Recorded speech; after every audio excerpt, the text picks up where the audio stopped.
everyone. How is everyone doing today? We are going to be covering the Idaho 4 murders with the Kohberger with Bryan Kohberger in the courtroom today. As you guys have, if you guys haven't seen my videos yet, but Bryan Kohberger maintains his innocence. He said that he is not the one who committed these murders, and that because of certain disorders that he has, there's no way he could have killed 4 students within a time frame. So today I'm very excited because we are going to be covering, I mean, honestly, there's so much court documents that are happening right now. I don't really know what the hell it is that they're covering. I'm assuming they're going to be all the arguments that has been going back and forth between the state, the defense, the motion in limine, which I'm really excited for because as we're going through these court documents, we're starting to get a glimpse of what the defense story is going to be, and then what the state story is going to be about how these students were murdered, and then the defense is rebuffed to that. So we're getting a little bit of information coming out of it, but so far we've had some major rulings from the judge. From on the top of my head that I remember, we've got the IgG ruling. So the DNA that was linked to Bryan Kohberger and how the FBI did all the behind the scenes stuff, that's going to be allowed in ultimately. Now, they are not going to talk about what the FBI did in order to get the DNA that ultimately end up linking to Bryan Kohberger's father and then getting Bryan Kohberger's, buccal swab. But I just lost my train of thought. Hi, Go Lucky. Hi, Lily. How are you doing today? I have something. Okay, so the IgG stuff is going to be coming in. Them searching Kohberger's parents' house, all that stuff's gonna be coming in, and then searching his home, his car, that's gonna be coming in. But for today, I mean, I think the stuff that they're gonna be arguing, I'm just assuming here, but we've got a lot of court documents have been uploaded. We got inflammatory evidence, we've got vague and undisclosed expert testimony, we got use of the term murder, use of the term psychopath, sociopath. There's inconclusive data, which I think was the DNA stuff. There's witness identifications by bushy eyebrows. Remember, one of the surviving roommates said that they saw someone in their house that early 4 a.m. in the morning, and that person had bushy eyebrows. There's 404B evidence. There's excluding Amazon click activity, which I think the state is going to say that we looked through Bryan Kohberger's Amazon purchases and his click activity, and he may have been shopping for certain items that would make it look really bad if you were a suspect of the murders. There's a make and model of the suspect vehicle. So remember, there was a Kia Elantra, conditions as aggravator, and then there were some discussions about autism spectrum disorder. The defense has done a evaluation, or they hired an expert to do an evaluation of Bryan Kohberger, and they found that he suffers from autism spectrum disorder. He was also diagnosed with OCD, which could explain why on the night of his arrest, why he was wearing gloves, taking out the trash. He doesn't want to get his hands dirty, and that it wasn't because he was trying to get rid of evidence or anything. No, this is explaining that this is just how he is. And then the last one was I think some sort of like coordination disorder. I completely forgot the name of it, but they were trying to say that Bryan Kohberger has this other disorder where it would make it really hard for him to stealthily move through the house, murder 4 students within the 13-minute proposed time frame by the state. So I'm excited to be covering this hearing. It started about like an hour, 20 minutes ago, but I think we're gonna do a really good job at catching up because I do believe this hearing might take 2 days, meaning that they might take a lunch break today. So during the lunch break, we'll have time to catch up. And then we'll also keep an eye on what's going on in the Lori Vallow trial. It is day 3, Lori Vallow trial. I finished the rest of the testimonies, or I think it was just one testimony yesterday. And so, there's some stuff that happened. I took some notes, but nothing too crazy. As far as the Lori Vallow trial, the first couple days, or any trial, usually it's a little bit slow. It's a lot of technical stuff coming in, or there's like law enforcement testifying and stuff like that. So I would definitely keep an eye on that. But let's jump over to the Idaho 4 murders hearing. And I really like the judge who is on this case right now. They were initially in, Latah County, right? They were initially in Latah County. Now they're over in Ada County. So I do appreciate Judge, I think his name is Steve Hippler or Judge Hippler. I like seeing his back and forth between him and the attorneys. Hi, Anna. How are you doing today? Hello, Dreadhead. How's it going? Hello, hello. Hope you guys are doing well. Kohberger CR0124. Oh, and by the way, if you guys are not caught up with the Bryan Kohberger Idaho 4 murders, we did some videos recently. I'm laughing at the Sarah Boone thumbnail. Oh my god, look at that face. We did some videos covering some of the recent documents that came out. So if you guys are not caught up, feel free to watch them. I have this one here, and I think those are two main ones that I have. Oh, and this one here as well. Text messages. Oh, between the surviving roommates, now 911 call, whether or not that's gonna come in. Yeah, there's just a lot of stuff right now that's happening. And oh my gosh, the trial's gonna be happening in like 5 months. Dad's gonna go by. Actually, no, less than 5 months, like 4 months, right? August, 4 months. Yeah, 4 months. Yes, listen and let's catch up. So I have the audio at its max right now. Let me know if you guys can hear okay. Hopefully you can. Usually court audio is like really low, but let me know if you guys can hear it. Let me know if I need to tweak it anymore. And let's jump right in. Kohberger, CR 0124-31665. We have representing the state, Mr. Thompson, Ms. Jennings, and Mr. Horowitz. And for the defense, we have Ms. Taylor, Ms. Massoff, and Ms. Barlow. Ms. Barlow, Mr. Horowitz, welcome to the fray. I think I saw you. There's Bryan Kohberger, Ann Taylor, the other defense attorney. Here's the state on the bottom right here. I recognize this gentleman. I'm starting to recognize her because the way that she presents, I don't know, she's an odd one. She's an interesting person, Ashley Jennings. But I look forward more to listening to some of the state's arguments. I feel like I've been focusing a lot on Ann Taylor and the defense team. Are you back there? And Mr. Nye is here as well. I apologize for missing you there, Mr. Nye. All right. Today we have a number of... This is the new attorney that is on the case. Bika Barlow. Bika Barlow is a new attorney that's assisting with the Kohberger's defense team. Motions to get through. What we don't get through today, we will take up tomorrow. You should have received by email a listing of score sheet of the motions and a rough order that will take those up in, separated into groups. Within the groups, we may not stick exactly to order, and we may take up several within a group if they're related at the same time. And so with that, let's take up defendants' motions in limine regarding inflammatory evidence, use of the term murder, and use of the term psychopath or sociopath. I think the state says that they weren't planning on using psychopath or sociopath to label Bryan Kohberger. I think the term murder, they might just use it in a more casual sense, like, oh yeah, these students were murdered maybe. Because this was a murder. 4 murders. Thank you, Your Honor. I'm guessing from the court's comments, the court wants me to address all 3 of those. I'll do that then. All right, so this is Ann Taylor, again, Bryan Kohberger's public defender, and we've heard from her a lot. Your Honor, the motions are brought to the court based on Mr. Kohberger's constitutional rights and the rules of evidence and relevant case law. With regard to the inflammatory evidence, that is requesting that the court issue an order preventing the state from trying its case with an emotional appeal or an excessive use of emotional phrasing or an excessive use of repetitive photographs. Certainly, we understand that there will be photographs that we may not like that come in, testimony that we may not like that will come in, but what we're talking about is an excessive use of emotional appeal.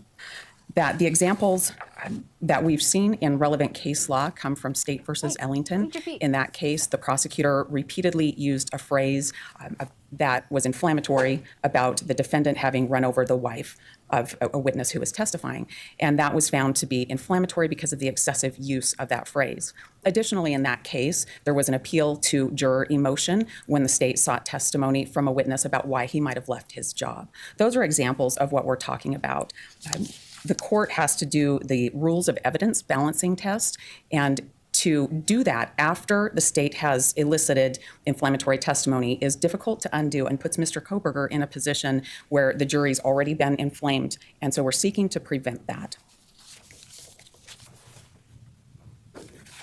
Your Honor, I will move then to our motion regarding the murder term. This motion is also based in Mr. Kohberger's constitutional rights to due process and to a fair trial. Oh, I remember reading the court documents. The defense wants to prohibit the state from referring Bryan Kohberger as a murderer. And then I remember that's where we start seeing some of the documents saying that Bryan Kohberger maintains his innocence. This is not a motion to ask the state not to use the term murder. That's going to come out when the court reads to the jury the charging document. That's going to come out in jury instructions. This motion is about the state, through its witnesses, labeling Mr. Kohberger. That invades the province of the As a jury. murderer. Mr. Kohberger sits here today. He's innocent, and it's up to the state to bring evidence and a jury to decide if that's different.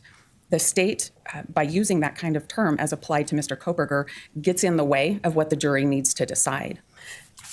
Back when we were looking at a change of venue in this case, we worked with a social scientist named Dr. Amani El Aleli, and she talked a lot about how bias is made in people and how we think about things and how we remember things.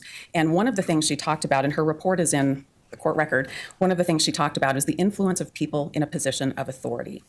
And for the state to come in and label Mr. Kohberger in their position of authority or ask a witness, especially a witness in uniform, to do so is very detrimental. It's inflammatory to Mr. Kohberger. And it would, Outside of opening statements, perhaps, where the state might say, we intend to prove the defendant murdered the victims, perhaps in reference in voir dire, that Can y'all hear the judge? He is way softer than Ann Taylor. I hope you guys can hear the judge, though. in this case, the defendant is accused of murder. I'm having a trouble understanding how this would come up during the evidence phase of things. Your Honor, that's why I'm asking the courts to issue an order to prevent it from coming up. Sounds like you're asking me to issue an order that says the state shall not commit prosecutorial misconduct or the parties will follow the rules of evidence. Your Honor, I would like an order that the parties will follow the rules of I'm evidence. sure the state would like one too. I'm not going to oppose that, Your Honor. We'll get to the state's motion. I don't think I need an order because, as the name implies, they are rules, which means they will be followed.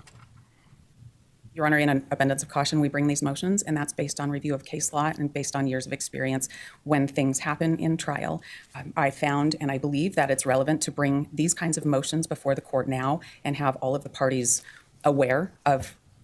I think there's maybe a difference between bringing them to make sure that the issues are highlighted and the parties are vigilant versus perhaps entering sort of prescriptive orders that are so broad and vague in nature that they are essentially meaningless. Your Honor, this So he's basically saying, I think it's a waste of time, Ann Taylor. is my opportunity and the place that is reserved for the defense to bring these motions. I think that they're important motions, and with court's orders, it makes it more clear. Even if the court order isn't spelling out, you can't say this, you can't do that. I think there's an awareness, and I think it's relevant to have that order. I think it's important to have that order, and most of all, I think it's protective of Mr. Kohberger's constitutional rights to have that order. That's our request with regard to. Address sociopath or psychopath? Yes, I'd like to The state address. was intending to go there, but you're welcome to address it. Your Honor, if the state is stipulating not to use those terms, I don't need to make a full argument on that, but I'm Yes. prepared to do so. I'll be brief. Then with that, we brought this motion again under Mr. Kohberger's constitutional rights to a fair trial and due process of law. This motion is really spelled out in Dr. John Eden's affidavit when he talks about the unreliability of tests that might label somebody in that particular way and the danger of having that label applied to somebody. If that's allowed to happen, then Mr. Kohberger is colored with an opinion or a way the jury will view him that is unfair. And our request is that the court not allow the state to label him in testimony as a psychopath or a sociopath. Because any kind of testing is unreliable, that would relate to, or that would become problematic within the rules of evidence to do so, and the inflammatory nature of those kinds of labels would. I'm not aware of any testing that has been done that has reached that conclusion. Am I missing something? You are not missing anything. There has not been any testing. There has not been any labeling. This, again, is my opportunity to bring a preventative motion to protect Mr. Kohberger's constitutional rights, and that's the purpose of that motion. Thank you. All right. Short Thompson? Thank you, Your and Honor. maybe easy. As the court is aware from the responses that we filed, Mr. Nye and I actually kind of divided these motions up. We didn't realize they would be heard together. But as to the inflammatory evidence, what the court has noted is exactly what our concerns are. In the defendant's filings, he doesn't specify what inflammatory evidence he's concerned about. He doesn't define the phrase exceptionally inflammatory, nor are we aware of any definition of that. The words just seem to be used loosely and freely here. And in fact, in the defendant's reply, he acknowledges at page 2 that he really doesn't even know what he's trying to object to. He's asking the court to presume that something's going to happen or anticipate something without a basis for it. We don't see any basis for the court to enter an order. We intend to conduct our trial professionally, and we anticipate that if there are questions about anything that we do, that there will be a timely objection and the court can address it in that fashion. So our prayer to the court is the court deny the request for orders that the defendant has made and simply preserve the defendant's opportunity to object if something of concern comes up in the future. What about terms like, so no sociopath, no psychopath, but what if the state want to go with the angle of calling him like an incel? Because, you know, there was like those rumors about Bryan Kohberger, how he was like really creepy. Maybe he was like stalking the victims. I don't think any of that has ever been brought up again. Or I don't know if that's something that the state has in their hands that they're going to reveal during trial. So I don't know. Keep an eye for that. It's possible they could just be rumors and then none of it was like substantiated after they did their own investigation. Your Honor, just briefly, the purpose of using exceptionally inflammatory is used in conjunction with our recognition that in case law, photographs that we might not like will come into evidence. Exceptionally is to define what we mean. And we mean when it's over the top, when it's unnecessary, when it's going to inflame the passions of the jury, and that tips the scale of relevance. We don't know exactly how the state's going to try its case. We do know there are over 13,000 photographs, hundreds of hours of videotape, and many, many witnesses who the state will call to testify. We believe that it is imperative that we have an order to prevent the case being tried in a way that presents inflammatory evidence and appeals to emotions for the jury. Good morning. All right, the standard for motions in limine, which I'm about to set forth, applies to most motions today that we will address today, and I don't intend to repeat this with each motion, but for the record, let me go through it once. Evidence is relevant if it has any tendency to make the existence of any fact that is of consequence to the determination of an action more probable or less probable than it would be without the evidence. All evidence, all relevant evidence is admissible except as otherwise provided by the rules of evidence or other applicable laws of the court or of the state. Although relevant evidence may be excluded if its probative value is substantially outweighed by the danger of unfair prejudice, confusion of the issues, misleading of the jury, or by considerations of undue delay, waste of time, or needless presentation of cumulative evidence. The question of whether evidence is relevant is a question of law to be reviewed de novo, while the decision to admit relevant evidence is reviewed for an abuse of discretion. On discretionary matters, the trial court must correctly perceive the issue as one of discretion, act within the outer boundaries of its discretion, act consistently with the legal standards applicable to the specific choices available to it, and reach its decision by the exercise of reason. So my concern with the motions is not the substance of them in the sense that I think it's appropriate to highlight those issues that everybody should be cognizant of. It's in fashioning an order that has any real meaning. Because of the breadth and lack of specificity of the motions. With respect to the use of terms psychopath or sociopath, I do understand that there is no evidence that the defendant specifically has been tested and found to be with that diagnosis or personality disorder. Yeah, he wasn't tested and they didn't diagnose him with being a sociopath or psychopath. However, the three diagnoses that he got, again, was OCD. It was like some sort of like a coordination development disorder of some sort. And then the other one was, what was it again? I just said it earlier. Oh, autism spectrum disorder. Those were the three that was diagnosed by the defense's expert. I don't think the state has an expert that has examined Bryan Kohberger yet. I don't know if they're going to, because it depends on how they are going to use those three diagnoses, I guess, in his defense. If you will. And I understand the state is not intending to, at this point, seek to attach that label.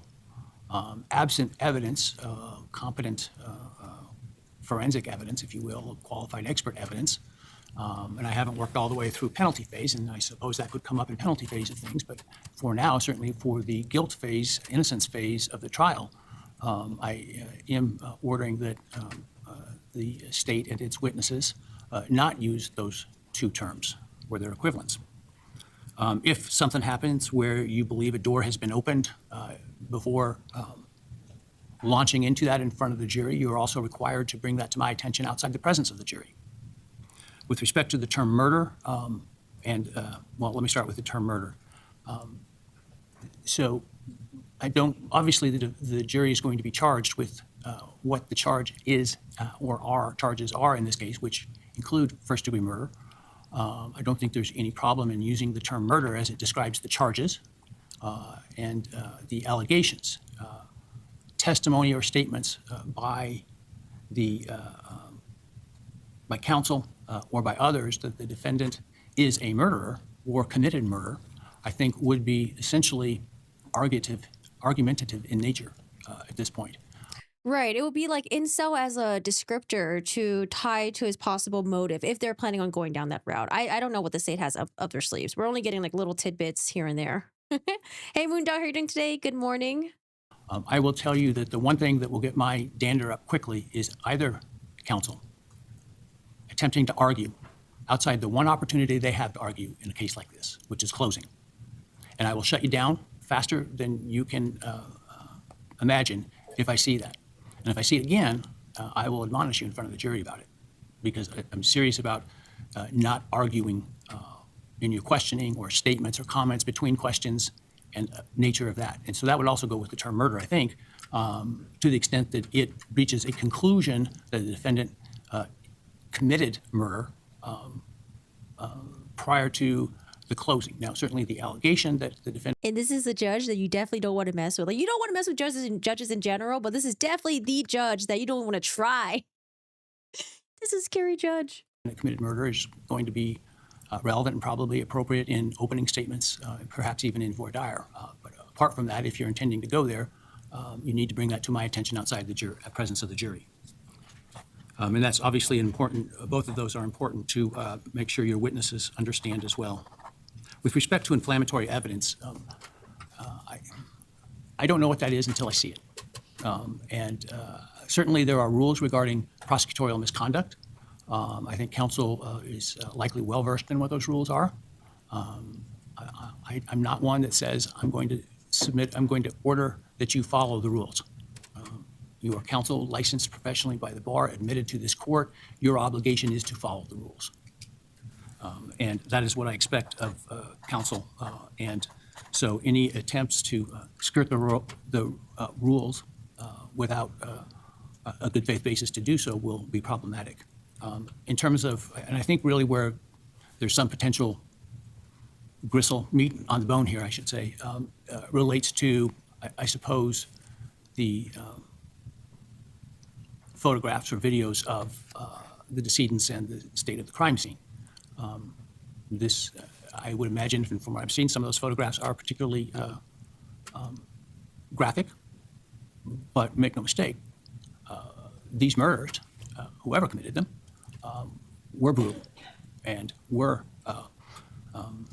horrific. And so I suspect that the evidence will reflect that. Now, if it comes to cumulative evidence, or perhaps some that are unnecessarily graphic, we can address that on a case-by-case basis. And so I think the idea is before you show the evidence to the jury of that nature, that counsel be given a copy of that. Obviously, if you're going to be seeking to introduce those, they will be given a copy, and we can have a discussion outside the presence of the jury about how many, which, et cetera, will be presented. But I don't feel it's really does anything it doesn't advance the ball for me to abstractly say don't use inflammatory evidence. So I'm not going to do that. I will rely upon the obligations of counsel as professionals to understand their responsibilities. And when it comes to the specific actual evidence, then we can review that before it's presented to the jury. So I guess he's going to deny the motion in limine for the inflammatory evidence. He expects everyone to be professional and to follow the rules. And then in regards to sociopath murder, I mean, I guess, wouldn't it be technically be moot, I guess, since the state wasn't going to use those terms anyways? All right. Next topic is unnoticed 404B evidence and evidence regarding the 404B evidence that was noticed in this case, which is the traffic stop. Yes. Okay. So a couple months before they arrested Bryan Kohberger, I think wasn't he stopped twice, actually? I think one stop happened when he was doing the cross country road trip with his dad. I remember seeing that body cam. Was there also another stop with just him on his own? I think the one that they're talking about. I think they're talking about the when he was driving with his dad, and it was like for, and he got like a citation for like not wearing a seatbelt or something. Maybe he was going a little bit over speed limit. But the state, they said they weren't going to use that to show that, oh, just because he got pulled over for a traffic stop, that doesn't show his, we're not going to use it to show a propensity for him committing this murders. Instead, we're just going to use it for identification purposes. So when we pulled him over, we were able to identify Bryan Kohberger drives his Hyundai Elantra. This is his birth date. This is his address, blah, blah, blah, blah. I'm prepared to address that, Your Honor. I do note on the court's list, state's motion regarding improper death penalty. Hey, Wawa, how are you doing today? When are you guys coming back? I heard you guys are coming back in April. Maybe? Possibly? Comments is actually next in order, but we'll take it in whatever order the court prefers. Let me, if you want to address that, let's do that first. I apologize. I should have included that within the group because I think it kind of falls within the same category. I think you understand what my rulings are, but I can address it specifically if counsel would like me to. Ms. James was going to handle that. We're happy to just submit to the I think court it's on the the defendant's filings. motion, so if they want to argue it, they can. Your Honor, it's the state's motion. Oh, is it the state's motion? I apologize. Oh, that's right. I was thinking of it in the opposite terms. That's fine. This, if you want to, Ms. Jennings, address that briefly, you may. Thank you, Your Honor. I will. And this relates to the concerns that the defense may say something like the state's trying to kill Mr. Kohberger or something of that nature, as I Yes, Your understand. Honor. There has Oh, okay. Are we skipping the traffic stop? Okay, the state is trying to kill Bryan Kohberger. Bryan Kohberger. Okay. Yeah. State is trying to kill Bryan Kohberger. I mean, essentially, if Bryan Kohberger is found guilty, then he might possibly be up for the death penalty. So I think using statements like, oh, the state is trying to kill Bryan Kohberger, maybe a little bit too overboard. has been a history in this case of that mischaracterization of 18-4004A. We're just hoping that that mischaracterization is not made in front of a jury. But considering the court's comments this morning, as well as defense counsel's comments, that there shouldn't be statements made. Oh, be still. Hi, I responded to you earlier in the YouTube chat. Hello. I meant it as like maybe incel used as a descriptor to maybe address his possible motives. I don't know what motive the state is going to go with, or if it was just like, you know, this is just someone who planned it. They wrote an essay about it, and they were working, you know, throughout the months to finally go out with this plan of murdering someone.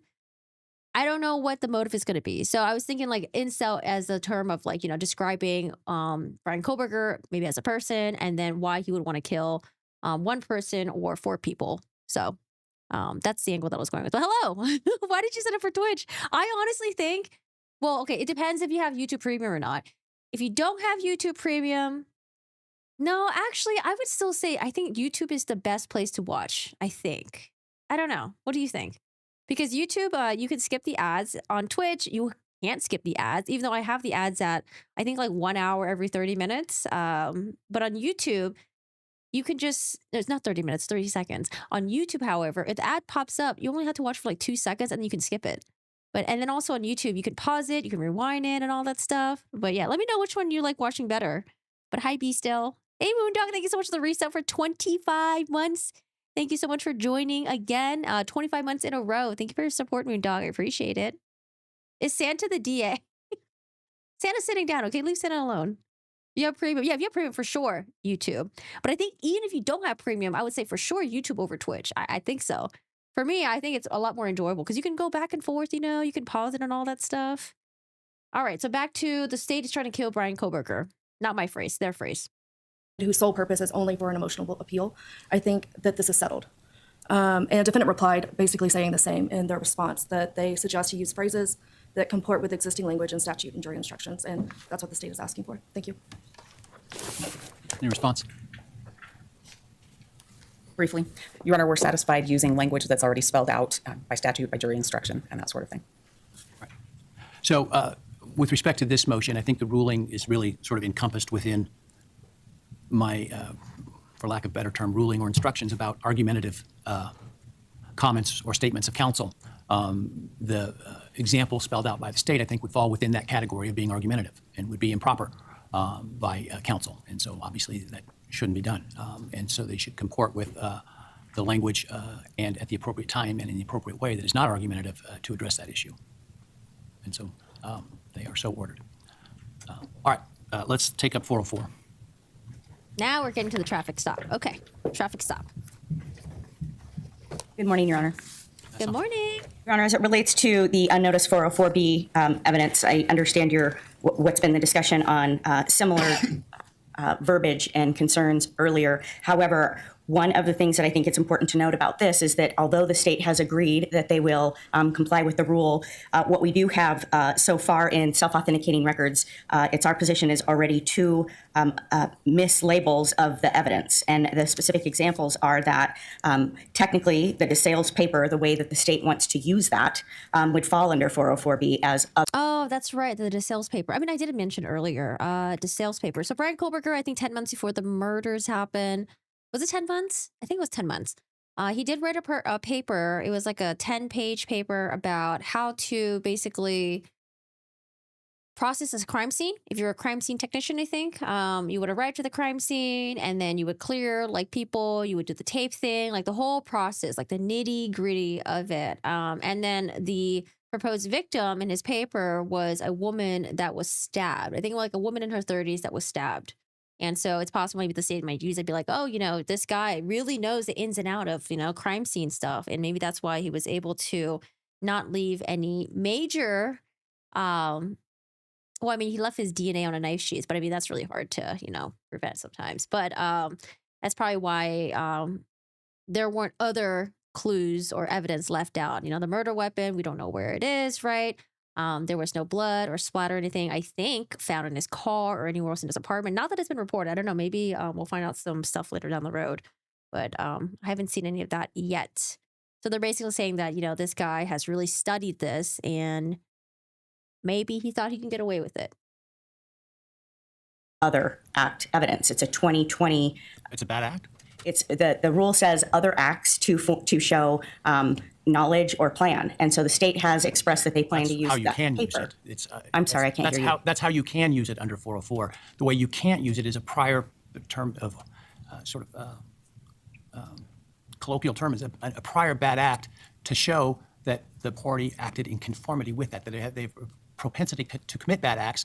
For example, as it relates to the traffic stop, I suppose the concern is, well, he committed a bad act of not wearing a seatbelt or following too closely, and therefore he's likely to commit murder. I mean, that's how the rule works. I'm confused about your statement about the prior academic paper, how that would possibly fall within 404. Well, when in the self-authenticating pleading that the state filed about the DeSales document, they indicated that that shows that he has knowledge of cleaning up a crime scene. So our position is that we don't want to make sure that there's not some sort of in-run. The same example that I will give you has to do with the Amazon records. I don't think that we're reading the rule the same is the concern I have, and so I want to make sure I understand your position. Because what you're saying is the state's trying to use evidence to show the defendant had knowledge of how to sanitize a crime scene effectively. And that's one way that you can use evidence of a prior bad act that might otherwise be concerning in terms of propensity evidence. 404B doesn't exclude evidence of plan, knowledge, intent, et cetera, that's not anchored to a bad act. And so I don't see how 404 relates at all to the DeSales paper. Well, it's our position that the way that the state is putting this in is, in essence, trying to anchor it to a bad act without giving notice of that. Well, I just don't think your understanding of the rules comports with my understanding of the rule. All right, well, That's a nice way of saying it, Judge. I appreciate that we have a misunderstanding of the rule. Nonetheless, that's my position. And another example of that is the Amazon records, where they're claiming that those are self-authenticating relating to purchases. And that also has not been noticed. But it's not a bad act to purchase things on Amazon. But the state is using it, Judge, to show, using it as other things to show a plan or knowledge or intent. But that is not what 404 precludes. 404 precludes a bad act, a prior criminal act, a prior, the best term is bad, something that would suggest that. Wait, I'm trying really hard to understand her her standpoint, her perspective. Here, let me look it up real quick. What is she getting at?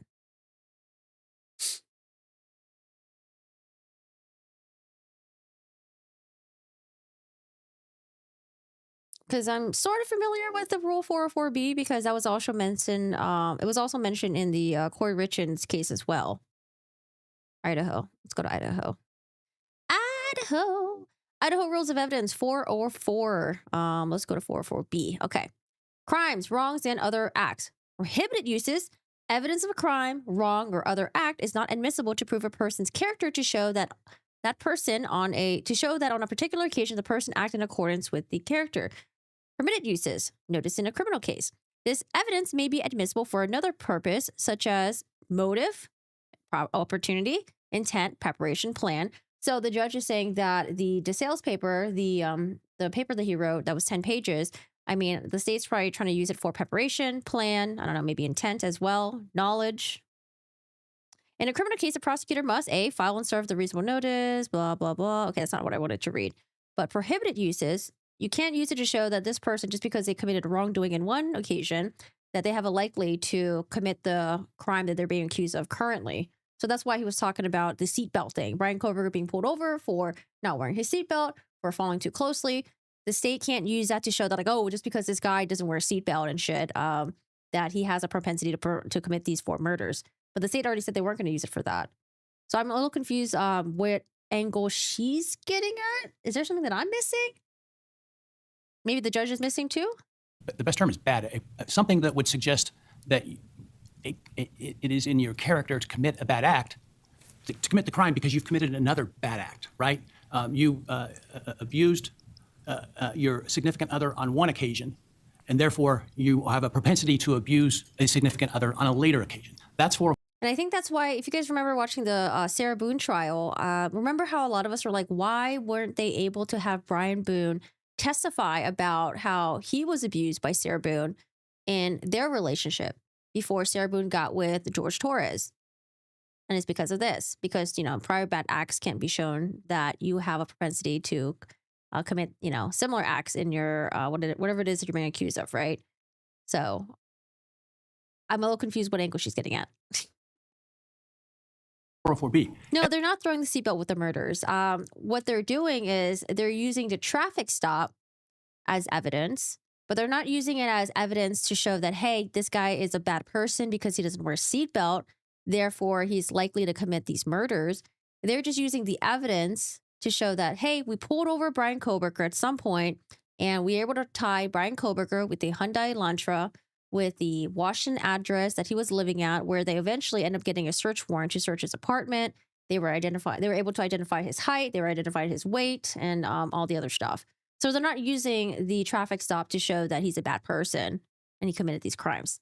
They're like, we're using it for identifying purposes. But what I'm getting at is what the state is the defense is the defense right here, right?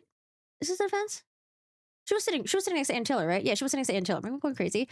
I just want to know, what is she arguing about in terms of the paper? So it seems like the state is using the paper that Bryan Kohberger wrote about the crime scene stuff. They're trying to show that this guy has knowledge. He's got a plan on how to possibly execute murdering people and how to make sure he doesn't leave evidence behind in a crime scene, I guess. I'm a little confused. I'll just let her keep talking. Let me let her keep talking. Maybe she'll get there, because I think the judge and I are both kind of confused. Evidence that somebody has knowledge or has a plan not anchored to a prior bad act isn't covered by 404. It's not precluded by 404. It's our position that the state is trying to do an in-run on that with this evidence. And that's why we raised the issue of 404B, anything that's unnoticed, not coming in as a bad act. One of the ways that we contemplated drafting this motion was, because there were simultaneous filings of motions in limine, was to come up with a list of things that we were concerned they may call prior bad acts. But because we didn't know what they would raise, we raised it in this form, which is, without notice, they should not be able to argue evidence is a prior bad act or do make any attempt at an in-run on that rule. So I'm not understanding what you mean by an in-run on that rule in this context. By saying that the argument about the Amazon purchase is that that was prior to November 13th, 2022, for the purpose of November 13th is when the murders happened. Making a plan. And that's the argument that the state will make about that. I think I understand what you're saying. I just think we're So I think completely missing Okay. each other's understanding of the rules of evidence. Well, I still stand by my position that the state should not be able to in-run that, and I'm hearing the state say that they have no intention of doing that. Well, I'll hear what they intend to do in terms, because I think that your reading of the rule puts requirements on them that doesn't exist under the rules of evidence, but I will listen to their Okay. Do you want me to go to the 404B on the video or on keep the, it separate? on the video of the traffic stop. Okay. First of all, there's a pleading that was submitted to the court yesterday, and I have 3 copies of the I'm still confused. video marked as Defendant's Exhibit D1 that I'll provide to the court for your review at your convenience. One for the court, one for you, one for Ms. McLaughlin. It occurred to me that it would be much easier for you to determine what you thought about this video if you actually got to see it in full. We don't need to play it in court. You can review that at your convenience. It's not our position that the traffic stop equates to a crime that makes someone capable of murder. It's our position that the traffic stop video brings in other acts that the state is trying to end run on. And I want to give you examples. In this video, things that make it more prejudicial than probative are that it provides presence in Moscow. It is at night. It is a visual of the car. That is not just the make and model. It is Mr. Kohberger's statement that he doesn't think seatbelts provide much in the way of safety. Mr. Kohberger's question about why they need his phone number. Mr. Kohberger's question about how the officer reacts. I don't know if we've seen this video. He was pulled over at night? I thought this was daytime. Maybe this is a different traffic stop that wasn't, it's not on the internet. Safety. Mr. Kohberger's question about why they need his phone number. Mr. Kohberger's question about how the officer reacts when people lie to him about wearing a seatbelt. If the court allows this evidence in, the state has the ability to use this to make many other points beyond identity.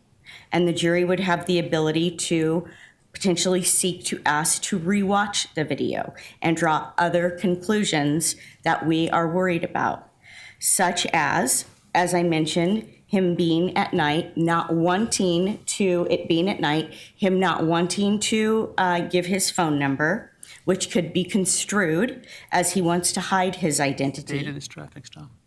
Pardon? Remind me of the date of the traffic stop. It is on August 21st. So it's Oh, okay. The one that I was thinking of is the one that happened, I think after the murders, but before he was arrested. August 21st. Okay. Year of 2022. So it's remote. before the murders. Yeah, yes, before. It's clear video of the car as opposed to the videos that are used at 1122 King Road. Why is that a problem? Yeah, and I think this is the traffic stop where he was by himself. Fuck. But I could have sworn all the traffic stop videos that I saw of him, they were all in daylight. I don't think I saw one that was at night. Because I think that the state, again, can use this video as an example of where you can see a white sedan clearer than you can see it on 1122 King Road in those videos. Why is that a problem? Because there's an argument, the argument could be made that the cars look similar. Isn't that the whole point of it? Exactly, and so it's different. The point of it being, as I understand it, is to show that the defendant owned a white, well, I can't remember the name, the maker. Hyundai Elantra, and that he, as opposed to others, drove that vehicle. Correct, Judge. And so when this video comes in, it's much more than a witness saying, you know, I looked at registration records and registration indicated that he owned a Hyundai Elantra. When you see it on a video, and then there's going to be other videos that are put into evidence, there's a different argument to be made as opposed to someone verbally reporting a make and model. The state has, Sounds like that makes the evidence of, I guess I'm just not tracking again under 404 how that particular issue. Now, there may be the ability to cross-examine the FBI specialists about, well, this video is grainy, how can you make this determination of what the automobile is, et cetera. To me is different than, okay, that's what their conclusion is, which you can attack.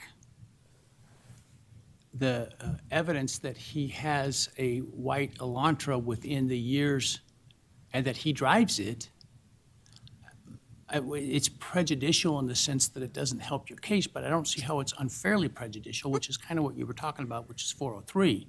I haven't heard anything that's 404, but Okay, well, they've noticed it as 404B evidence, so traffic stop. I'm arguing it in that context and what other things can be drawn from this video that make it overly prejudicial.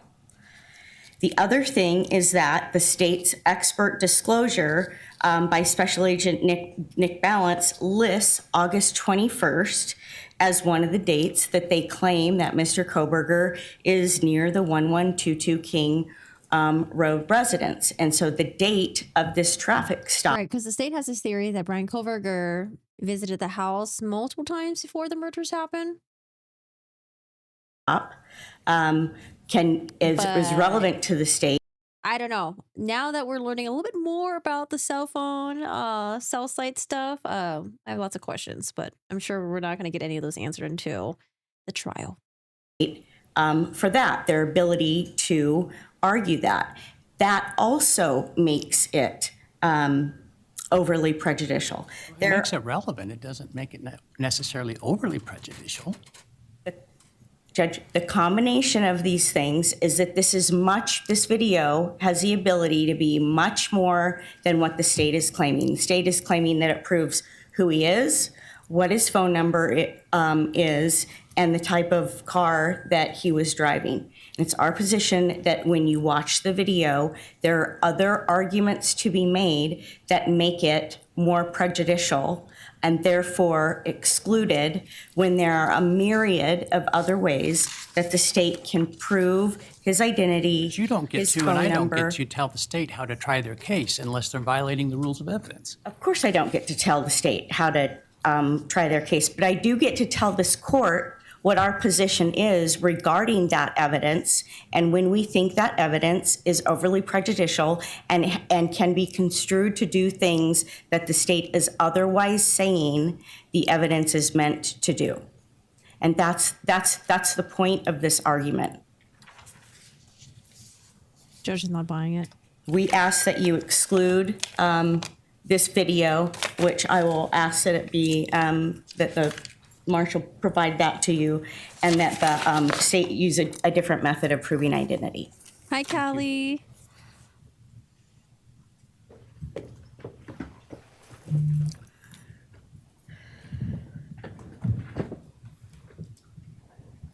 I think after what we just heard, we can cut to the chase. The defendant doesn't seem to understand what the balancing test under Rule 403 is. There's no question that the video with the evidence, the defendant's admission of his identity, with his admission and the evidence showing it was his car, the description of the car, the registration of the car, his address, his telephone number, that's all incriminating evidence. That's why the state is offering it. The defendant doesn't like the fact that it's incriminating, but that's not a basis to exclude it. Under Rule 403, in order to exclude relevant evidence such as that, the defendant has to be able to demonstrate to the court's satisfaction that the relevance evidence, that its probative value is substantially outweighed by a danger of unfair prejudice, confusing issues, misleading the jury, undue delay, wasting time, or needlessly presenting cumulative evidence. Just because it's prejudicial, and just because the defendant doesn't like the fact that we can prove who he is, that we can prove what car he's driving, that we can prove what his phone number is, that we can prove his address. I mean, those are all things that tie together to connect the defendant to the homicides. Just because they don't like that isn't a basis to object to it. And so, Your Honor, we would ask that the court deny the defendant's objection to I'm gonna go back just a little bit.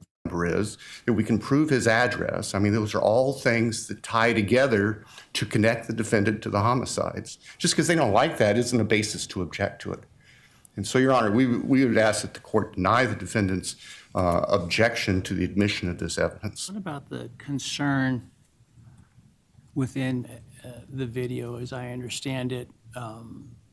First, you have what is a 404 issue, which is a prior bad act, though one I'm sure everybody probably in this courtroom has committed at one time or another of violating the traffic laws in some way, including by not wearing a seatbelt. And so can you address that part of it, the prior bad act, and how the court should deal with that? And then also I am concerned with the issue raised about the communication between the officer and Mr. Kohberger, for example, his asking why they need his phone number. That could, I think, be unfairly looked at as if he has something to hide, which would be, I think, unfair. And so I am concerned about that. And I appreciate Your Honor's comment. I think when you review the video, you can the court will be able to put it better into context. The state certainly doesn't intend to argue or suggest that the colloquy or the discussion between Mr. Kohberger and Deputy Duke somehow showed that Mr. Kohberger was a bad criminal type of person. We certainly are not suggesting by any stretch of the imagination, although the defendant alleges it in their response to the state's filing, that the fact that the defendant was apparently speeding without wearing a seatbelt somehow means that he is guilty of murder. That's a preposterous concept. And the defendant seems to have backpedaled from that before Your Honor just a little bit ago. The state's purpose is to elicit the vehicle and connect the defendant to the vehicle, the description of the vehicle, the defendant's name, of course, his phone number, his address. That's what the state's interest is. And the state, as it views the entirety of the relatively brief traffic encounter, we don't see anything incriminating or making the defendant a bad person out of that. Now, of course, Your Honor will need to see that and decide if its view is different.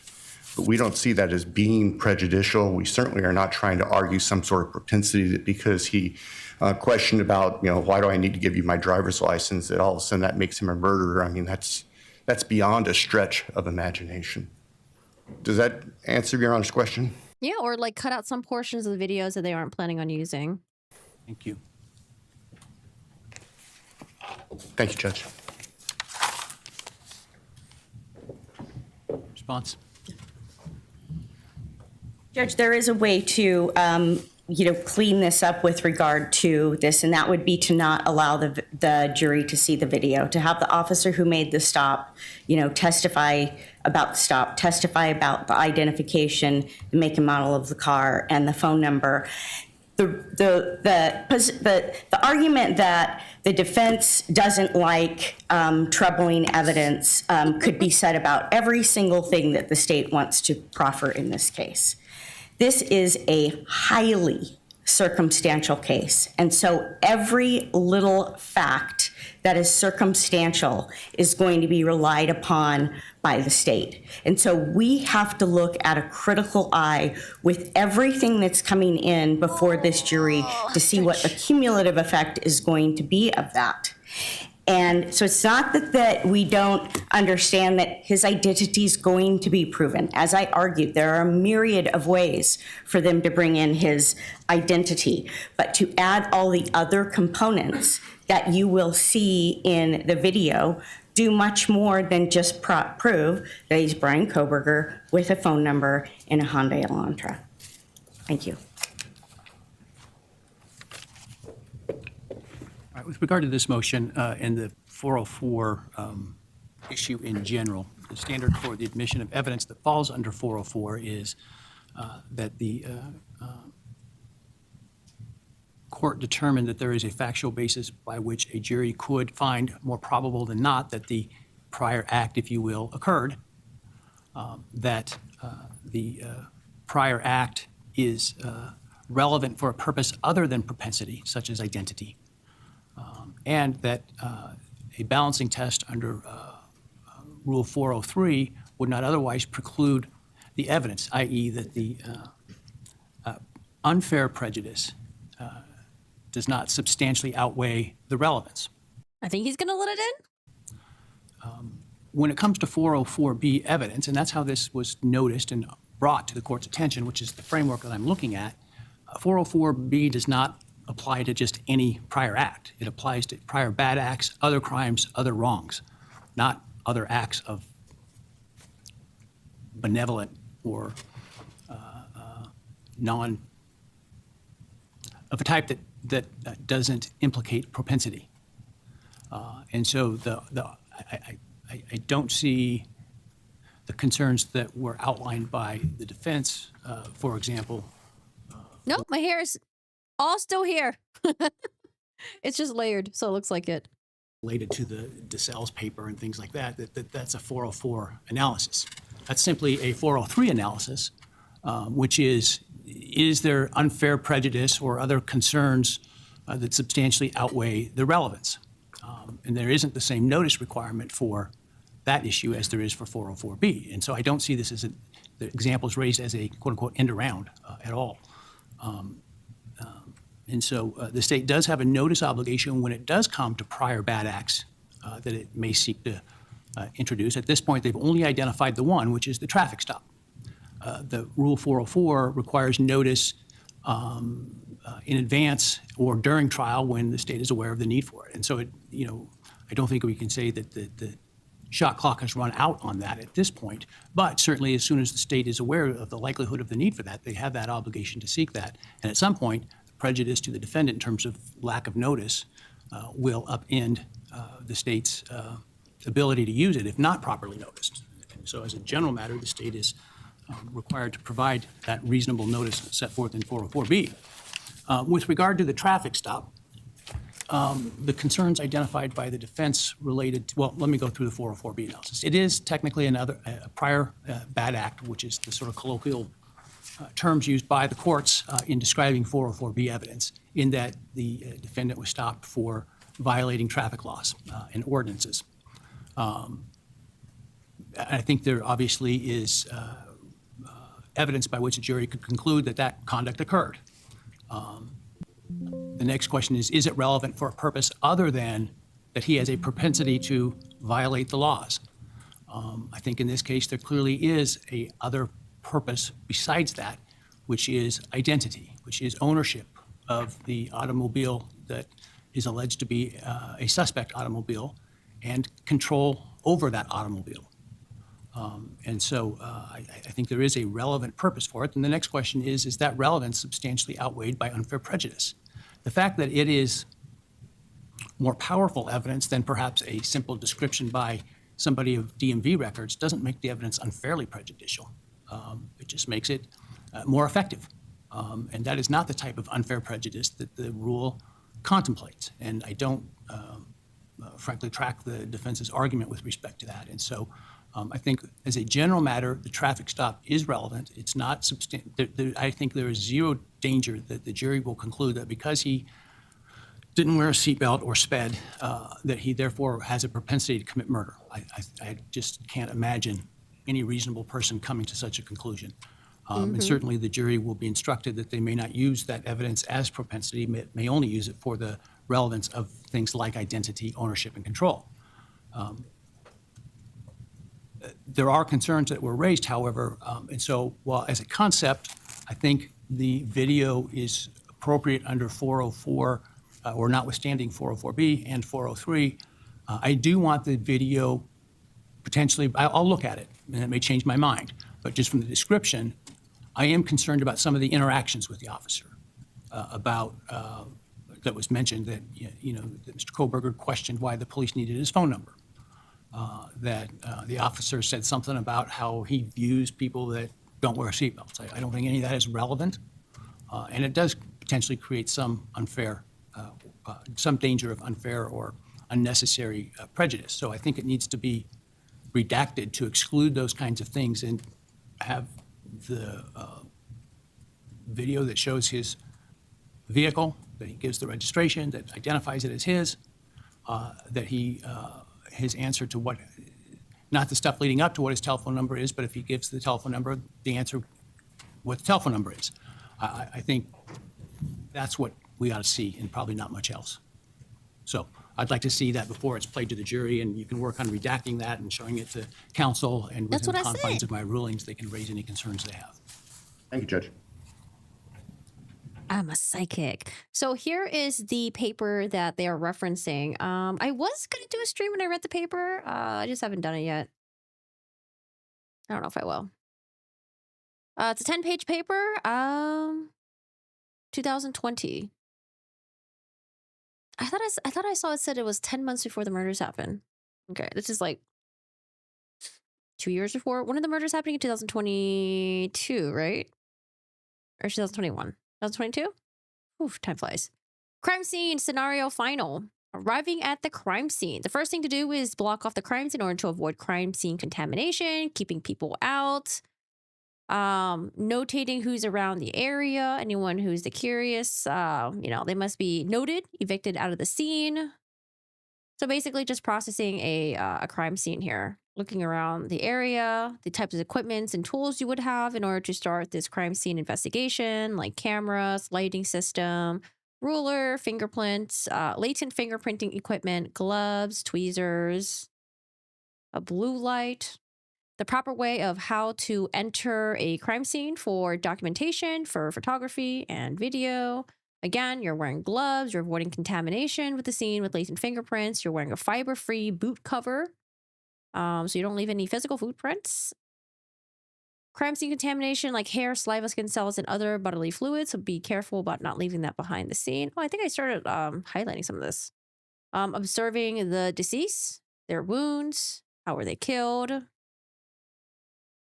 observing, photographing, and taking in the evidence, the murder weapon, doing crime scene sketches.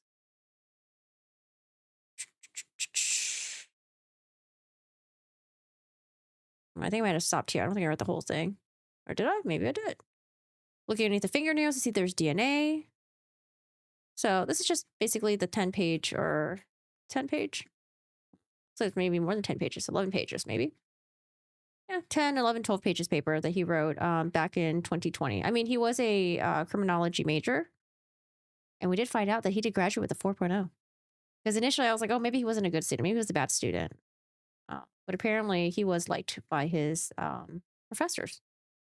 I thought he was a really good student. Why is it not capturing? 1 second. Oh, did I switch it? Okay, back to this. Hi, Callie.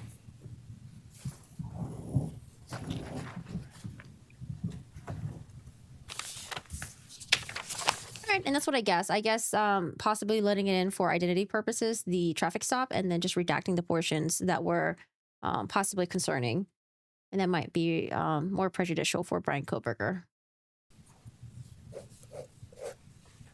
All right, we are moving on pretty quickly. All right, let's talk about who is going to be in the courtroom amongst the victims and the defendant's family in general, in terms of a reserved seat. I'm not as concerned about the reserved seat part. We can address that at the pretrial conference down the road. I'm more concerned about the ability to be in the courtroom, notwithstanding an exclusion order of the court of witnesses. So let's address that issue. So again, remember, 4 students were murdered. There are so many family members that want to attend, immediate family members. From what I remembered, the state, I think, did mention that there was going to be about like 30 to 40 family members that were going to attend on behalf of the victim's family side. So immediate family members, step siblings, stepmother, fathers were included as well. And then I remember the defense also wanted to have Bryan Kohberger's family in there to support in the courtroom. But the state said that Bryan Kohberger's family don't have the same rights as the victims' families. And it's possible that Bryan Kohberger's family members might be testifying in the trial. So they don't want to have them in the courtroom while other people are testifying, listening in. I don't know how that would be an issue, though, specifically for Bryan Kohberger's family members, if they heard other testimony. Because they would just testify what they know independently, because they haven't intermingled, well, that we know of, with the victims or the victims' family members. They weren't, as far as we know, witnesses to anything. They would probably just testify about how you know, yeah, picked up Bryan Kohberger from the school, brought him over. He stayed with us in Pennsylvania. This is how his demeanor was like. This is how he was like in childhood. You know, he had OCD. He was diagnosed with autism spectrum disorder. He had issues with manipulating tools, you know, stuff like that. So I don't know how them being in the courtroom would be an issue if they were to listen to other people testify. His research topic was freaky. Which one? The one that we just covered or something else? I mean, he was a criminology major. Hi, Jill. Were there any doubt amongst the victims' families about Bryan being the guilty party? I know the most outspoken family members were the Gonzalez family. So Kaylee Gonzalez, his father, I think, yeah, her family members were very outspoken. It seems like from what I've heard so far, they do believe they got the right person. In terms of like the other family members, I don't know. I don't know if I really heard much about them.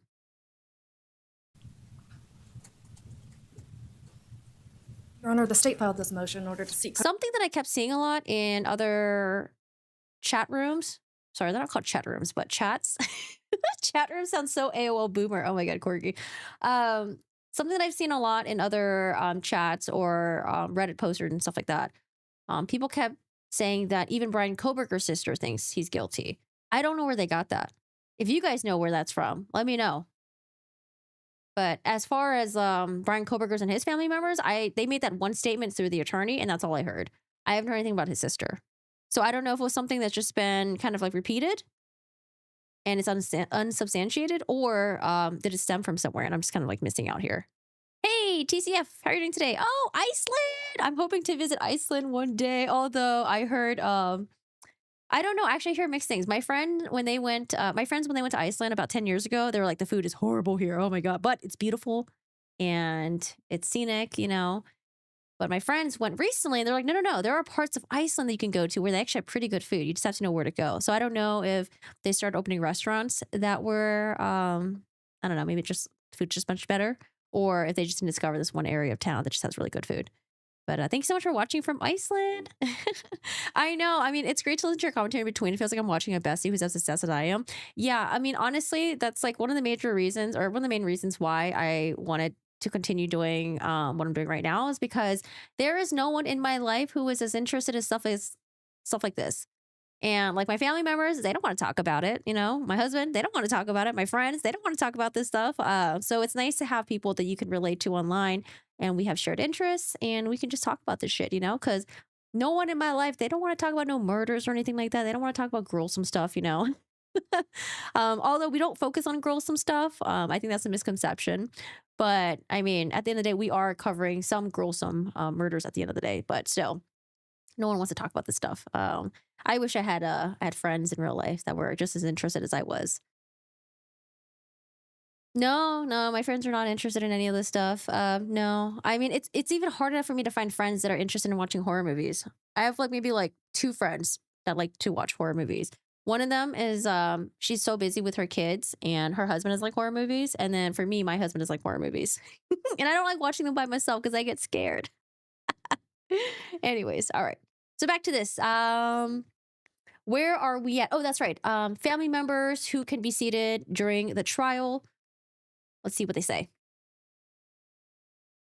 He handed out a study to find out how criminals choose their victims. Oh, I think I heard about that on Reddit. He wanted to survey people that had already committed crimes, and then he wanted to know why they did it or something, motives and stuff like that. I remember hearing about that on Reddit. I don't know if that was ever true, but yeah, I did hear about that. No, I have cool friends. They're just not interested in the stuff that I'm interested in. Yeah. Clarification of the court's definition of immediate family member pursuant to Idaho Code 1953-06-1B. As you know, that specific code section doesn't give us a definition of immediate family member. The state has given a proposed exhibit, State's Exhibit S1, which we think are justified as being immediate family. It's my understanding that defense has stipulated to that list, and we would just ask the court to issue an order to that effect. This takes care of the issue that the state raised. I don't know if you have any further questions. Well, there is the issue of the defendant's family, but that's, I think, the defendant's motion, so I'll let them address that first. Yeah, I'm like, why are people scared of scary movies? Come on, they're not The state scary. submits that by simply placing our client's family on its witness list, that is enough to warrant exclusion, and further, that they may call family members. I want to note that they have not subpoenaed them, the state's attorneys have not interviewed them, and they know that Mr. Kohberger's family does not have any interest in helping them. They also know from watching all of Mr. Kohberger's video visits how much his family loves him and supports him, and that he is absolutely dependent on them, having been in isolation for almost 2.5 years. And by the time we get to Holy shit. Isolation for 2.5 years. Jesus. I wonder if he gets an iPad. It was interesting to hear that some inmates get an iPad and then they can use it to place calls or video calls, but apparently it's very expensive to place calls. trial, it will be almost 3 years. His parents attend every court hearing, and the only reason that they are not here in person is that they do not have the money to fly back and forth from the East Coast. If they had the financial resources, they would be here in person every single court date. Sequestration of witnesses under IRE 615 is discretionary. The language in the statute is that they may be excluded by the court. This means that there's court discretion in that decision, and there's a reason for that. The reason is that the court must balance Mr. Kohberger's constitutional right to a public trial with other needs of the case. In the United States Supreme Court in Ray Oliver in 1948, the court stated, "Without exception, all courts have held that an accused is at very least entitled to have his friends, relatives, and counsel present, no matter what offense he may be charged." The Tennessee Supreme Court recognized the same precedent in State v. Sams in 1990. In that case, the prosecutor subpoenaed all of the defendant's family to keep them out of the courtroom. In reversing the case over this issue, the court held, the assistant district attorney's blatant abuse of the trial court's subpoena power for the exclusive purpose of removing the relatives from the courtroom constituted egregious prosecutorial misconduct. The state action violated the constitutional right to public trial, as well as the constitutional right of the relatives to attend the trial. In a more recent case in Iowa in 2022, State versus Bremer, a conviction was overturned when the accused family was excluded from trial due to COVID-19. The court pointed out even the defendant's mother was excluded. The purpose of the witness sequestration is to prevent a witness from tailoring his or her testimony. In this case, all of Mr. Kohberger's immediate family were interrogated in the middle of the night when he was arrested. All of their interviews are videotaped. There's no tailoring of testimony to be done. Add to that the evidence that the defense has disclosed to the state in discovery and expert opinions, which the court has had the ability to review. Those provide an even more narrowing, who it would be even rational probably for the state to actually call. At best, there's one potential family member that they may see a reason to call. Oh, you know what? Earlier I said that because she was addressing the tailoring of the testimonies. I guess it's possible that there could be some expert witnesses that are going to testify about Bryan Kohberger's demeanor, maybe, possibly. And then later on, the family, if they were sitting there listening to the expert testimony, they can, when they testify, they can maybe tailor their testimony to explain some of the behaviors in a way that maybe looks less damaging. I guess that could happen. The state knows that Bryan's family has no desire to be used as witnesses against him. From the minute this trial begins, the jury is going to study Mr. Kohberger, and they are going to figure out who is in this courtroom sitting behind him to support him. Weeks into the trial, the jury is going to know who's in the gallery. That's why there is a constitutional right to a public trial, so that what happens here is not done in a star chamber. And for our client, the jury will know that he has people there to support him.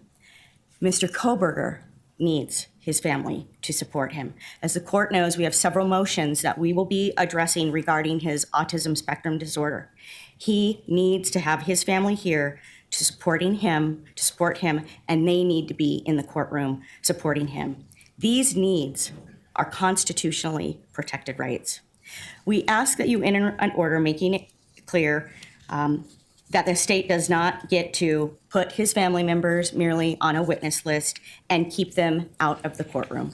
If they want somebody in court, there needs to be an out-of-state subpoena issued. They need to provide witness travel funds to be here and make their intentions very clear. And then this court, we ask, exercise its discretion and allow whoever of those family members the state may actually subpoena to be in the courtroom, because there's no need to worry about how they may tailor their evidence, because it's their testimony, because it's all video recorded. And the court could also order the state to make it those witnesses, if they do intend to call them, immediately call as witnesses early on in the case, so that if there is for any reason going to be exclusion, that exclusion would be there for a very short period of time. But we do ask the court. Hey, Callie, I think she was struggling earlier when they were discussing the 404B stuff, but I think right now, I think she's got a really passionate speech going on here. I think she's doing pretty okay right now. To consider how important in opening statements, when that jury walks in and they're making that immediate first impression assessment, how important it will be for Mr. Kohberger to have his family sitting behind him. We've also asked in our motion that the court address decorum, since the court's going to be issuing an order. As we pointed out, there's been some history in this case with clothing being brought into the courthouse that's pro-death penalty and pro-fire. Oh, okay. So she's talking about, I think somebody on the victim's family side wore a shirt that says, it was like shots fired or something. I don't know. Something about shots something. I forgot what the phrase was. And apparently it had to do with the state of Idaho approving execution by a firing squad, having that being approved. So again, he might be up for death penalty. So they're saying that like, oh, we don't want people wearing any types of shirts like that. Firing squad. There's no place for that in this courthouse at all during these proceedings. There's no place for that in this courtroom, and we'd ask that the court issue an order that spelling out very clearly that that will not be allowed. Thank you.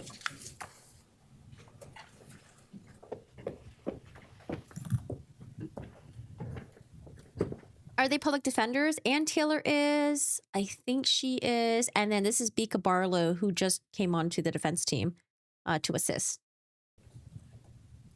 Your Honor, the state trusts that this court will enter your own standards of decorum for the courtroom, and the state will advise our witnesses and immediate family in accordance to those instructions, and we expect that they will be followed. Regarding the defendant's family, in no way is the state intending to use its subpoena power in order to exclude Mr. Kohberger's family from the courtroom. The state's not aware of any authority to support this argument that the defendant has a Sixth Amendment right to have his family in the courtroom. He, of course, under the Sixth Amendment has the right to a public trial, but that's not his choosing of who is in that courtroom.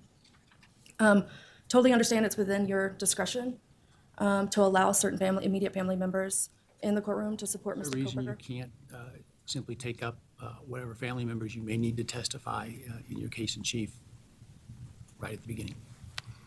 Other than, obviously, I know you have a narrative on how you want to lay these things out, but what I will tell you is both sides ought to get used to the idea that with a 3-month trial, the trial schedule will not be held hostage to your narrative. In other words, we'll be taking things out of order, stopping witnesses to put another one on to make sure we get them through them, and picking them up again. And so is there a reason you couldn't call whatever family members you need right away? Well, I will say, we have no intention of calling all the family members. We have the intention of calling a few of the family members who serve certain purposes. I can't think of a reason that we couldn't. Obviously, it's not ideal. It's completely out of context. It's out of order. This is like a gumbo. You are going to put all the pieces that go into that into the pot. And at the end of the day, the jury's going to decide whether it's a good soup or not from the state's perspective. And so I think we get too obsessively stuck on the idea of exactly the order these things need to come in, right? And so I'm not sure why you couldn't As long call. as long as you don't have the medical examiner be the last witness to testify in your case, okay? The family members you need up front, and then we take away this concern. I can certainly understand from the defense perspective the need and desire to have the defendants support family here in the courtroom. I do too. And I guess my preference would be for that, even though it would be out of context. and interfere with the state's preference of how to present its case. And I think I do take issue with the defendant being able to direct how the state presents its case to a jury. However, if our options are the immediate family members staying in the courtroom and hearing all the testimony of other witnesses versus calling them out of order, it would be our preference to call them out of order. Okay. Thank you.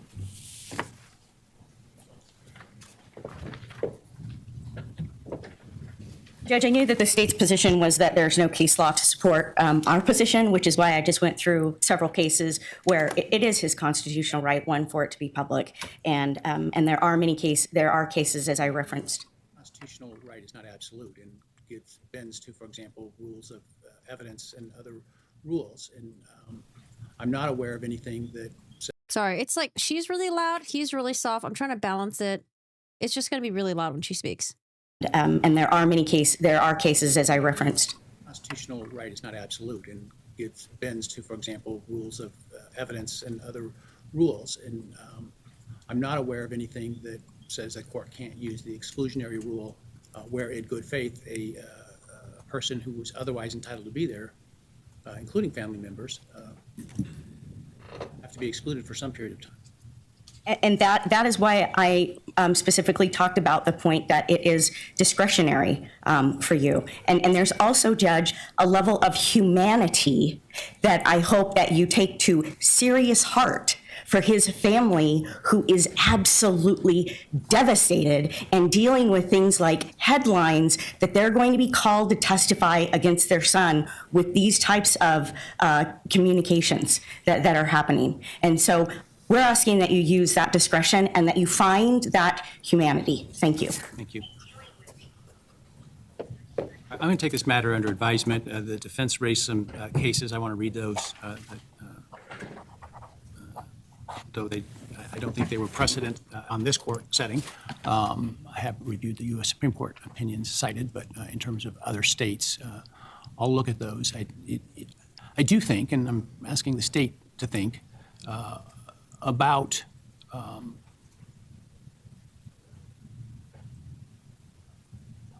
mean, honestly, I think as a normal person, I think it's a fair ask to have the state just to have the witnesses that they want to have from Bryan Kohberger's family to have them testify first. Like, yes, they want to have a presentation. They want to go in a specific order. But I mean, honestly, at the end of the day, Bryan Kohberger's family members, like, they didn't do anything wrong. They want to sit through the trial. They probably want to figure out whether or not their son is guilty or not, or their brother is guilty or not, their family member is guilty or not.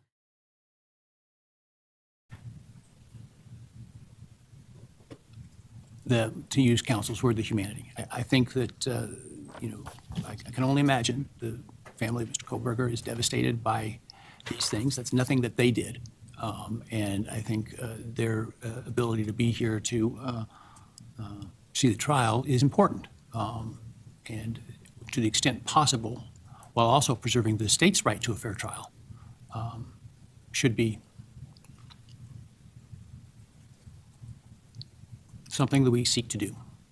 And I think calling them out of order is one way. Now, I know that there is, I don't know why the state would want to call them. I haven't reviewed their interviews. I don't know anything. I do know there's been an issue raised by the defense relative to purchases on an alleged family account that could be an issue. And so I do see some issues where family members may be important. And so I think there may be some need for exclusion, but I think best. Oh, but I could see how the state wants to slowly build the story of Bryan Kohberger making purchases on Amazon, and then the family members would probably be called, and they would be asked about, hey, you share this Amazon account with Bryan Kohberger? Yes? Yes. Did you buy this? Maybe. Did you buy this? No. Did you buy this? Yes. And they're probably going to look at the K-bar knife and the sheath that was purchased. And I think the knife sharpener, too, was mentioned. So, shared family Amazon account, but who purchased these items? Where are they now? Are they in your possession? Do you have them? The best way to handle that is to get them on and off as quickly as possible at the beginning to deal with that. I'm reserving ruling on that. I want to look at it, and I will issue a written order on that in due course. So many family members are affected by this. Yeah, it's super sad.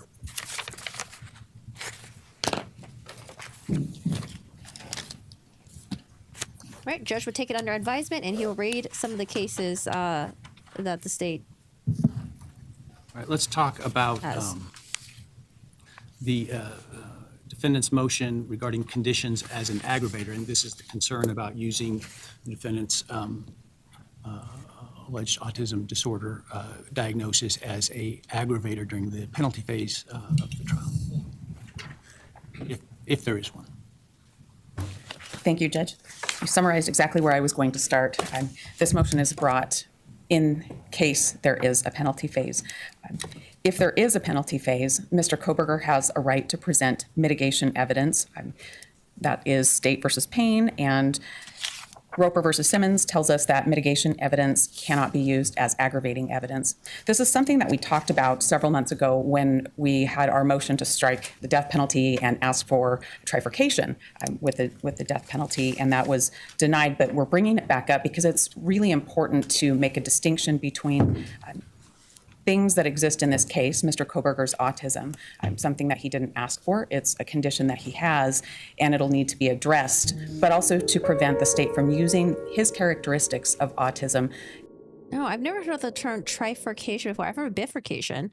Trifurcation refers to the act of dividing or splitting into 3 branches or forks. Oh, trifurcation. Caruncle, thank you so much for the 25. Remember, chat, whatever adversity you face in your life, at least you're not charged with 4 murders. Yeah, hopefully not. As aggravating evidence against him. The state has, and the court has, our expert analysis from Dr. Orr that talks about how autism manifests in Bryan, the things that people might see. And these are things that we've read a little bit about in the media over the course of the case. Bryan's physical body is more stoic, how he sits in one place. And he will look for a long time. Sometimes he'll hold his hands in a rigid position. And that means nothing. That's just how Bryan is. We seek to prevent the state from using those kind of characteristics against Bryan. I think the defense also says that when he's like sitting for a long time, he like starts rocking his body.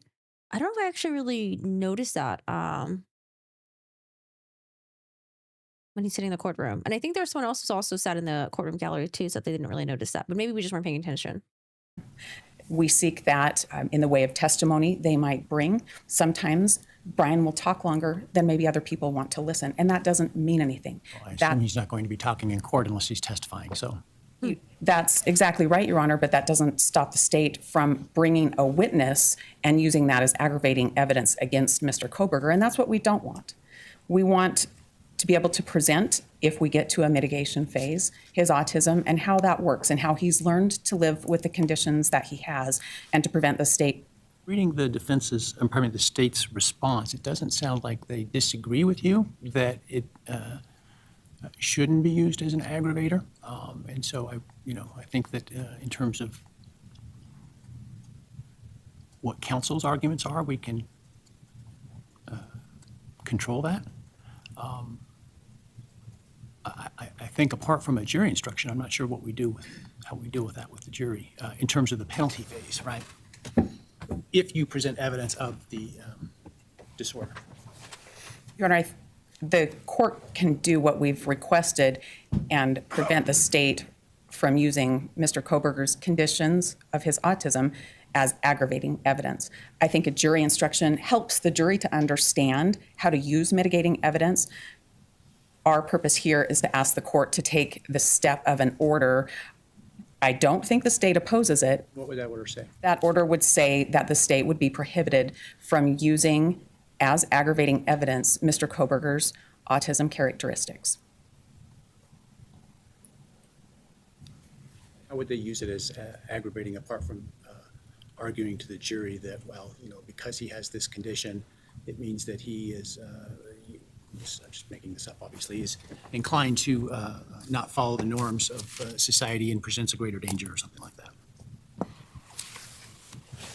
Your Honor, the order would prevent the state from, on the front end, in presenting their aggravation case, from using the conditions, the way autism works for Bryan, against him, to say that he does things that are consistent with autism and that that's an aggravating circumstance.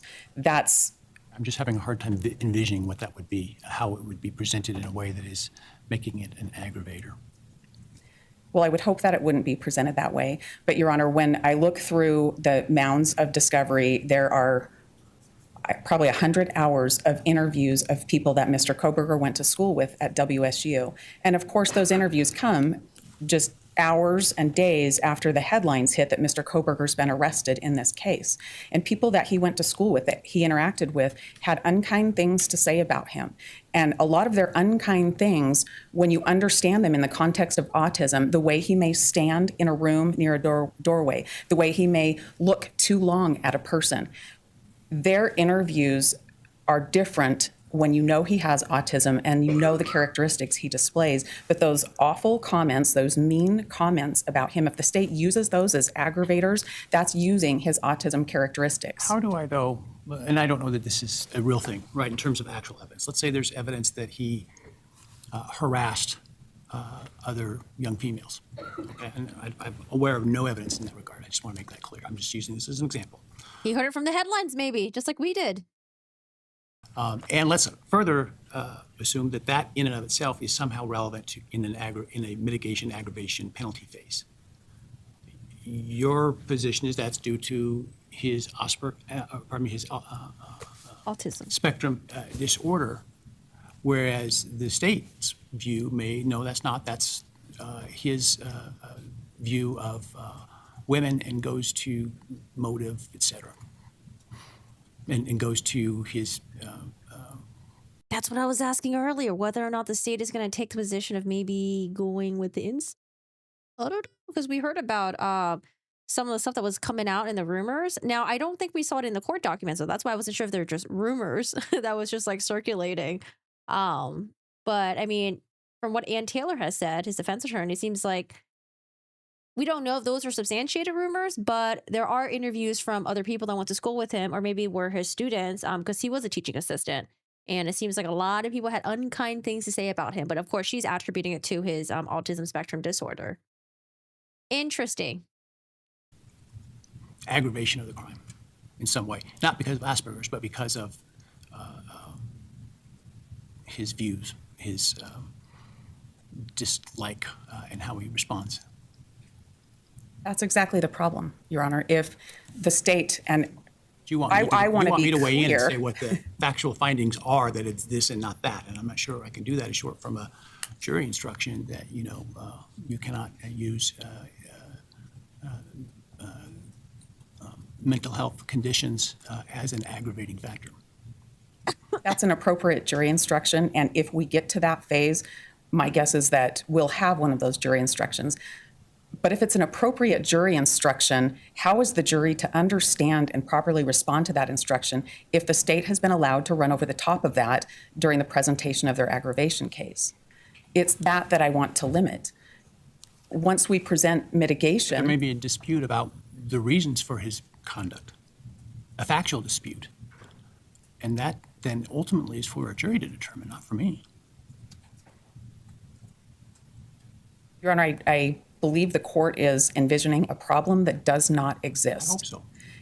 I think that the court will not find that that comes up. I think the court can issue an order to the state that would be not to use his conditions of his autism as an aggravator, his diagnosis of autism as an aggravator. That's going to be very similar to the court's jury instruction, and that keeps the trial process clean, and it allows the jury to draw the distinctions and properly use mitigation as it's supposed to do. This is a protective measure to be sure that. Sorry, I got a little bit distracted. Give me 1 second. Your Honor, I believe the court is envisioning a problem that does not exist. That's an appropriate jury instruction, and if we get to that phase, my guess is that we'll have one of those jury instructions. But if it's an appropriate jury instruction, how is the jury to understand and properly respond to that instruction if the state has been allowed to run over the top of that during the presentation of their aggravation case? It's that I want to limit. Once we present mitigation. There may be a dispute about the reasons for his conduct, a factual dispute. And that then ultimately is for a jury to determine, not for me. Your Honor, I believe the court is envisioning a problem that does not exist. I hope so. I think that the court will not find that that comes up. I think the court can issue an order to the state that would be not to use his conditions of his autism as an aggravator, his diagnosis of autism. To be honest, I have a lot of social anxiety, which makes it quite awkward to be around. Man, yeah, the social anxiety can be real sometimes. I was talking to someone recently. It was like last weekend, and I hate talking to people when it's really loud because I hate like shouting over things. Oh my gosh. I said something so awkward, and then like that night, I kept thinking about it, playing it over in my head over and over again. I was like, you know what? Hopefully, it was so loud that the person listening thought they misheard me. I'm hoping that's what happened. As an aggravator, that's going to be very similar to the court's jury instruction, and that keeps the trial process clean, and it allows the jury to draw the distinctions and properly use mitigation as it's supposed to do. This is a protective measure to be sure that case law is complied with and that Mr. Kohberger's constitutional rights are protected.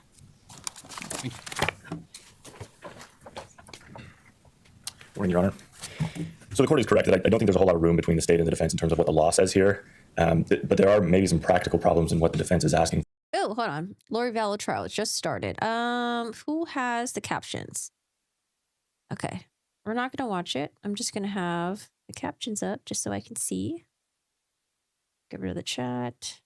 Theater mode. Dun, dun, dun, dun, dun, dun. Okay. Oh, man. Lots of stuff going on. All right. From this order. If and the court has already nailed this, if the court is to issue an order that says the state can't rely on his autism as an aggravating factor, then Sorry, I didn't want to jump. Hold on. Just really quickly, because I feel like I missed this part. An order to the over the top of that during the presentation. Harassed other young females. And I'm aware of no evidence in that regard. I just want to make that clear. I'm just using this as an example. And let's further assume that that in and of itself is somehow relevant to, in a mitigation aggravation penalty phase. Your position is that's due to his spectrum disorder, whereas the state's view may know that's Just give me a minute, guys. I just want to re-listen to this part again. not. That's his view of women and goes to motive, etc. And goes to his aggravation of the crime in some way, not because of Asperger's, but because of his views, his dislike, and how he responds. That's exactly the problem, Your Honor. If the state and Do you want, I want to me be to weigh in and clear. say what the factual findings are, that it's this and not that? And I'm not sure I can do that short from a jury instruction that, you cannot use mental health conditions as an aggravating factor. That's an appropriate jury instruction, and if we get to that phase, my guess is that we'll have one of those jury instructions. But if it's an appropriate jury instruction, how is the jury to understand and properly respond to that instruction if the state has been allowed to run over the top of that during the presentation of their aggravation case? It's that I want to limit. Once we present mitigation... There may be a dispute about the reasons for his conduct, a factual dispute. And that then ultimately is for a jury to determine, not for me. Your Honor, I believe the court is envisioning a problem that does not I exist. hope so. Okay. All right. I just want to re-listen back to that part. Then we get to the part where this guy gets up. This guy. All right. Morning, Your Honor. So the court is correct that I don't think there's a whole lot of room between the state and the defense. Wait. Is he the new guy who just joined on the state prosecution team? There's a new guy that joined. His name was Harwick? What was his name again? I think it was like Harwick or something like that. I don't know if that's him, though. Doesn't look like him. In terms of what the law says here, but there are maybe some practical problems in what the defense is asking for from this order. If and the court has already nailed this, if the court is to issue an order that says the state can't rely on his autism as an aggravating factor, then anything we try and present, they're going to argue, well, that's a symptom of his autism, and therefore the court's order says you can't use that. I don't think that's an appropriate approach. What I can tell the court is the state has no plans whatsoever to use the autism during the penalty phase as any kind of aggravation whatsoever. There is no plan to put on students from the university to talk about their personal views of this individual. To be quite frank, if we get to a penalty phase, we have a lot better aggravating evidence than the fact that he has level 1 autism. And frankly, it's just not a persuasive argument to ask a jury to impose the penalty of death because someone has autism. So from the state's perspective, this falls largely into one of the categories the court mentioned earlier in a different motion, that it's just really not necessary here. We understand the law. We understand that we're not to use his mental condition as an aggravator. We do, however, reserve the right to present argument as to, if the defense chooses to present it as a mitigating factor, how much weight should the jury give it? And I think we have quite a bit of flexibility there to put on our own evidence as to what exactly this autism means. And so that if the defense tries to say this is the reason that you should not sentence him to death, then we should be able to argue this does not make up for the proper aggravation evidence that we put forward. I think not only is that the state's right, it's what the statute requires. It's what the Idaho Supreme Court has been very clear that a juror in this situation has to be able to do. It's their duty. That was the Dunlap case. It's their duty to weigh the evidence, including any mental health or mental illness evidence, and make that ultimate determination. And so the state does not believe that this order is necessary or appropriate, but also has no plans of using this as aggravation. Thank you, Your Honor. Response? We understand that the state can argue the weight of the mitigation evidence. That's not why we brought this motion. As far as what the conditions of autism are and the way it works in Bryan, the state has received, through our expert disclosures, reports that describe that. So there's some guidelines for the state there to understand what we are talking about with Bryan's autism. The state will present its aggravation evidence first. The protective order that we're seeking from the court, the order to say you can't use his autism and the conditions thereof in your aggravation case, is easy, it's protective, and if we get to a penalty phase, it is imperative that we protect the rest of the trial. Certainly, if the state thinks it needs to present something in aggravation and there's a question, they could ask the court to revisit the order. This is just a very good, clean way to protect Mr. Kohberger's constitutional rights, and we ask that you enter an order. Thank you. Right. I don't, again, from a legal perspective, I don't think there's a disagreement about the use of the autism spectrum disorder as an aggravating factor in the penalty phase.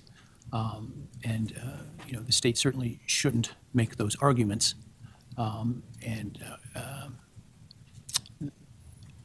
are instructed not to do so. But how that comes up factually, the fact that your expert says that this is one of the symptoms of this, that the state can't put on some evidence that they may disagree about. What was the name of the other phase again? It was a penalty phase and the... Oh, I had it in my head, but I forgot.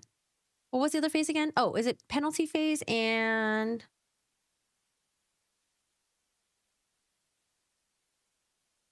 guilt phase?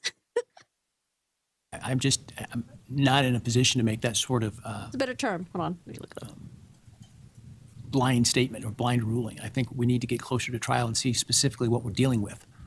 And so I'm not inclined to issue such a broad order in terms of the actual evidence, the presentation of evidence. I think I can certainly say don't make that argument that the fact of the diagnosis is somehow an aggravating factor.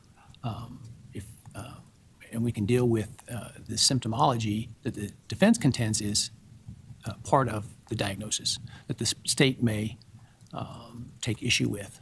Or Basically, like the guilty / innocent phase. There's a penalty phase, and then what's the one before that? ChatGPT is not helping me out here. I believe that there's some other relevance of in the penalty phase. And so we'll deal with that on a case-by-case basis as we get there. So the extent of my ruling is simply that the state should not make the general argument that somehow the diagnosis is an aggravating factor. Yeah, guilt phase. Right, Okay. I don't know why I second guessed myself. It sounded weird saying guilt phase. I thought there was a better term for it. Take the morning break. We'll take 10 minutes and be back at about 20 till. All right, but the good thing about being a little bit behind is we can just zoom right through here and just forward it, just fast forward it. Okay, but I am going to get up really quick. We're going to get up and stretch. We are moving on pretty quickly. If they don't get through all the motions today, they are going to do a 2-day hearing. So it'll extend out to Thursday. And it seems like the Lori Vallow trial is starting on up. Seems like they got the same guy testifying about the crime scene and the bullet on the stand. Oh, nope. I don't think everyone's in the courtroom yet. All right, they're just doing shit. Okay, I'll be right back.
Cheryl says hi. Oh, you know what? I actually need some more water. Give me another second.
How are you guys all doing? Hey, James. Hey, TCF. Man, after all the work that I put in to revive this freaking plant, he started to die again. I just forgot to water it just for like 3 days over. And he's being so extra. Now I gotta revive him again. These plants, man. These darn plants. All right, y'all. So court took a 10-minute break. We are back. Lori Vallow trial is not starting yet. They're doing some camera work. I don't know what the hell they're doing over here. Thank you. Jury right here. All right, let's bring in the jury. Oh, the jury's all here. Okay, cool. Oh, wait. Do you need? Okay, I don't know what's going on over there. Plants are so dramatic. I know, they're so dramatic. There's this funny Instagram reel that someone did where it was like showing my plants, how rough it is out there. So like he takes his plant on a street tour of like all like the plants you see on the side of the roads that are like being like not taken care of, the weeds that are growing that are all dying and stuff like that. He's just like smacking around. I know, it's like so stupid, but it's so funny. These indoor house plants, they don't realize how good they have it. Except, when you forget to water them. All right, y'all. So let's get back to this.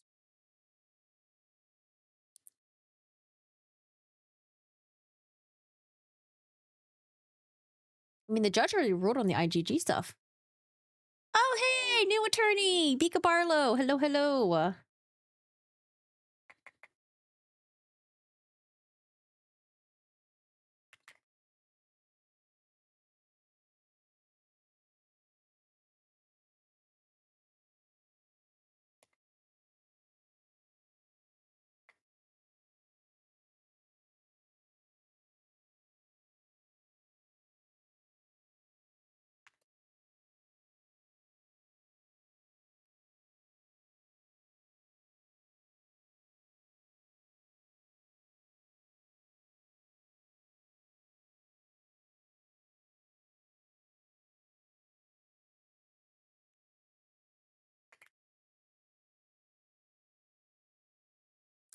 So instead of going into all the details about how the investigative genetic genealogy was done, how there was DNA that was found on the knife sheath, and then they took that DNA sample, they were able to somehow get a SNP profile, and then initially the Autism labs that they hired weren't able to find someone in CODIS. Well, actually, this is when they took is it SRT? Yeah, they took the SRT profile, the short tandem repeat, STR profile, and then they weren't able to find someone in CODIS, so they converted to like the S&P profile.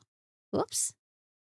They got the S&P profile instead. They weren't able to link it with anyone, and then the FBI ultimately took over the S&P profile, and they were able to look through the family tree stuff, those online like My Ancestry, OurHeritage.com and stuff like that, whatever it's called. And they were able to find relatives of the DNA that's linked to the one that was found in the knife sheath. And that's how they were able ultimately to pinpoint to Bryan Kohberger. The judge has ruled that the IGG stuff will come in. However, they're not going to talk about the whole process behind it. They're just going to say, oh, this is a tip that we got from FBI or law enforcement or whatever it was. And that's all they're going to say about the IGG stuff. So the state and the defense seems to agree on the tip part. Now she's going into the stuff that they don't agree about. Wait, hello? Can you hear me? You can hear me, right? Can you hear? Who can you not hear? Oh, I don't know why you guys can't hear them. Give me a second. Let's see. Oh, I think it was on the wrong browser. Okay. How about this? And we want to make sure that nothing that is said by that witness implicates another source. And by source, I mean someone like a witness who called with a name or some other way of identifying Mr. Kohberger by name as the possible suspect. The state, in their response to us, said, well, we have lots of other evidence. And they have lots of other evidence they intend to produce. But the only thing that identified Mr. Kohberger that set them on a train or a trail to charging him was a genetic genealogy. So we just asked. Well, I don't know if that's a fair statement. I think the thing that led to them investigating him was the investigative genealogy. I think that's what led to, the only thing that led to charging him. I apologize. You're right. It was what they led them to investigate him and ultimately charge him. But I think that the court could issue an order or at least require the state to make a proffer is exactly how they're going to do this. The reason I'm here is because I've done a lot of cases with DNA evidence. And the last thing I want is a repeat from a case I tried many years ago, which was a cold hit, where the state simply introduced a quote tip through testimony of a police officer, and the first question the jury asked was, what was that tip? And that is not, we do not want the jury to speculate. And it's not our job to tell them how to do that, but I think the court has to be vigilant. Well, I certainly could anticipate that being an issue in terms of the jury's curiosity, right? Depending upon how compelling or not compelling the other evidence may be viewed by them. And so it may be that you want to come up with some instruction to the jury that basically says, you know, we're not going to tell you what that tip is and you don't need to consider it or something like that. Is that an invitation? It's an invitation for you two sides to work together to try to solve this conundrum in a way that you both can live with. Okay, well, I accept that invitation, and I assume the state also will be willing to do that. I don't know if anybody has any comments. I mean, we see this sometimes, not in the context of DNA, but we will have, as an example, a probation officer who does a home visit and searches somebody's property without a warrant or other right, because they have that ability on probation, because the defendant will have waived their Fifth Amendment rights as a condition of probation. And sometimes then we want, we'll have to have the probation officer testify in a way that doesn't necessarily tip the jury off that the defendant was on probation, which would be a 404B issue. And I have seen, without some explanation to the jury, when we use those sort of generics or whatever regarded the search, that can cause curiosity with the jury and then get sidetracked. And so we will frequently use an instruction to the effect of, law enforcement's search of the backpack has been found to be lawful, and you should not consider or concern yourself with that, right? And so it's basically telling the jury, don't speculate about this point or how we got to this point. It's not important, and you're not to do it. And I think that generally causes them to back off that. And so that's what I'm suggesting that you try to work through. Okay, will do. Thank you. That's all I have to say. I didn't mean to cut you off. If you have No, that's all I have to say. That was the only concern that was left for us. Sure. All right, thank you. And Judge, I think that fairly states where we are. I was curious what the defense meant in their reply, where they said that the testimony about the tip should not falsely suggest other evidence, and I still have no idea what that means. But we are happy to engage in discussion about a jury instruction like the court outlined. I will comment that it seems like it took a long time to come full circle, because we're right back where the state started a long time ago, with a lot of court effort invested in dealing with hearings in the interim. I appreciate the court's diligence with that. And I think also, for the record, there were some pretty serious allegations, ethical allegations, made by the defendant in its motion in limine number 11. Those were factually rebutted very clearly in the state's response, and I just want the record to reflect that the state maintains we did nothing ethically wrong with this, but we're satisfied with where we are right now. Well, sometimes we litigate issues for purposes other than evidence at trial. Curious, the defense introduced an alternate theory of what happened. The only preview that I've seen so far in regards to the state's explanation is that it's not Bryan Kohberger. It can't be him. He has a coordination. I forgot what it was diagnosed. It was like developmental coordination issue or something like that. He would not be able to kill 4 students, and that in order for someone to kill 4 students within this time frame, it is most likely multiple perpetrators that have done it, not just one person, Bryan Kohberger. That's all I've seen so far. Right? We do it in terms of constitutionality of searches and other things, and that's all okay. And I certainly have not made any finding that the state has done anything inappropriate, and so nor have I seen anything to suggest to me that that is the case as of this moment right now, at least, as it relates to that. To me, this is a practical problem. Regardless of the reasons you are in agreement, the important part is that you are in agreement. I suspect what the defense is suggesting, I think, trying to read the tea leaves, is they don't want an implication that there was some other evidence related to a tip or specific to Mr. Kohberger that put him on the radar, right? And so I think that's just where you come. I don't think, for those purposes, we're suggesting that the state can't present its evidence about the car, suspected car, about the defendant's whereabouts on the night, et cetera. Those are things that were discovered and put together after the fact, right? I think it is important to develop a narrative that doesn't suggest, for example, there's some fact witness who may have heard a confession from the defendant or have witnessed the defendant that led to the tip, right? And so I think it's important how that's presented, and hopefully you can work that out, and if you can't, we'll revisit how to address it. Yes, Your Honor, I appreciate that. And the state's intent, we've already spoken with the investigators to develop this, is to have probably Detective Payne, who is one of the leaders and lead investigators, to simply testify that they received a number of tips, that around December 19th, they received a tip. Following that tip, they took these steps. That's what we're contemplating at this point. Thank you, sir. And so we have a pretrial in next month, and so hopefully you can come to an agreement on how this is going to be handled specifically by that time. Yes, sir. Thank you. Anything to respond to, Ms. Barlow? No, nothing on that. All right, thank you.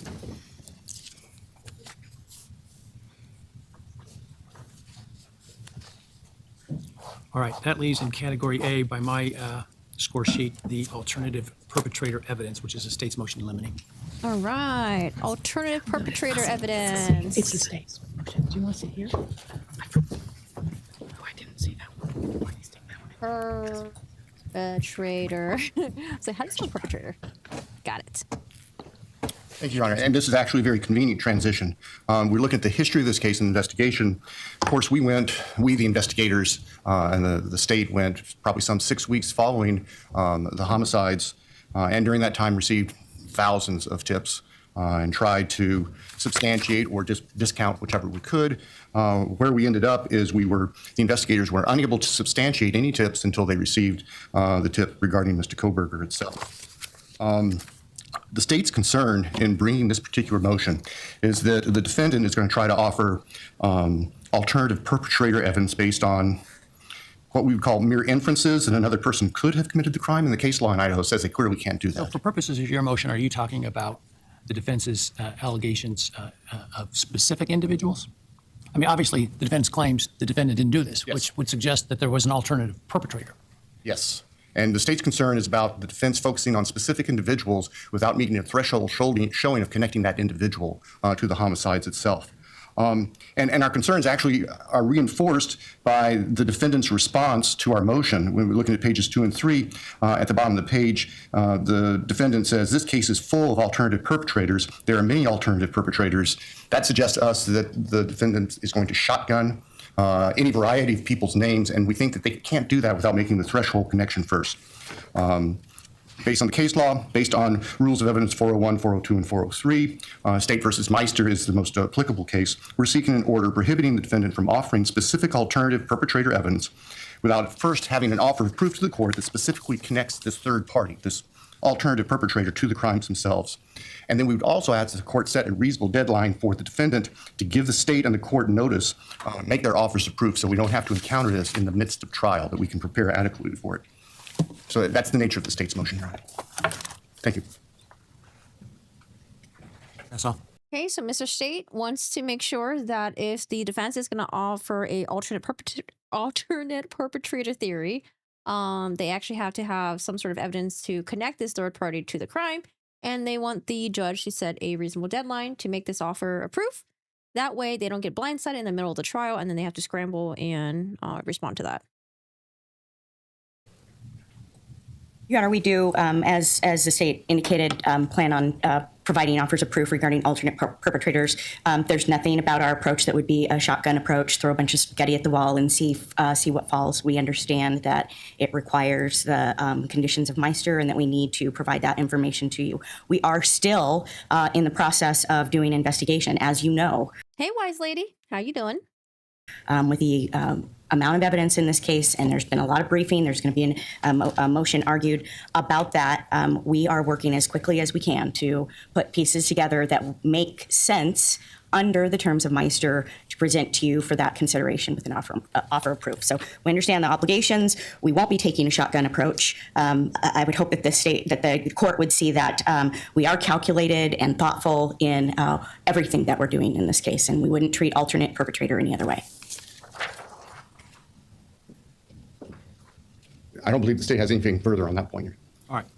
I think the parties are both correct in that State v. Meister is controlling here, where the court has spelled out that if the defense intends to present specific alternate perpetrator evidence, they have to make a factual showing that would, in fact, connect such a person rather than just throwing names out or arguments or theories out without. Every time I think about third-party perpetrator, I think of the nexus in the Richard Allen case. The nexus. Evidence. Oh, also, apparently Richard Allen's interviews are out. There's 2 interviews that were posted that I found. So I kind of want to watch it. We should watch it together. What do you think? To support that. I don't want to do that at trial. I think that's not enough time for the state then to investigate that. You're doing an all-nighter? Wait, you're in Oz? An all-nighter? Is Oz an acronym for something? And I don't think there's enough time for the court to respond to that. And I think we'll waste a lot of time where we are not having trial as a result. And so what I would like to do is to look at a date shortly around the time of the pretrial to hear those proffers. Australia. You're an and, Aussie. Go from there. Now, things may. I'm not, Oh, yeah. It must be really early for you right now. What is it, like 7 a.m. over there? 8 a.m. over there? Just waking up? discounting the fact that things may unexpectedly happen after that, but in terms of what we are or should be aware of at this point, I think we need to flesh that out before we go down that road. And so I will. Oh, I was completely off. Oh, you know what? I think I'm thinking of UK. I think UK, they're like 8 hours ahead of us. Probably reach out with your calendars and set a date sometime around that pretrial, maybe even during that pretrial since you're here to take care of that. Thank you, Your Honor. All right.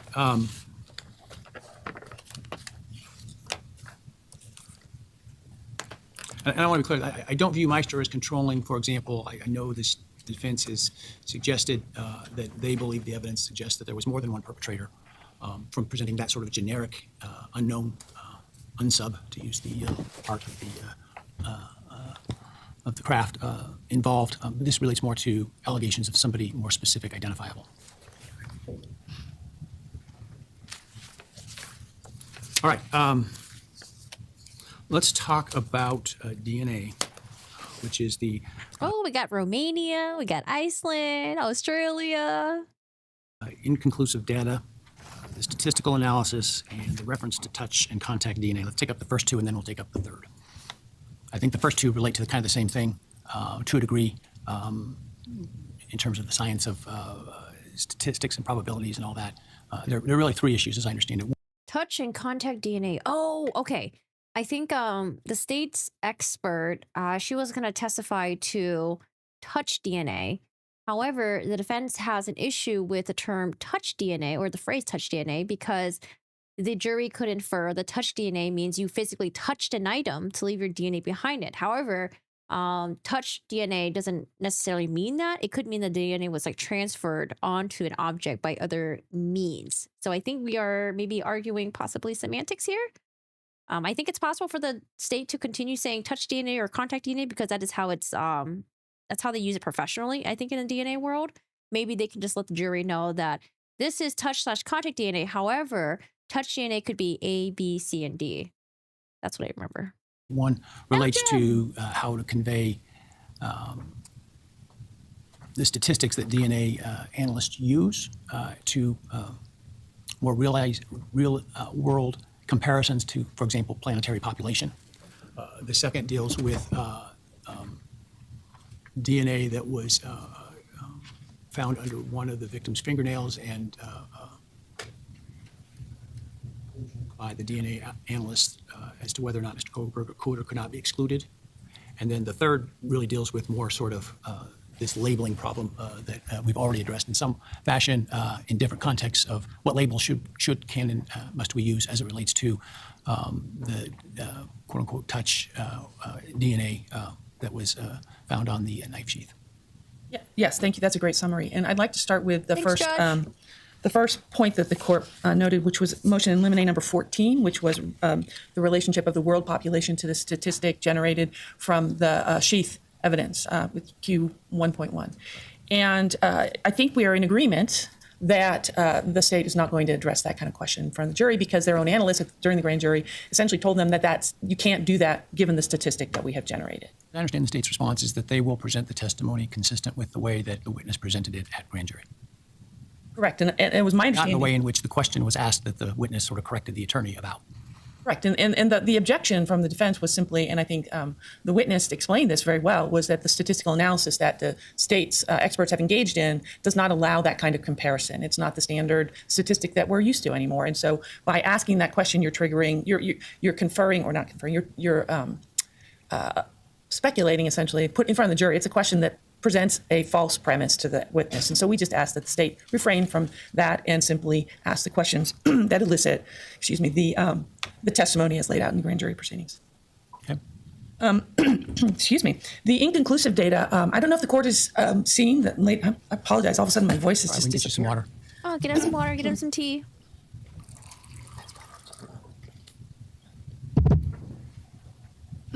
I don't know if the court has seen the latest filing from the state. I did see it. Okay, so they filed a new expert disclosure on Monday from an expert who went through and analyzed the data at issue. So as Response to the defense's having retained an expert who discussed whether or not you could exclude Mr. Kohberger from the DNA found under the fingernails. Yes. And what triggered that was the grand jury testimony where questions were asked of the analyst regarding the meaning of a conclusive versus an inconclusive data result. And the analyst testified as to 13.1, the fingernail swabs, that their data was inconclusive. And to the defense, and that means that you cannot draw any conclusions. So the defense retained cybergenetics, which uses a different statistical tool than the lab here, and generated a statistic which is strongly exclusionary of Mr. Kohberger from that particular sample. And while that doesn't preclude the evidence from the state lab, it adds additional information to the picture, the overall picture. And It's just a question for the experts to testify about and the jury to make its conclusion. Well, I think that allowing the type of questions and apparently now the new conclusion that was in the state's response to our motion would be inappropriate and prejudicial and should be excluded under and you have to. You want me to believe your expert and not their expert? No, I'm not asking you to believe anyone in particular. However, what I am saying is that the amount of time and energy it will take to explain what inconclusive means is essentially far greater than should be the job of the defense to do. Inconclusive means inconclusive. No, I'm not saying that. I think it can be presented, and it can be presented in a fair manner that is consistent with due process and the right of Mr. Kohberger to confront it. The new disclosure from the state is an expert who went through in great detail. We have a 27-page report from him where he not only reanalyzed the data visually, but he also used another statistical tool. And he stated in his conclusionary paragraphs, and it's a very long report, that first he looked at the data using the lab's protocols and doing some validation himself, essentially looking at their validation studies. And he found that just visual examination of the data excluded Mr. Kohberger. He went a step further and he said, I'm going to use this new third tool called LR Mix Studio to generate the same statistic or similar statistic that the lab did, the state lab did, as well as True Allele Cybergenetics did in their analysis. And he came up with a strongly exclusionary statistic. So we have now before the court, as he describes it in his disclosure, a statistic from the state lab, which means that it's 25 times less likely if the DNA originated. I always have a hard time with these numbers because you have to be extremely careful how you say this because it can flip the meaning. So let me just double check. His statistic, I'm sorry, I'll start with his. It's 5,000 to 100,000 times less probable that a coincidental match would be made to an unrelated person. In other words, what he's saying is that Mr. Kohberger is not included, and that's a strongly exclusionary statistic. And I'm not saying this very well, Your Honor, because it's these likelihood ratios are hard to explain. So that's a 5,000 to 100,000 times less probable that Mr. Kohberger is present. In other words, it's much more likely someone else is there if there's someone else there. Then the cybergenetics came up with a number that is in the range of 2.8 billion times less probable that he is there than some other unrelated individual. And this expert then relates that even the state lab's number is 25 times less likely that Mr. Kohberger is there than some other unrelated person. So all of the numbers point to exclusion. The question is really the weight of it. And the way that the state intends to present it, and they presented it in their reply to our motion, was they should be allowed to say that this means that Mr. Kohberger cannot be excluded. And that is just a misrepresentation of their own data. None of the data that's presented to this court at this moment in this motion supports that statement or that conclusion. And it's unclear to me who is going to say that because it's not in any of the disclosures that have been produced so far. The first time we've seen it is in this reply brief. So I think that rather than having a battle of the experts, right, where you're going to have all three of these people testifying before the jury, and to allow that just one question is going to subsume an enormous amount of time in explaining why it's not in it, why it's inaccurate. And while it might be technically true, it's not an accurate statement for the jury to consider, and it's just going to confuse them. And it's highly prejudicial to Mr. Kohberger. So we would ask the court to, if it's going to allow this in, and we haven't asked to exclude the evidence, we simply ask the preclusion of this kind of questioning, that the state be precluded from inferring or asking a question to elicit some kind of inclusionary statement.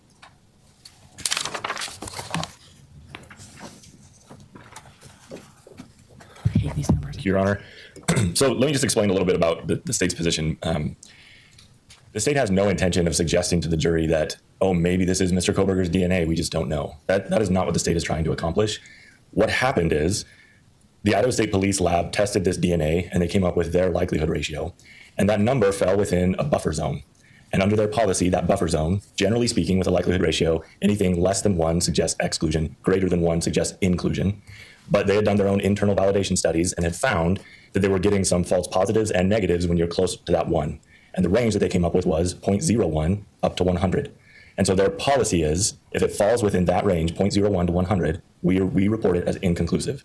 Not just meaning you can't, uninformative. You cannot draw one way or the other, whether it's exclusion or inclusion. And so that's what we had from the Idaho State Police when we went to the grand jury. We thought that it was important. What we were trying to portray to the grand jury was that there was the only DNA that connected Mr. Kohberger to the crime scene was on the knife sheath. But the analyst important, what we were trying to portray to the grand jury was that there was the only DNA that connected Mr. Kohberger to the crime scene was on the knife sheath.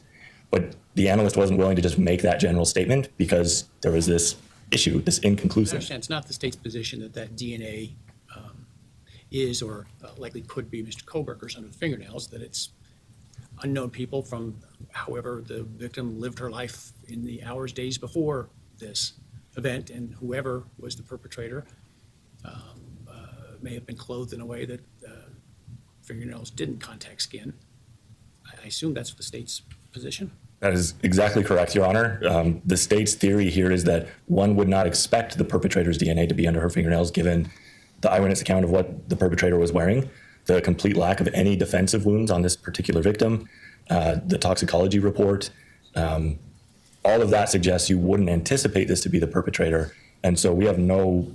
So does that mean the state's not going to present this evidence in a way that would suggest or argue that it could be Mr. Kohberger's DNA?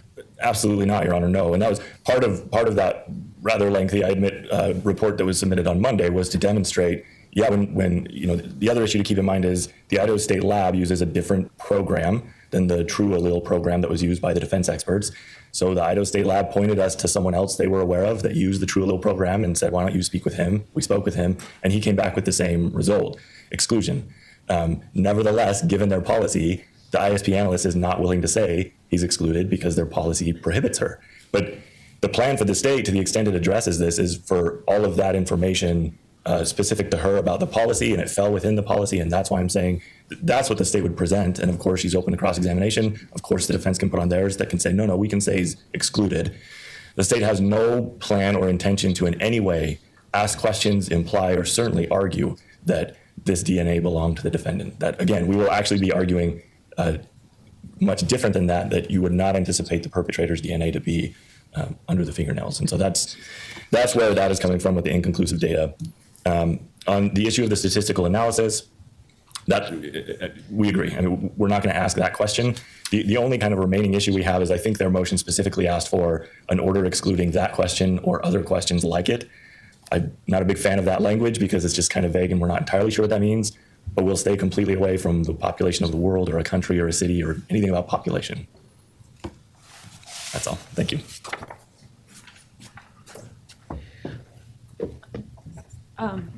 I would just like to say, Your Honor, that I guess we're in agreement, and as in an abundance of caution, I might ask the court to issue an order just that if things change, that the state has to come to the court before even trying to present such evidence. Thank you.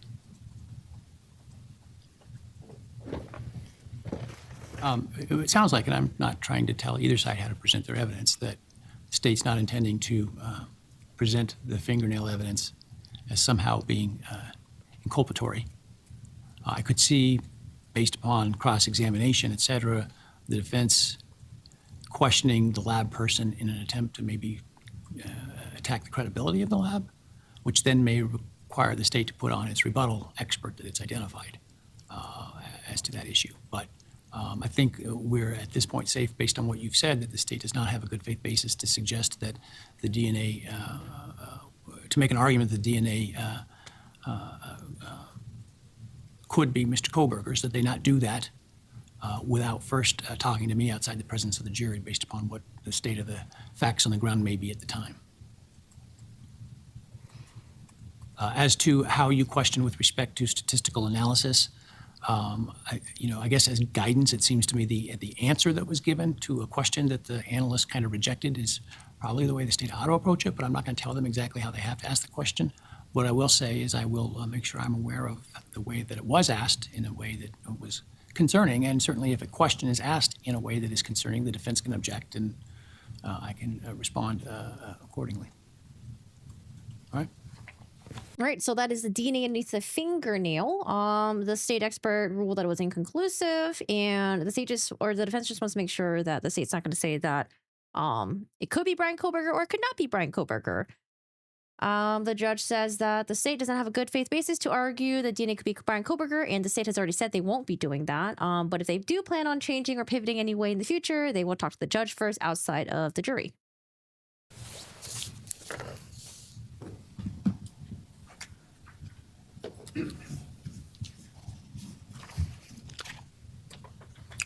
All right. Next motion to eliminate is Defense 12 regarding the make and model of the suspect vehicle. Oh, I'm sorry. Did I miss one? Oh, you're right. Within the group, Yeah, the Delphi stuff, from the stuff that I was hearing from that case, having the Monica Waller, the doctor who was a true crime fanatic, followed the podcasts and stuff, would tell Richard Allen things that she heard from these podcasts, and then she was the one that was able to elicit the detailed confession from Richard Allen, and there was no recording of that. Yeah, that was a very weird one for me. Dr. Monica Waller. Super fucking weird. And then having Richard Allen being in solitary for so long to the point where it's possible that he was going crazy and then maybe he made these false confessions. Yeah, that case is a wild one. Now, in terms of the Kohberger case, I don't think we're there yet in comparing the shit that went down in Delphi with the Kohberger case. I think that what's been illuminating so far about the Kohberger case is the defense's expert, Cy Ray, in his affidavit about how he basically is saying the state is misrepresenting Bryan Kohberger's cell phone movements the night of the murders. So that part is, I think a lot of people are having our eyes open and ears open for that one. I will say the Kohberger stuff, a lot of stuff that's come out so far does look very damning when they talk about the knife purchase, the balaclava, his demeanor and all that stuff. However, just like with any other case, once you start getting more context, sometimes that could be explained away. Or sometimes when the trial happens, it's like, yeah, that shit was damning from the beginning and it still was damning after hearing from more testimony and expert witnesses and stuff like that. So I think it's too premature to kind of like jump like one way or the other 100%.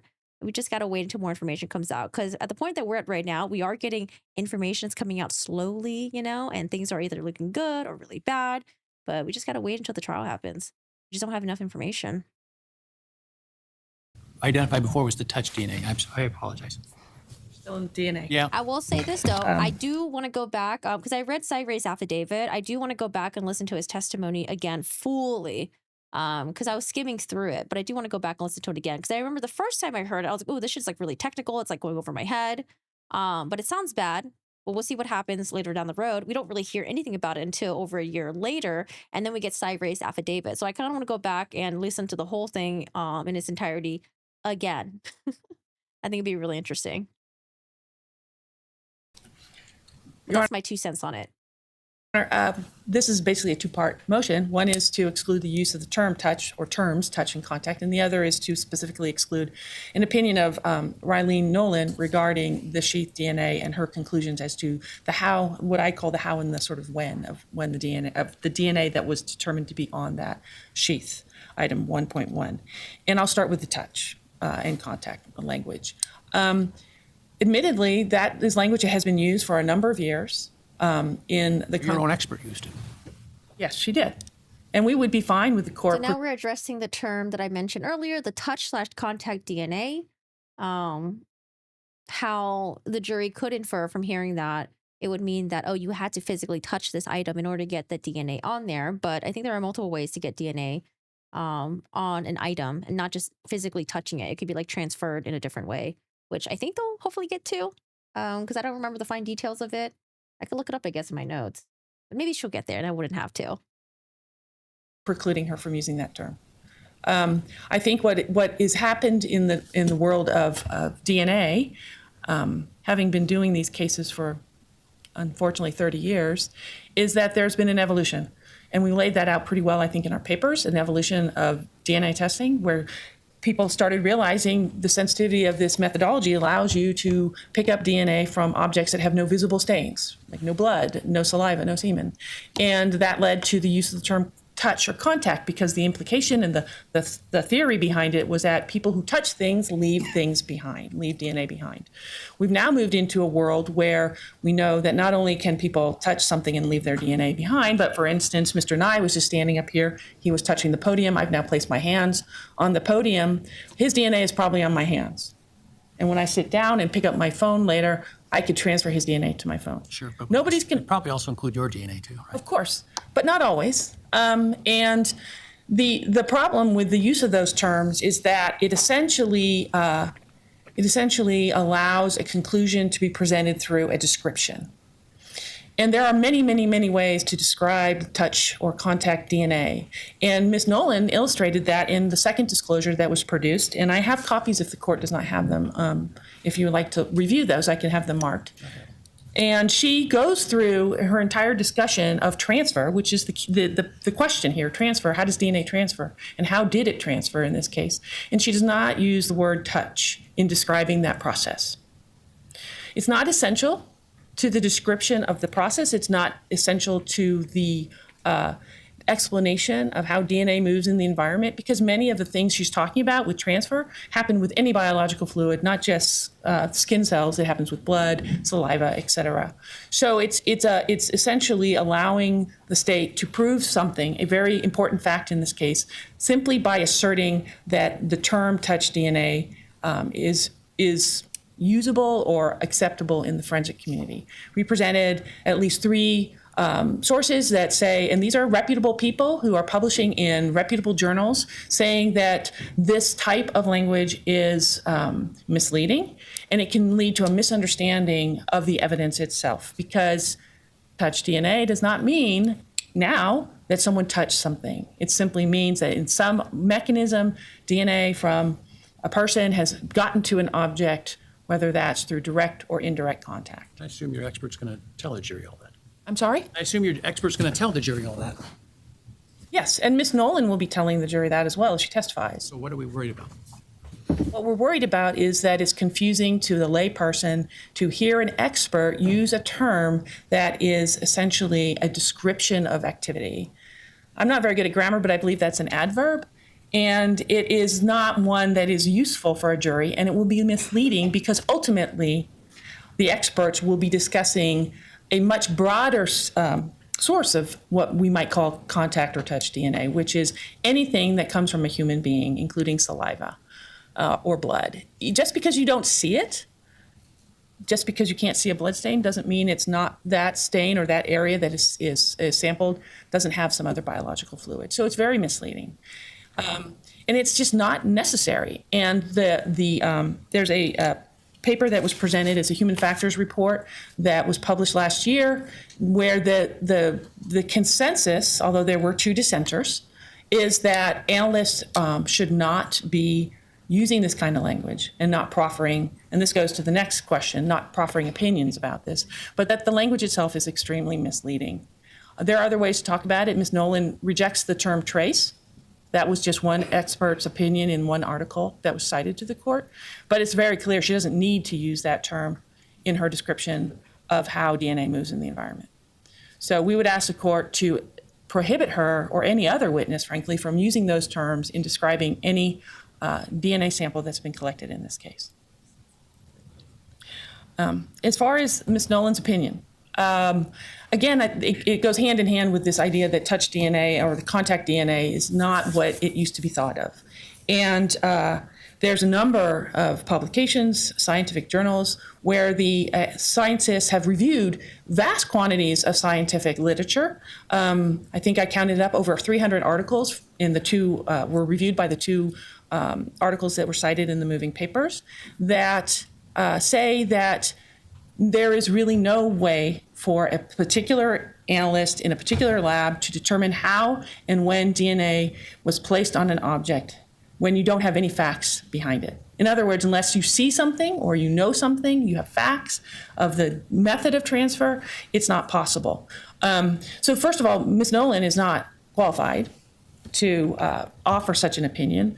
It's very clear from the growing consensus in the community that transfer in and of itself, how things get places, is a separate expertise which requires separate training. And a DNA analyst working in a laboratory does not have that kind of training. And in fact, it's not really provided in the United States. There is a paradigm in Europe that is being used, but has not been accepted or used here in the United States at this point, which is the concern from some of the experts who were on the human factors report. But Ms. Nolan is not at all qualified. If you review her CV, which was part of, I think, the first disclosure in December of last year, going through the list of courses that she's attended, none of them are specific to transfer. And in her affidavit that was supplied I don't know if she was planning on testifying when the transfer would have happened. Let me look at my notes, actually. I don't know if I remember that. I don't think she was going to. Let me see what she said. To the court, she discusses attending some presentations at a recent meeting where there was discussion of transfer, where some unnamed individuals disagree with this idea that it's not something that should be testified to. But I think there's that her presentation, and this is what the court has to consider. Here's a note that I have. Nolan, touch contact DNA. Defense wants to exclude terms like touch and contact DNA. The state's opposition. Touch is used in the context of DNA to distinguish between samples collected from known visible stains, such as blood, saliva, and semen. DNA is deposited by handling or wearing. Defense, the implication of the word touch, DNA can transfer through the environment. Let's see. Do I have more notes on this? State opposition. Ms. Nolan will opine that the amount of DNA found in the sheath and the fact that it came from a single source makes it more likely the DNA arrived on the knife sheath because of primary transfer, rather than secondary transfer. So I guess if it was secondary transfer, it's possible that there would be two sources of DNA and not just one source of DNA.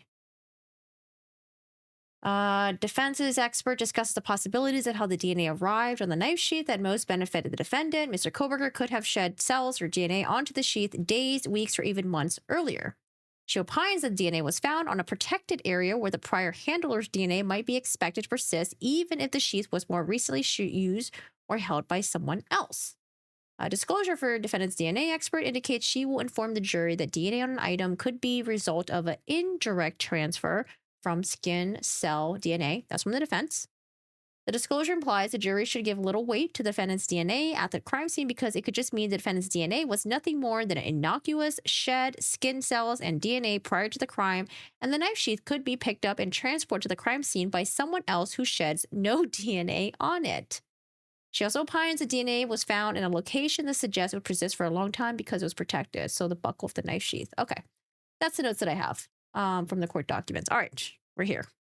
The facts presented by the state in support of their opinion is not supported by anything other than this vague statement, well, some people don't agree with this position. We don't know who those people are. The state and Ms. Nolan have presented no particular scientific articles that support her opinion, and she has presented no specific training to take her from an expert around DNA testing, which no one is suggesting she is not, to an expert on the how and the when of transfer in this particular case. Then, when you look at her opinion, I think the court has to exclude it because it's highly speculative and it's incredibly confusing. She first states that the consensus in the community is that you cannot determine when and how DNA moves onto a particular object. She says that without any qualifications, that the science doesn't support that. She then proceeds to say the DNA on the sheath could have gotten there through indirect transfer, meaning it was not placed there by direct contact of a hand, for instance, with the object. And then she goes on to say, but because of two facts, the quantity and the fact there's a single source, I believe it got there through direct contact. She offers this court absolutely no information to support that. She doesn't. Other than those two things. I'm sorry? Other than those two things. Well, yes, those are two facts, but those facts and the meaning of the facts are relevant. We cited a number of cases that talk about expert witnesses and speculative opinions. And our position is that this opinion is so speculative and so confusing that it shouldn't be presented to the jury, in great part because Ms. Nolan does not present this court with anything to support her conclusion. She's basically saying the science says I can't do this, but I think I can. If we were in a different place where we had some articles to support her conclusion, if there were articles to support the fact that the amount of DNA or the fact that it's a single source sample is probative of that the scientific principles and methods of DNA testing support that, then we'd be in a different place. But that's not where we are. We're here with a naked opinion with no foundational facts to support it other than Ms. Nolan's training and experience.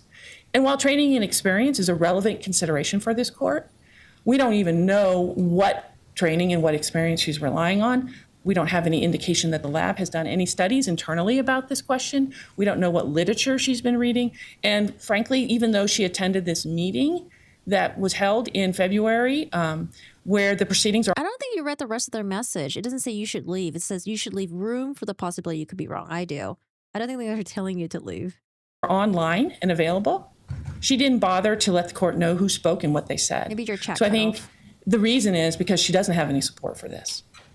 And it's going to be incredibly time-consuming, not only to cross-examine her, but to present evidence to rebut her opinion. And given the speculative nature and the sort of both sides of Yeah, I could see this expert being on the stand for the entire fucking day. it, nature, I think the court has to exclude it. All right, state, what say you?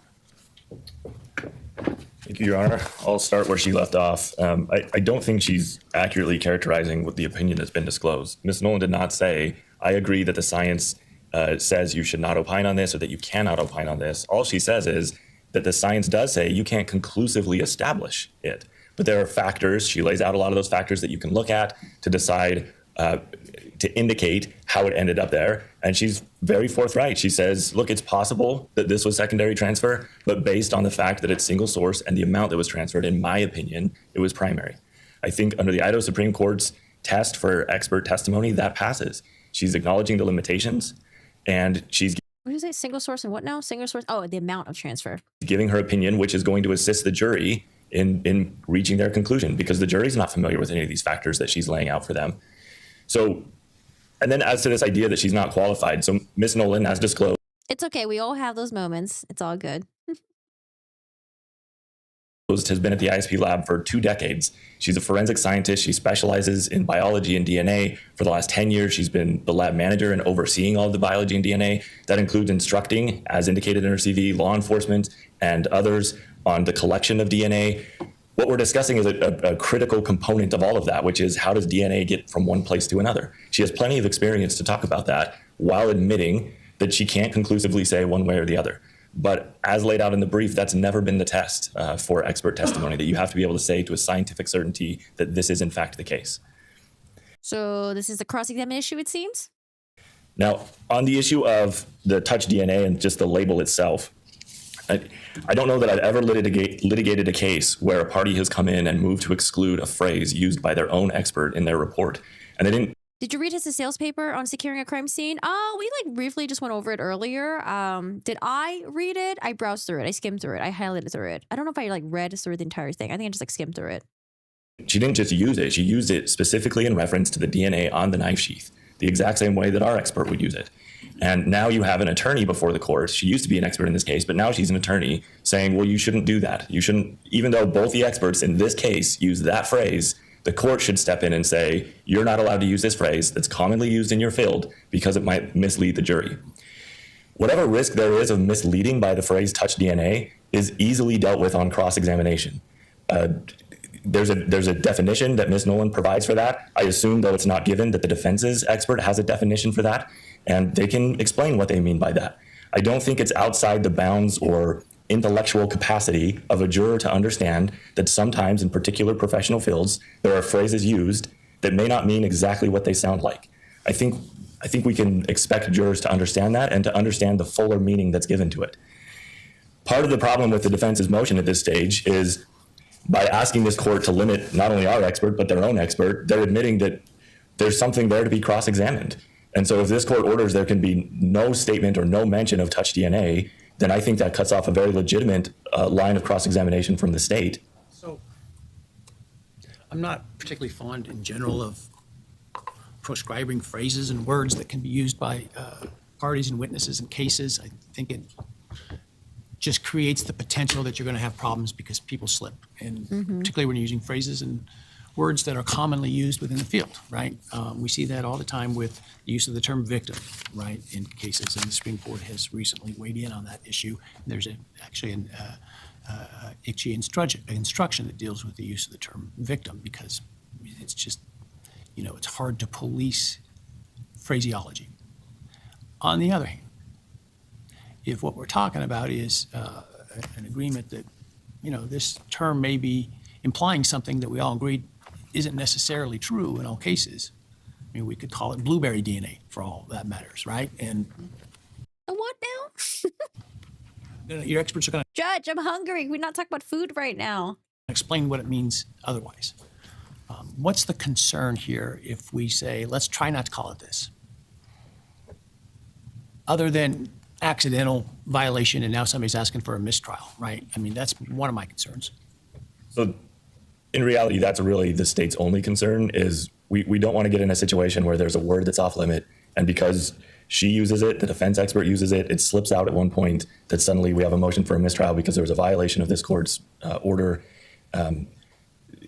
As defense counsel mentioned, Ms. Nolan didn't rely on this word heavily much at all in her opinion, and I don't anticipate her testimony to be anything different. But if at one point in the back and forth, either with us or with a defense attorney, she slips and says the touch DNA on the knife sheath, I don't think that that's a problem, and I don't think that it's something that this court should restrict. I think both of these experts felt comfortable and wanted to use that phrase. That's why they used it. I don't think it's superfluous. I don't think they just said touch to say touch. I think to them it means something, and it's accurate to use it in this case with respect to the sheath. But certainly the state has no problem encouraging Ms. Nolan to avoid that word to the extent it's possible. Thank you. Thanks, Your Honor. Just a quick response. Language is important, and language in science evolves and changes. Ms. Nolan and Dr. Ballard, our expert, are scientists. They present themselves as experts, and I think that scientists should be held to a slightly different standard than the average witness. And the use of language, as this court pointed out, They responded back to me. Yay! So I sent an application to adopt these Pomeranians. Well, one of them, but I'm interested in both of them. And I was like, did they ghost me? They didn't respond back to me because I submitted the application on Thursday. And then on Saturday, I submitted videos to them because you got to send videos of your house and stuff like that. And then I was like, oh, wait, but I forgot about this. And then I forgot about this. So I ended up sending them like 4 emails because so I was like, maybe they thought I was crazy and they were like, this person's crazy. I don't know. But they responded back to me yesterday. Yay. All right, cool. Yeah, Pomeranian son. Yay. I don't know. I just want to find a friend that gets along with Shiro, you know? That gets along with Shiro. That's nice and playful and cuddly and all that stuff. Well, actually, no, Shiro doesn't like cuddly, but he's really playful. He just needs to find someone that's like playful, happy, nice, and not trying to control him. Anyways, I'm excited. We'll see what happens. Hi, Lola. How are you doing today? Hello, hello. How's it going? All right, so we're back with the defense. I might have lost attention for a second there. All right, let's go back. pointed out to me early on when I first stood up here is really, really important. You got the Chihuahuas. Oh my God, my brother has 2 Chihuahuas. 2 Chihuahuas. And They're adorable. I am confident that Ms. Nolan can restrain herself from using that language. And I'm confident that all of the parties can ask questions that do not elicit that kind of information or use those words. And I would encourage the court to restrict the use of those words for this proceeding. As far as Ms. Nolan's opinion, no one is asking for certainty. Nobody expects scientific certainty. That is not our position. The question is it supported by the science that Ms. Nolan is essentially testifying about? And the answer to that is no. Her personal opinion is not science. It is a personal opinion. And if You're relying on a scientific report to which there were dissenters. Yes, but the dissent was not about the content of the recommendation. The dissent was, we don't have any options, and maybe we shouldn't be requiring trainings that are not particularly available in the United States. That is the nature of the dissent. And But in support of the idea that this testimony shouldn't be precluded by these people. I'm sorry, I couldn't. But in support of the dissent, in support of Yes. opposition to a scientific consensus that this testimony should not be presented. That's correct, but I don't think that the court has to rely on a 100% consensus of the community. I think that the evolving understanding of the science and the scientists in this area and of the people who are actually publishing work is highly relevant to whether or not that kind of opinion is actually acceptable anymore. And I suppose that the question of admissibility might revolve around more like a Daubert standard. But given that we have not had the opportunity to see these opinions until so recently, that was not something we were able to do. The Supreme Court has specifically rejected the Dover standard. Well, I'm new to Idaho law, Your Honor. That's why I suggest Daubert. But that kind of analysis, I think, is the same type of analysis that this court has to do, as sort of essentially a gatekeeper to make sure the jury is hearing reliable evidence. And I think that if you read closely, in particular, Ms. Nolan's second disclosure, which I believe came out in February, or was given to the court in February, she lays out a whole series of things that affect transfer. She makes one statement about the quantity of DNA being higher with direct transfer, but that's not elucidated in any way, and doesn't talk in anywhere in that disclosure or any other disclosure why a single source profile would support her contention. And I think because of the complex nature of this, that we can't speculate as to why. It may make This is Bika Barlow, new edition.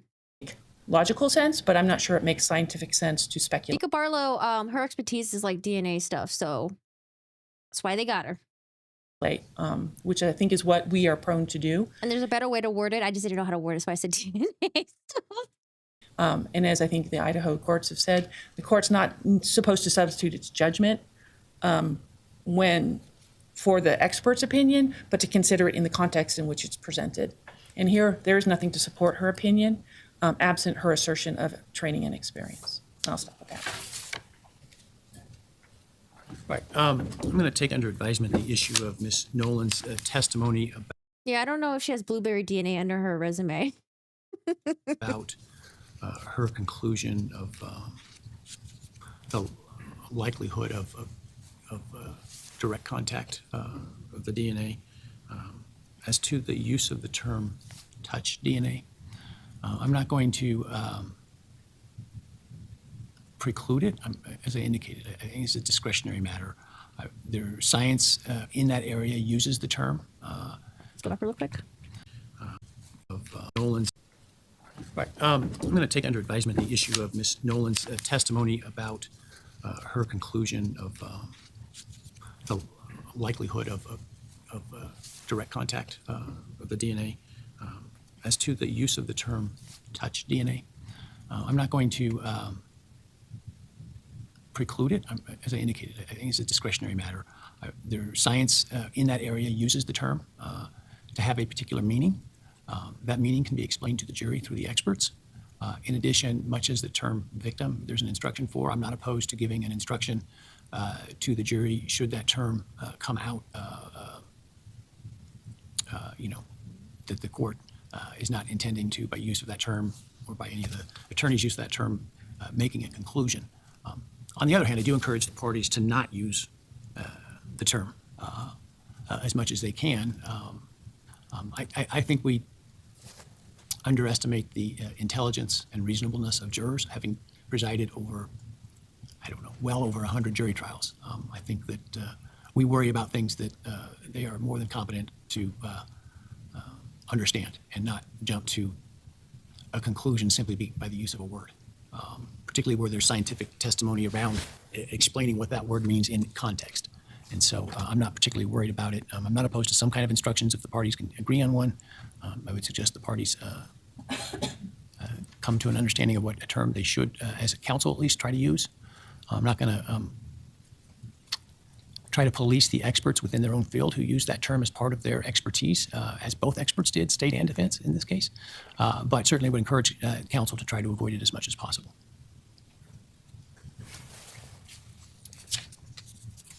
All right, now I think we're on the make and model of the suspect vehicle. All right, Ann Taylor, back on. We're rolling along.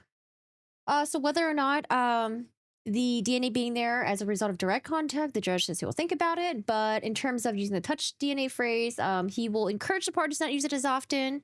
However, he does believe that the jury is usually competent enough to understand. In terms of the experts using the term touch DNA, he says he won't police that. All right, so now we're next to the make model of the vehicle. Make model vehicle. Right. Okay. So the make model vehicle, I think initially, I think the FBI guy said that it was like between 2011 2013. And then there was like some emails that were happening. And then he expanded to 2016, although he wasn't super happy with it. But then he was willing to expand it. I don't know. He like looked at the windows or something. He looked at like the side something. I don't know, a bunch of car stuff. So they'll explain it better.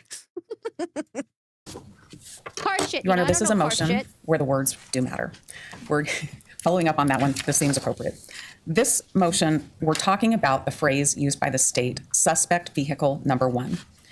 First, this motion is grounded in Mr. Kohberger's rights to due process and a fair trial. Thinking of why Oh, and there's also the continuity of the suspect vehicle path. The defense had an issue with that as well. we have this motion, we have to remember this is a highly circumstantial case. That's what this case is about. And one of the pieces of circumstantial evidence that the state And then the state was like, well, just because it wasn't caught continuously on surveillance camera doesn't mean it wasn't the same car. So that's where we're at. will use is a video from a house on King Road, 1112 King Road. And that video depicts a vehicle. There are several views of that video with vehicles in it. The state will also use other videos that depict vehicles or a vehicle in surrounding areas. Good morning. As they said in their response briefing, they do not have one continuous video loop. So the state's piecing together several videos and calling them all suspect vehicle number one. That invades the province of the jury to make that determination. The state has Special Agent Immel, who will testify and identify a make and model of a vehicle from one of the many clips of videos that the state will use. That make and model cannot be identified from other than one view of that. This motion is not asking the court to prohibit the state from producing the videos or producing Agent Immel insofar as his testimony matches his expert disclosure. But this is about preventing the state from saying, this is suspect vehicle number one. This is the same vehicle in all of these video clips.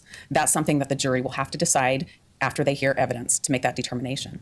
This motion is important because that has been referred to, suspect vehicle number one has been referred to by the state in their affidavits for search warrants and other pleadings that they've written where the state has made this connection and they can't do that. This is up to the jury to make the connection if this vehicle in 1112 King is the same one that was in 1125 Ridge Road and other various places that the state intends to show.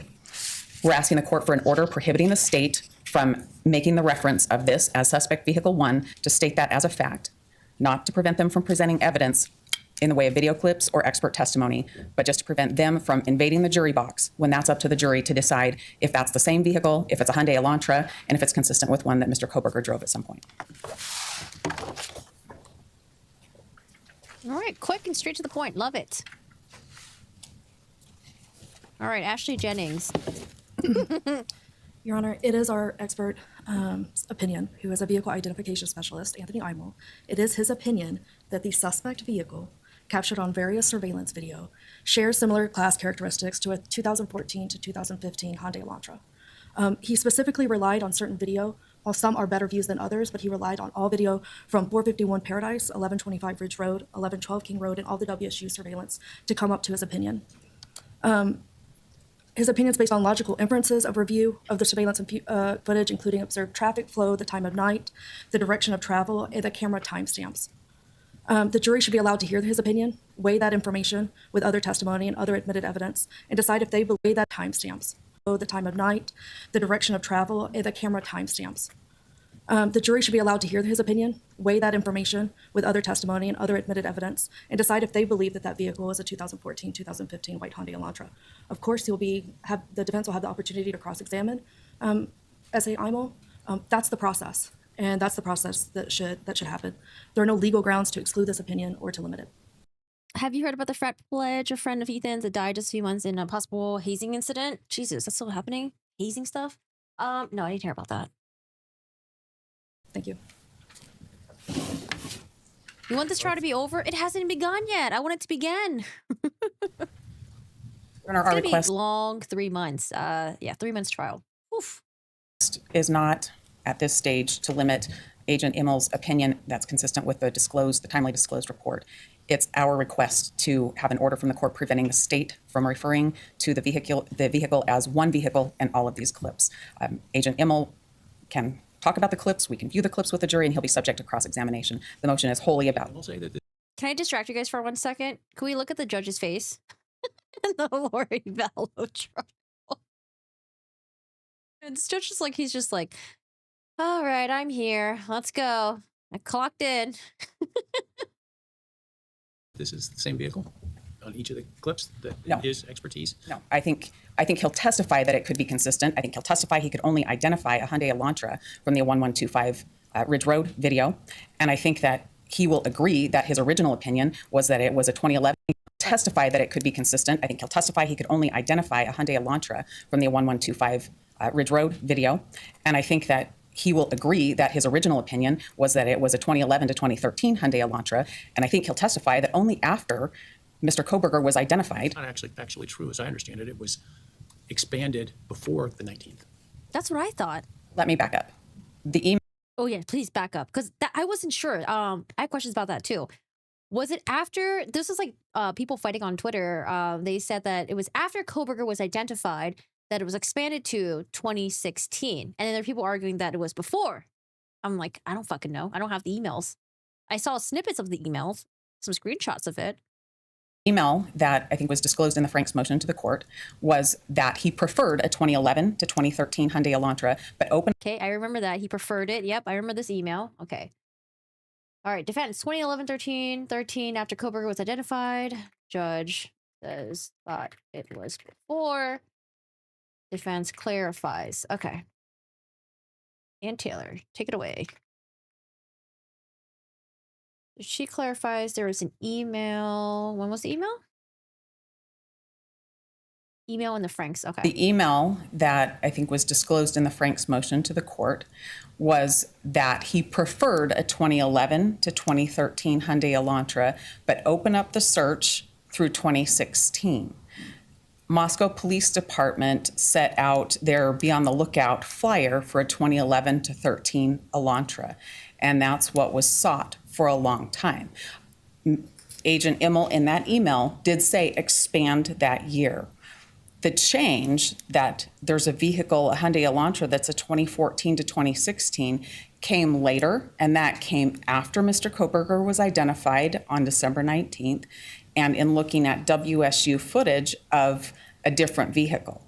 That's putting a vehicle together much later after Mr. Kohberger's been identified, not back in November of 2022 when they're trying to identify a vehicle.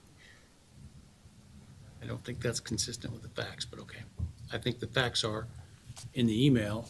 It was originally, Okay, the judge says.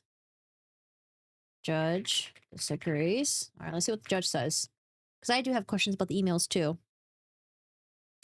look at this date range. And then he said, well, you know, I'm more comfortable with an expanded, or we need to expand the range through 2015. And that was well before Mr. Kohberger was identified. Now, what BOLO went out, I don't know. I think it may have gone out in two different forms at one point, but the opinion that it could be was before that time, at least as evidenced in the emails. I agree that in that email, he said expand the search to 2016, but he was more comfortable with a certain year. Okay, so I'm trying to explain to the court where I'm coming to my request to the court. I was asked what Agent Immel would say, and I'm repeating it to the very best of my ability. The motion is not about Agent Immel's testimony. I will be able to cross-examine him. He can talk about the videos. He can talk about moments in time where he made certain identifications and why he said what he said in emails. I can talk to him about when the focus for 2014 to 16 changed. What I'm talking about in this motion, what I'm asking the court to exclude, is the prosecutor from standing up and telling the jury that this is the same vehicle all the way through these videos. that would violate what I said earlier about argument before closing. They may say in opening, the testimony of the FBI specialist you will hear is that this is the vehicle that is seen on the various surveillance cameras. That's different. I agree. The phrasing the prosecutor has used for a long time in this case is to call the vehicle suspect vehicle 1, and so that's the purpose of the motion. This is my opportunity to ask the court for an order, and that's what I'm doing. Thank you. Right. So I'm going to write a little something on this issue, but what's that? Did the state not respond? That was rebuttal, wasn't it? Yes, it was my motion. Yeah.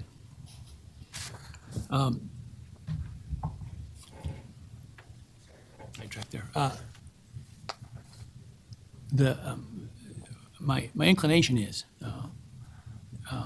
certainly the state should not be making conclusions outside of closing statement. I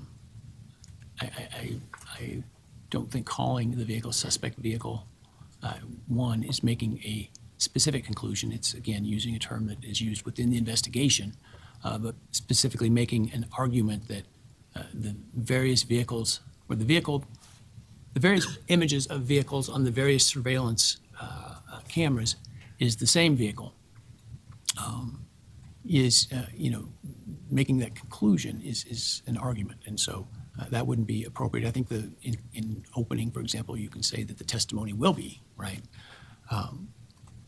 As to the agent's ability to make that conclusion, I don't believe that is an ultimate opinion of that is taking the ultimate conclusion from the jury. I think that's right within the province of expertise, and I don't believe, based on the evidence, that it is speculative, such that the agent shouldn't be allowed to offer that testimony. But I will write up further my analysis on that. All right. With that, let's take a lunch break, about 45, 50 minutes. I will write up further my analysis on that. Okay, so he will do a write-up. We'll do a write-up, and we look forward to it, Judge.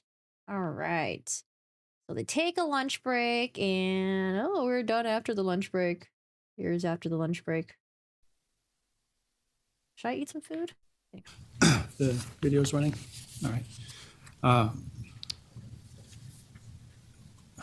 Bushy eyebrows, I think, is next. Bushy This eyebrows. is a defense motion. Bushy eyebrows. DM is considered an eyewitness. And eyewitness testimony is some of, if not the most impactful testimony in a trial. The testimony must be subject to close scrutiny before its admission is allowed.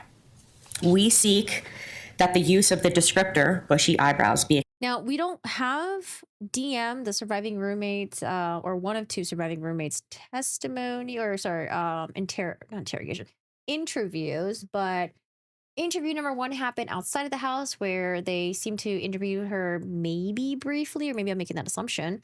And then there was a second interview that happened at the station. And then there was a third interview that happened, I think, maybe 4 days afterwards.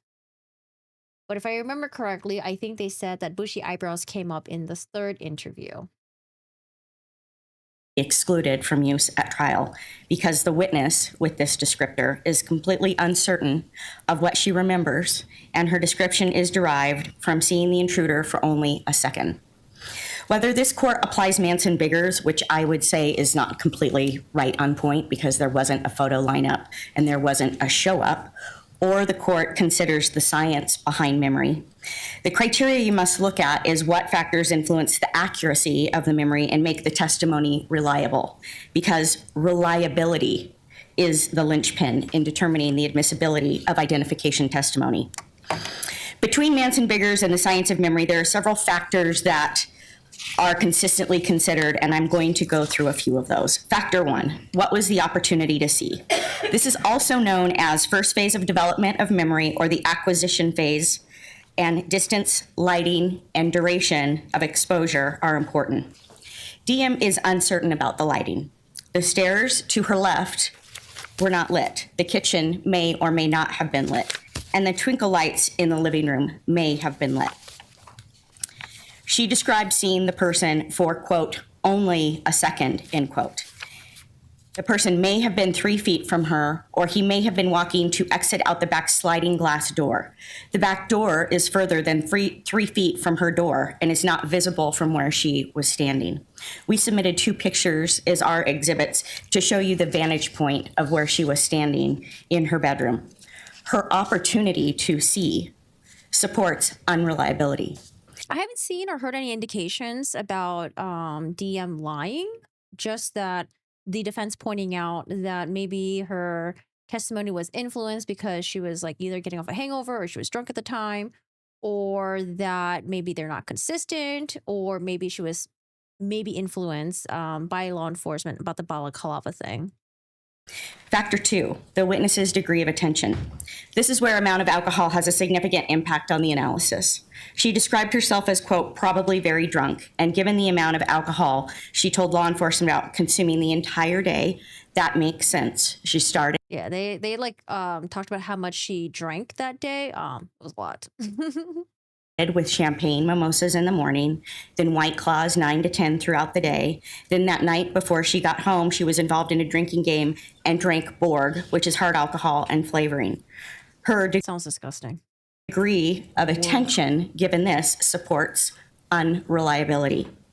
Factor 3, the accuracy of the description. Her description is that she saw a person wearing all black, not insanely tall. She doesn't know if she saw lips and nose. She is certain he is white.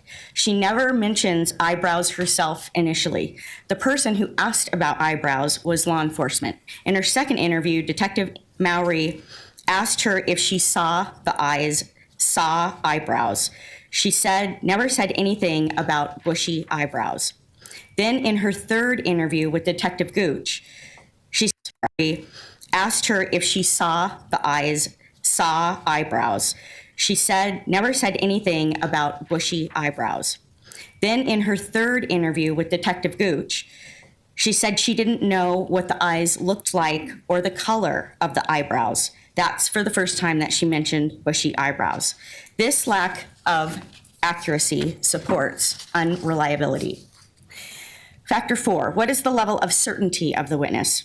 In each of the 5 interviews, she says over and over again, she doesn't know if anything she says is accurate because she felt like she was in a dream state, frozen shock, fuzzy and cloudy, like wearing blurry glasses, influenced by alcohol, and sleepy. She has an absolute lack of certainty. This fourth interview? What interview we're on now? Yeah, I haven't heard anything about that, about the phones and stuff like that with the roommates. This lack of accuracy supports unreliability. Factor 4, what is the level of certainty of the witness? She doesn't know if anything she says is accurate, cloudy, like sleepy. She has an absolute lack. She says what you mentioned, bushy eyebrows. Then in her third interview, in 3, the accuracy of the description. Her description is that she saw a person wearing all black, not insanely tall. She doesn't know if she saw lips and nose. She is certain he is white. She never mentions eyebrows herself initially. The person who asked about eyebrows was law enforcement. In her second interview, Detective Mowry asked her if she saw eyebrows. She never said anything about bushy eyebrows. Then in her third interview with Detective Gooch, she said she didn't know what the eyes looked like or the color of the eyebrows. That's for the first time that she mentioned bushy eyebrows. This lack of accuracy supports unreliability.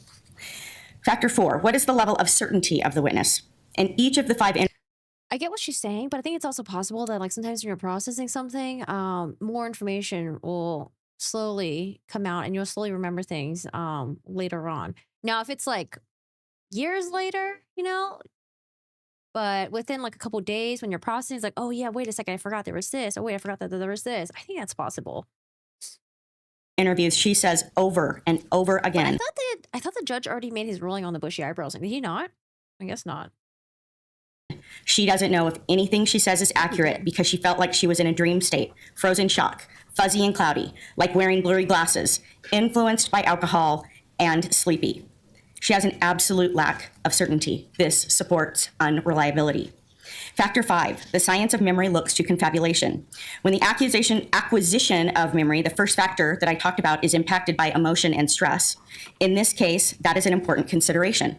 Confabulation is defined as the creation or substitution of false memories through later suggestions that fill in the gaps of missing memory. DM expresses in each interview how she was afraid and did not know what she was hearing, and also contradicts this when she thought everything was, quote, okay, and XK was simply just passed out on the floor. Later suggestion, under this definition of confabulation, is Detective Mowry asking her about eyebrows and each law enforcement officer, then reinforcing that in each interview. She never used the word balaclava, yet Detective Gooch asked her if she had ever heard of one, explained what one was and that it's used to hide identity, showed her a picture of one, and then had her draw one. This is law enforcement filling in the gaps. This also impacts the last factor, which is factor 6, post-event misinformation effect impacting retained information. I don't know. I feel like we got to get into the context of the interview, and then we got to know what happened line by line. Did she describe the balaclava exactly how it was? And they're like, oh, do you know what a balaclava is? And they showed her a picture, and she's like, yeah, it kind of looked like that. He's like, here, how about you draw it and see how about you draw it and let me know what it looks like? I could see how it could be influenced, but it depends on how she described the balaclava or the face mask to begin with before she was shown the image. Exposure to subsequent information. Law enforcement, upon initial appearance at the scene, did not ever break up all of the It probably would have been better protocol to be like, hey, can you draw it? And then not show her the picture. people that were there. They then go to the police station, and after that, on the night of November 13th, those that were at the house when law enforcement arrived stayed together in a hotel room.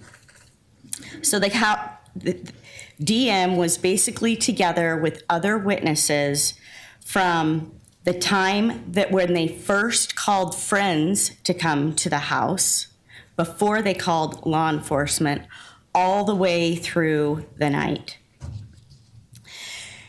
She was interviewed twice. Maybe that's what they heard about. Someone mentioned earlier about them being at a hotel. Maybe it was misunderstood, because the defense is saying that they were at a hotel the night after the murders on November 13th, and they were all together.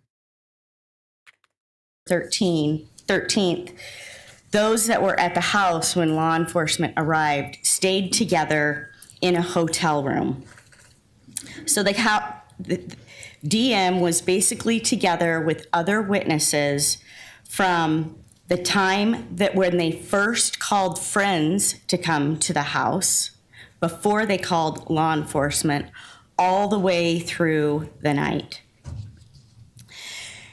She was interviewed twice by law enforcement. That created this exposure to bushy eyebrows. And then that term was used in the probable cause affidavit, and the media seized upon it from the very beginning, causing post-event exposure, which affects how DM's memory is retained. This factor supports unreliability. When you look at all of these factors, or the totality of the circumstances, the way the state argues it, the linchpin, the reliability is not there. The state wants to bolster a person who admittedly has no clear memory with a photo of Mr. Kohberger to say, this is the person she identified. DM told police that she looked at Mr. Kohberger's arrest picture and did not recognize him.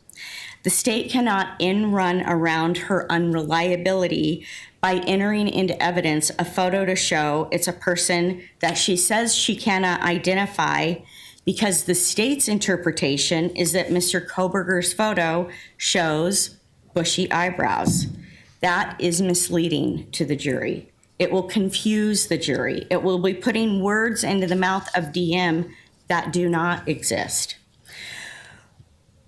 While they might not seek to do that on the stand with her by admitting a photo through her testimony off of his phone, if they make the argument in an opening statement that that description of bushy eyebrows is supported by a photo taken on his phone the next day, that kind of prejudice is beyond repair.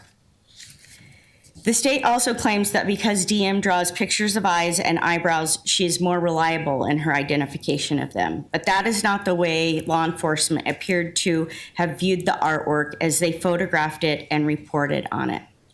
Given the science of memory and its acquisition, retention, and retrieval, this could be what is filling in her memory gaps as opposed to actual memory. When you apply the critical factors that a court must take into consideration for eyewitness testimony regarding identification, the words bushy eyebrows should be excluded.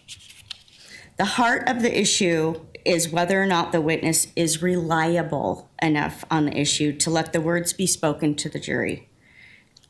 when it comes to the description. DM said that she could not do a composite sketch because she doesn't think she saw a face. The court should enter an order excluding the words. Thank you. Bushy eyebrows.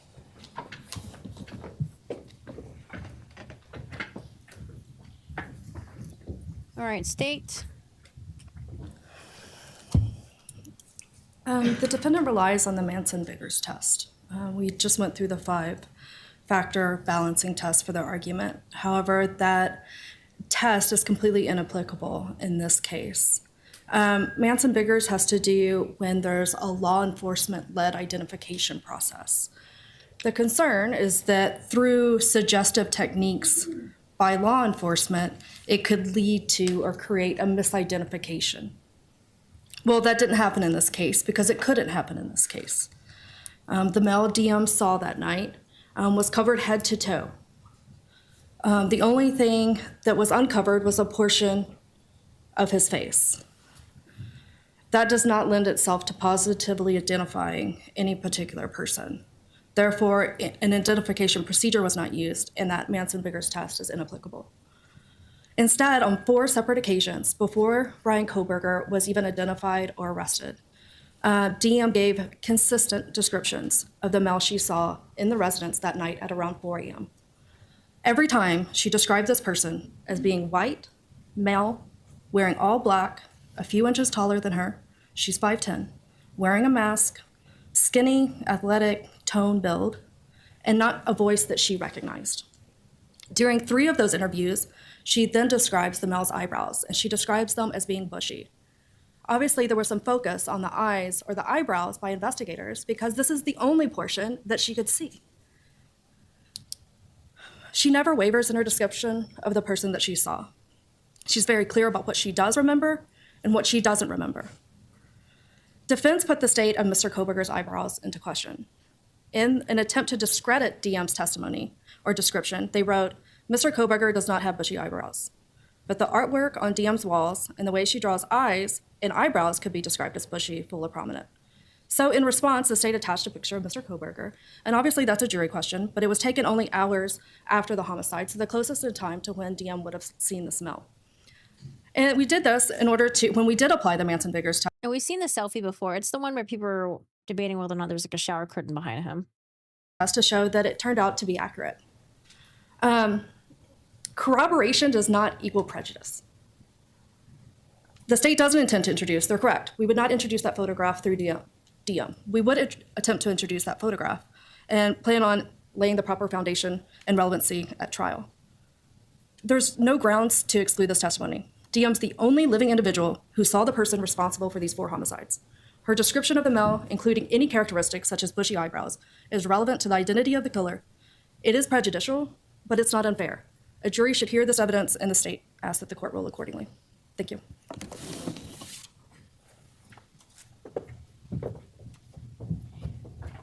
I'll be brief, but I want to circle back to where I started. To say that there's no grounds to exclude this testimony is completely inaccurate because, in fact, there is a large body of case law and a large body of science about how important this testimony is, and that's why this court must analyze the reliability going through all of the factors that I expressed.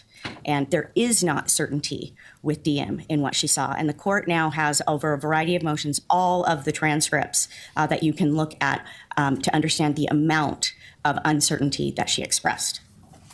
Thank you. I'll take that issue under advisement. All right, so we'll find out later. Issue under advisement. Text message, or pardon me, 911 call. 911 call.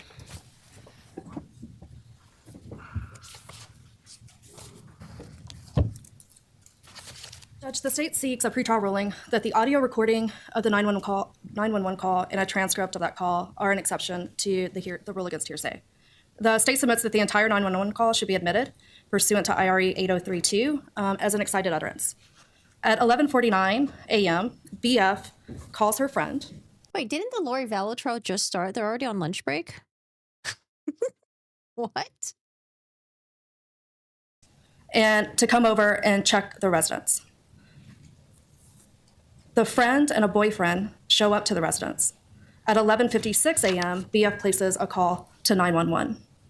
Just 7 minutes later, this 911 call was immediately after learning that HJ had something was definitely wrong within the residence, and his instruction that the girl should call 911. The statements were before the declarants knew their friends had been murdered the night before. The requirements of IRE 803-2 are met, as this was obviously a startling event, and two, the statements were made under the stress and excitement that it caused, and that's clear by listening to that audio. The defendant has proposed that their version of the 911 transcript be used, and the state has no objection to that. And I do have a copy of This call? No, this call is when they are calling law enforcement to arrive. I don't think there's I haven't heard, like they were coming to arrive, and towards the end of the call, when they were asked about the defibrillator, that's when someone did end up arriving. that transcript and the defendant's transcript, if the court would like it. Thank you. All right, short. Who's arguing this? Well, I may ask you some more questions because it seemed to me from the briefs that the defense focused in on three particular parts of the 911 call as not falling within the exceptions. So you didn't address those specifically, but let me see where the defense is at.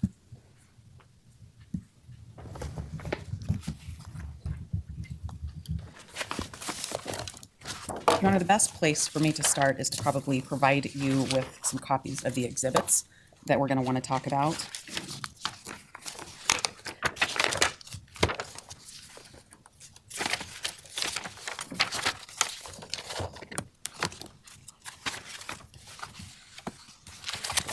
The first set I'm going to hand you was actually filed with the text messages. It's an affidavit of Josiah Roloff, and also, let me give you the extra copy. It has DM's messages broken out in bubble form.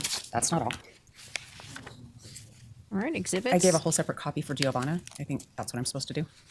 This, to be clear, when we're talking about 911, but you're giving me text stuff. We are, in our response to the state's motion about the 911 call, we referenced the whole copy of text messages. We just filed them with text messages, but they're appropriate here too for the court to consider.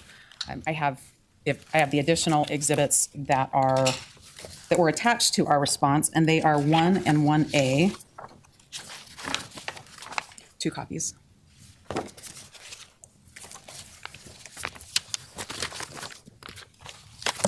With those in possession of the court, I'll talk about the state's request. The 911 call is made 8 hours after whatever happened in that house happened, after the killings happened, according to the state's theory of the case anyway. The state wants to play for the jury the 911 call and give them a transcript of the 911 call as an excited utterance or a present sense impression. The context of all of what happened that night is captured in DM's text messaging. There's a separate text messaging exhibit for BF. But it's not that all of a sudden at 4 a.m. something starts to happen and then the 8 hours pass and they call their friends and are startled by finding out that their roommates have been killed overnight. There's a lot more that happens during that time, and to analyze whether they're under the influence of a new and startling event, the court should take a look at all of the text messaging, all of the use of Snapchat, all of the use of Instagram that happened. It doesn't start in the middle of the night and then just stop until noon. There is a whole lot more that's going on in that house. When you hear the 911 call and you analyze each of those statements, the only statement that could possibly be a present sense impression is that from HJ. And he really doesn't say a whole lot. The other statements that the state wants to capture in, one is attributed to a person with the initials EA, and that person is repeating what she's been told. She says one of the roommates is passed out. And then a bit later, under prompt from either DM or BF, she says, oh yeah, and they saw a man in their house last night. Those are not things that relate to an exciting event. She's reporting things that other people are telling. She's not somebody who observed any event in the house. If the court takes a look at Exhibit 1 that came with the 911 calls, it's a smaller transcript, and it comes from the grand jury transcript. If the court will look at page 277, that's numbered in the top right corner, lines 16 through 24, EA did not see anybody in that house. She went to the top of the stairs, and went back out, and she saw nothing. She never went back inside that house.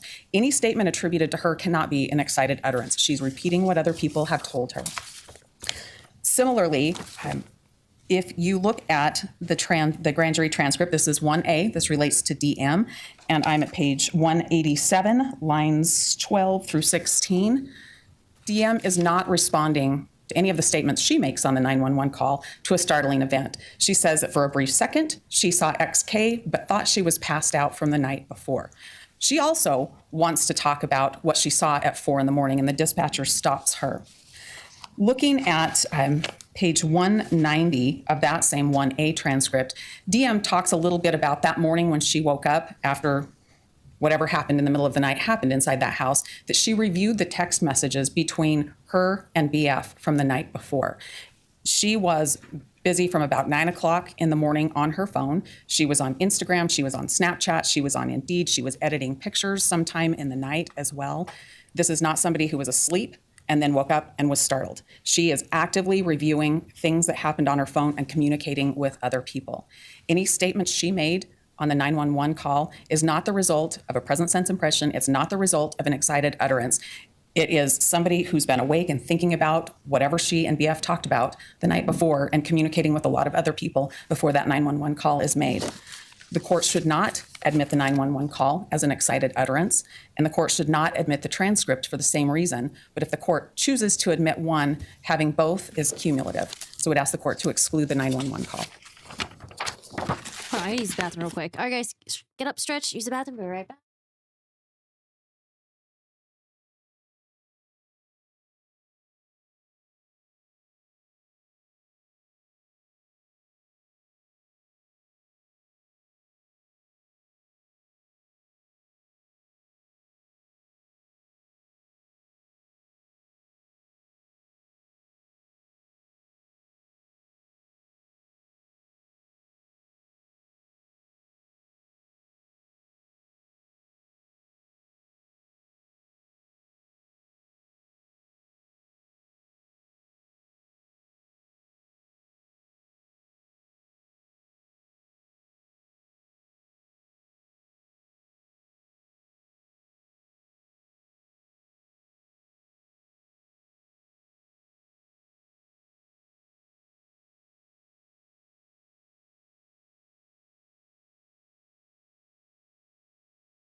Judge, I think there's a misapplication of the rule as well as the event that is causing the startling event, or the reason that they're startled. State agrees that this is somewhat of a culmination. There was definitely a startling event around 4 in the morning when DM opened her door and sees an unknown person in black in the house.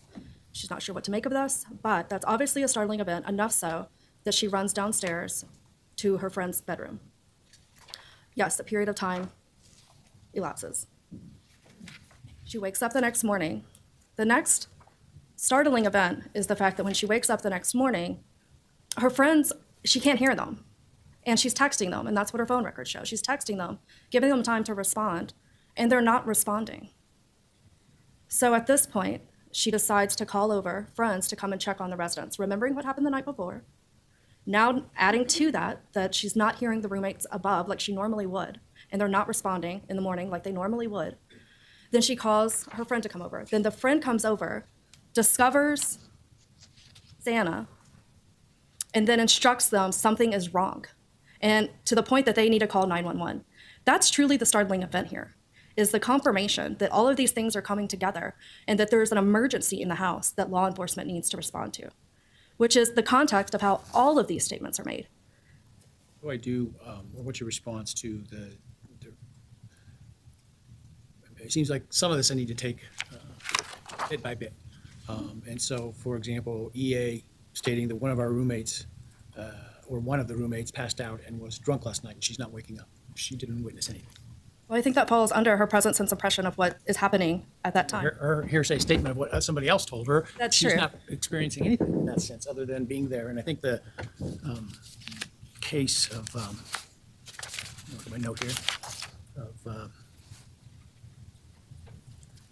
Bemis is instructive.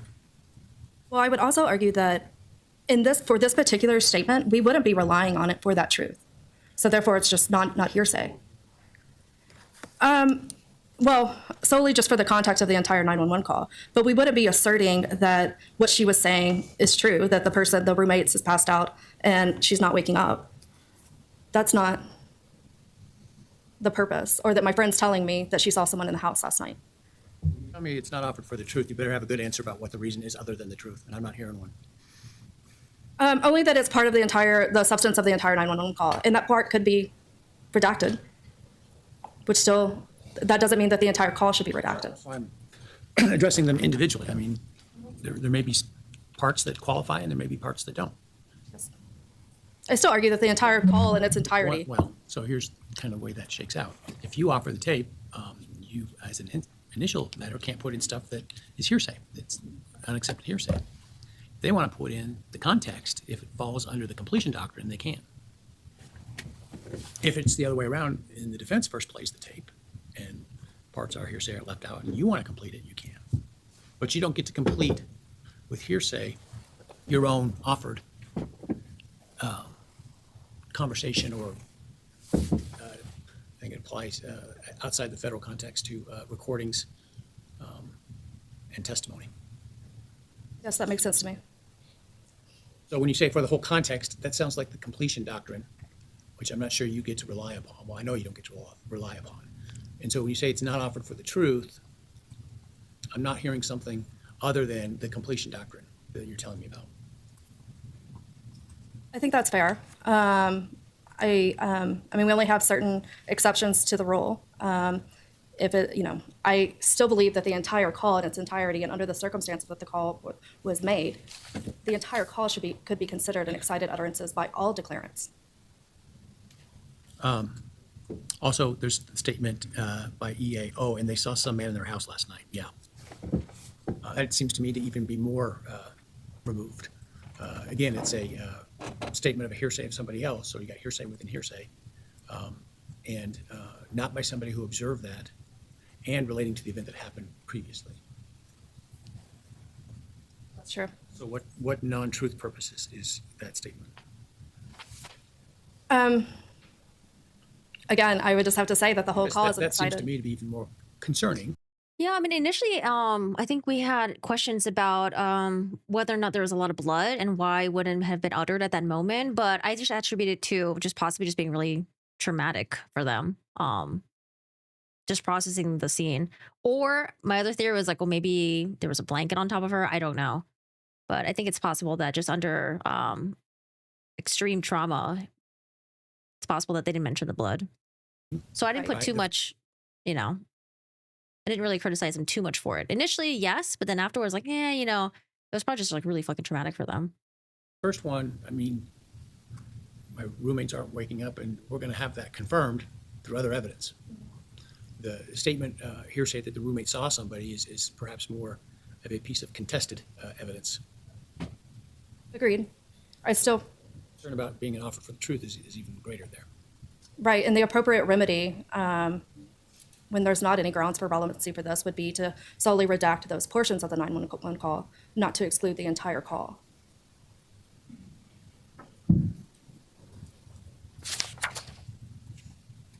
And based off of the nature of the call and the fact that the phone is passed around multiple times, and it's hard to determine who's speaking at what times. And obviously a lot of emotion in their voice considering what's going on. It's not always clear to understand what's being said, so I think a transcript is a fair way also to convey this and should be allowed with the audio. Nothing further from the state. Transcript and testimony. In other words,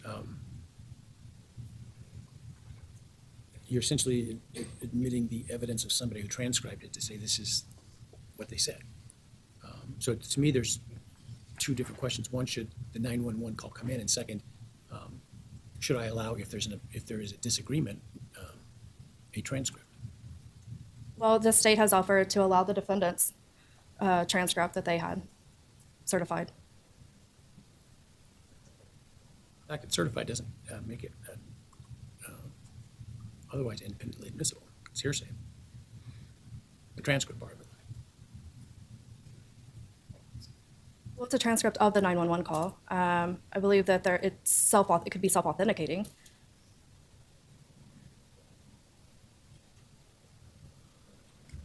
It has sufficient standards of reliability built into the transcript. That may be one. 24 might be a hook. You haven't complied with the requirements of 24 at this point, but No, but we haven't met our exhibitor witness deadline yet. So obviously, we would have to lay the proper foundation for that and would intend to do so. Thank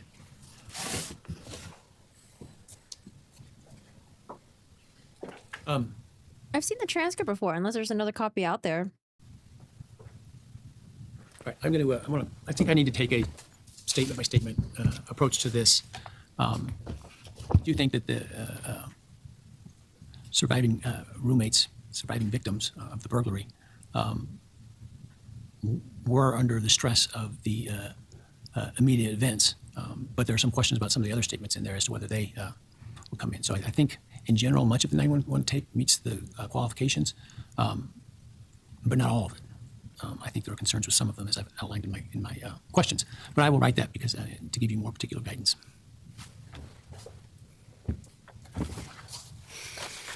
Okay. So not all statements may be admissible. He'll review it. All right, the statement by text statement. messages and testimony.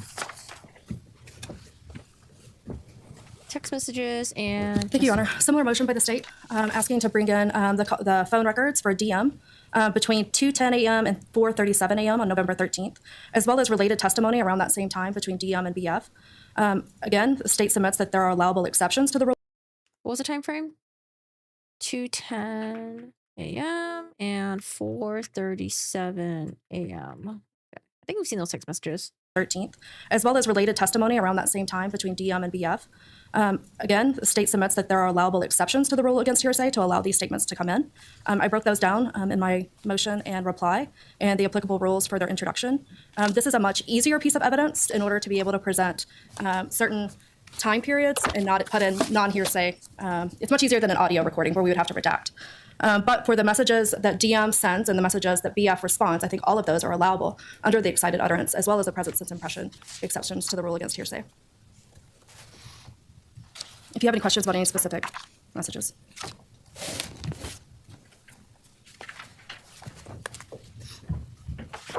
Well, Your Honor has our exhibits already related to this, and then in the record were BF's phone activity. I don't need to quote extensively from those. There's a lot more to the text messages than the state has provided to the court, and the lot more makes a difference when you put all of these into context. We went through some of those in our briefing, and the court can see that there's even more when the court looks at the exhibit. I understand from the court's previous statement that the court would accept a complete copy of something versus just pieces of it. Well, I could offer Qualifies for it. the completion document. If it's necessary to explain the prior admitted stuff and it's close enough connection in time and in subject matter, and so there's some questions there. It's not just automatic. We certainly would understand that we'd have to present some information or cross-examine witnesses about that. The additional bits of information that are contained in that record around that same time frame, though, provide a much better context when we're talking about other communications with social media, with saving pictures, creating new contacts in one's cell phone right before the texting starts between DM and BF, and then subsequent to that, looking at pictures, editing pictures, calling family members. There's a much bigger picture than just this tiny little piece of texting between the two parties there at night. Further context about these messages should the court should be aware that it's not just these messages. There's a lot more activity going on between these two people, and it's hard to tell what it is because there's telephone calls and those kinds of activities, as well as going down to one another's room, spending the time together, talking to each other, really take it out of an excited utterance because it's an entire transaction between the two people. It's not just a tiny little piece of context with this group of text messaging, and the whole is what matters here.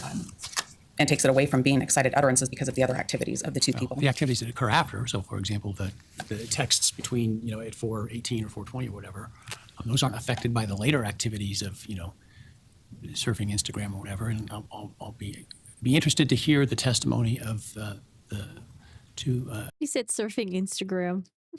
young ladies because my experience with that age group has shown that where you or I might phone somebody, others might check out their social media to see where they're at or what they're doing, right? And so understanding how they're using those apps is also important. It is important, and I would refer the court to our affidavit from Mr. Roloff talking about the Snapchat activity, talking about Instagram, and there's a way to tell if somebody's active on Instagram versus just having it open in the background of their phone, and those are things that were going on, as well as editing pictures. The picture editing happened in those overnight hours. Instagram happened later in that morning. Wouldn't affect the excited utterance and present sense impression of the earlier 4 o'clock text, I guess is my point, because those are afterwards. Those are after they retreated to the room together, and and what happened there. Mostly, I agree. There were things that happened right before. DM created a new contact at 3:51 in the morning. Before anything happened that was of an excited nature. If you accept the state's timeline for that, and we don't know that yet. The foundation that will have to be laid, but that's their version of the time events, and that's then the jury's job to figure that out.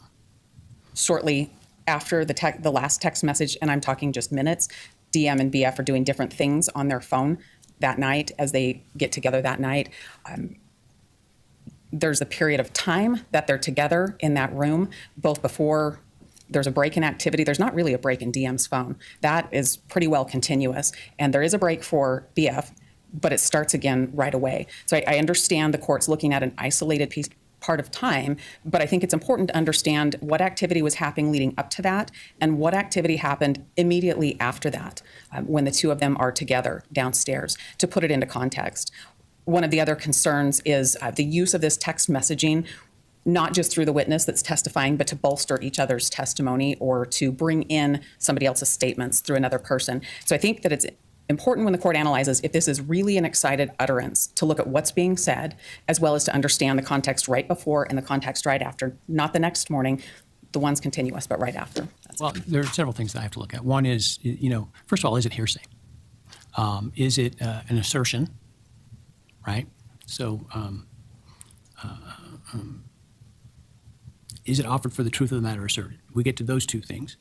Then we look at, is there an exception?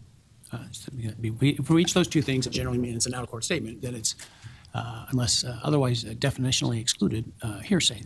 Unless there's an exception, then the exception being the excited utterance. And then we look at the surrounding events. Is it common or current present sense impression? Look at the surrounding events, what's said. Much of it is not assertions necessarily, or I would imagine some of it not offered for the truth, but simply to establish a timeline. And so I'll look at all of those things, but I don't think I can just look at the whole thing in whole and say, well, because they later on were doing things that 19, 20-year-olds do with their phone, doesn't mean that what happened earlier wasn't an excited utterance. I understand. Our position is that those things that happen immediately thereafter impact the nature of those text messages that occurred between the two. All right. Next item is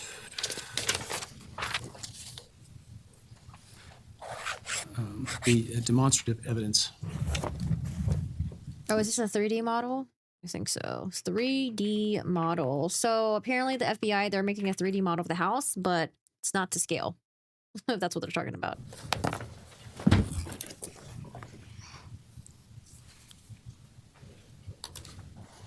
Oh no, we're almost caught. Thank you, Your Honor. No.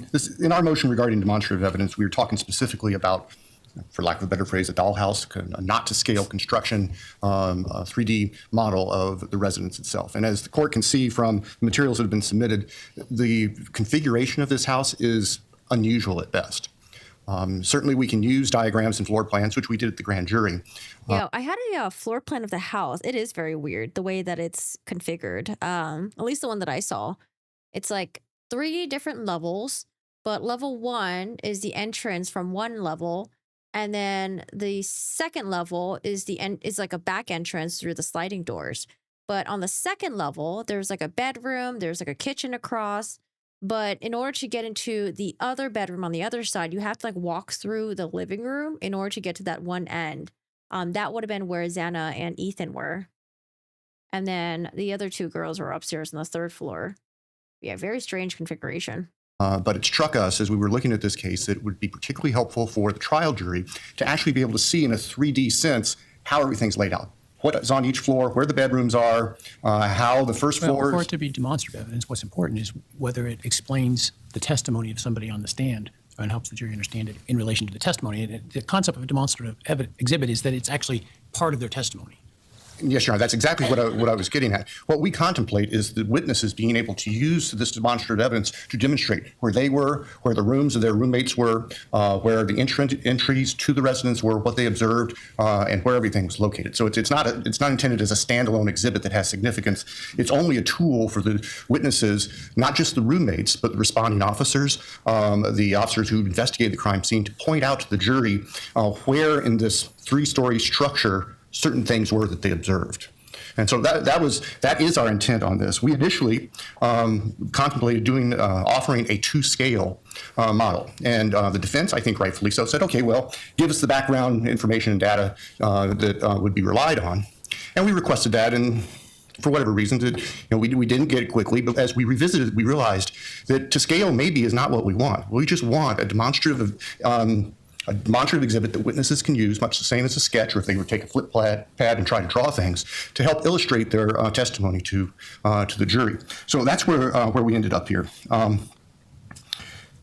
We look at the balancing test under 403 as far as relevance. We believe this will be helpful to witnesses in explaining to the jury and to the jury in understanding witnesses' testimony. As far as prejudicial effect, the state doesn't perceive any significant prejudicial effect. Now, I realize that the expert witness for the defendant talks about jurors misinterpreting angles of view and stuff. Well, that would be true if we were dealing with a 2-scale exhibit. And the defense is welcome to offer their 3D imaging or whatever it is that they want, if they want to have a 2-scale presentation. That's not our intent, though. Our intent is just simply to have this as a tool to help witnesses explain their testimony and help the jury understand. And I think you understand this, but so that, it's clear. If it allowed as a demonstrative exhibit, it's not an exhibit in the sense that it goes to the jury. When they deliberate, it will not go back with them. Yes, we completely understand that. We intend this to be something in the courtroom that is physical, that the jury can look at and the witness can look at and point to things so the jurors have the most complete understanding of what their testimony is. And I haven't seen it, so I don't know how visible it will be to, you've seen now where we're going to be, how visible it's going to I don't think it's done yet. be to the jury from where it would be presented. So I guess I wanna see the if I allow, dollhouse. we'll have to cross that bridge. And that's understood. The last communication we had earlier this week, Your Honor, from the folks at the FBI is that it might be finished within the next 10 days. I'll be candid. I had proposed to the FBI, let us get this in front of the court and get a preliminary ruling from the court before you spend the effort to construct it, but they went ahead and started anyway. So that's neither here nor there. It is intended, as you can see from State's Exhibit 1 or S1 with the dimensions in there. It's a fairly significant size, 35 by 48 by 52 inches. So the idea of making it big enough so the jurors can see, it's out in the floor in the well, and they can actually see how things are constructed and arranged. It can take apart floor by floor so they can see each floor individually and then how they are stacked back together. So that's the purpose, to assist witnesses in explaining their testimony and assist jurors in understanding the testimony. All right, Ann Taylor. Your Honor, we request that you exclude the state from using this dollhouse model. As is everything we're talking about here today. We're talking about Mr. Kohberger's constitutional rights, and we're talking about the rules of evidence. In this case, though, Your Honor, this goes beyond that. This is something that came up in 2023, the fall of 2023. We were disclosed that a group was going to the house before it was torn down to construct a model. We promptly asked in discovery to receive information about this model so that we could start to understand it, so that we could work with our expert with it. And it wasn't until 2025 that we get more information about this. I don't think that calling it a demonstrative exhibit excuses what the state has done here. The state said they didn't have any of the materials. They didn't come forth with them. Their date to be done with discovery came and went. Their date for their expert disclosures in December came and went. Demonstrative exhibits in trials are typically not brought to light in terms of being shown until oftentimes during trial itself. I mean, it's no different in some senses, as I'm hearing the argument, of sketching on a diagram on a pad. It's completely different than sketching a diagram on the pad, Your Honor. This, if somebody's drawing something in open court, I can see them. Mr. Kohberger's confrontation rights about how that's drawn exist right then and there if they're drawing something on the board. This is an exhibit that's constructed outside. It's done in preparation for court. There were experts that took the 3D imaging to make this. There were photographs that were taken to make this. There's a process to construct this and to take it from to scale, which might have made some sense because things would be there where they're supposed to be. And by things, I mean walls, I mean doorways, I mean angles of hallways, I mean lines of sight. Those things would be there where they were supposed to be if we were doing this to scale. But to not do that and call it a demonstrative exhibit so they don't have to tell us about it is really misleading to the jury. And there's a lot of danger for the jury to be completely confused by that. I don't think this change excuses what the state did to sit on this information and wait until the last minute when we don't have any ability to investigate it or to look at it. You had access to the house, right? No. What, to the old house? Yes, but not to what they're doing now. But you had the ability to create your own models, to do your own measurements, to come to an understanding of the layout. Absolutely, we did. What we don't have the ability to do now is to test the state's model before it gets in front of a jury, before different witnesses use the state's model to say, this is where I was and this is what I could see. If a doorway's just off, the line of sight is just off. That can be completely misleading to the jury. This is an unfair surprise to Mr. Kohberger. To have this come in and have the jury look at this, it's not a PowerPoint. It's not a drawing on the board. This is going to be this big 3D model that's going to be pushed around the courtroom. It's going to draw the jurors' attention. They're going to put a lot of emphasis on it. A demonstrative exhibit that may or may not be accurate, that may have the walls and the lines in the right place or the wrong place, that won't have depictions of furniture or the way the house really existed that night. And the jury can place great weight on that. And it might not be actual. It could skew the testimony. It could skew the truth. And that's really important in this case. Where cross-examination comes in? Your Honor, how can I cross-examine a 3D model that's constructed outside of a way I know anything about? Well, you had access to the house and you know what the house looked like and you have photographs. I do have those things. But if there's a slight shift in this 3D model, it's going to be more difficult to depict that. And that's a lot of runs around to try to get our expert to take a look at this, to try to get our expert to pull the 3D picture that would show that this model's wrong, and to try to get the jury to want to listen to all of that, when the best and easiest thing for the court to do is just exclude it. This is not a model that will do anything but cause the jury to speculate. It could easily produce testimony that's not true. The jury might be relying on things, and likely will be relying on things that are not true. When you look at the case law that talks about demonstrative exhibits, you're looking at things like PowerPoints. You're looking at, that's in the Weigel case, whether or not the demonstrative exhibit should go back to the jury. When you're looking at the Masters case, it's an exact car seat. That was a civil case. It's an exact car seat, like was in the case at bar at that time. Here, this demonstrative exhibit that's going to be large may or may not be accurate. Conversely, I have the photographs, so does the state. I've been in the house, so is the state. There's 3D imaging that was taken by the state and by the defense. With all of the thousands of photographs and all of the people that have been through the house, there's no reason to take a chance on this exhibit that will be speculative and will confuse the jury. To allow this is allowing the state to ignore the discovery process. They're just slapping a new label on this model and saying it's not to scale, so we don't have to disclose anything to you. To allow them to rename this is a violation of Mr. Kohberger's constitutional rights to due process and a fair trial. This should absolutely not be allowed. Mr. Kohberger we have done everything we can to be apprised of what the state's going to do, and at the last minute to pull this out after we've asked in discovery for this and to label it a demonstrative exhibit, Your Honor, that just can't happen if Mr. Kohberger is to have a fair trial and if his due process rights are to be adhered to. We strongly object and ask the court to order this excluded. The 3D, or in the I don't know if it's LiDAR or what they use, the 3D information. I'm sorry, Your Honor? You have the laser information, As of March 4th or 5th, I think that we did receive that. We sent that to our expert. He wrote a declaration in support of our objection to this to let you know how long it would take him to do the work necessary to even measure this, and then he'd need an on-site visit for this. And if the court allows it, that's what we have to do. But the court should be well aware that when the state does these kinds of things, these things mean taking their time and throwing things out long after deadlines come. There's a ripple effect that happens. We have to work with our expert. The expert has to carve out time in his schedule. We have to take time to understand what's happened and figure out how to respond to it. We are very close to trial, and those deadlines are important for a reason. All of the stacking up of things like this at the last minute outside of the deadline set by the court and outside of the rules further prejudice Mr. Kohberger and his ability to have. I wonder if the state, or sorry, it's not the state who's making it, it's the FBI who's making it. If they were to make a scale version, I mean, that would probably take a lot more work and effort, right? But if they were to make a scaled version, how long would it take for them to do that? Effective assistance of counsel at trial.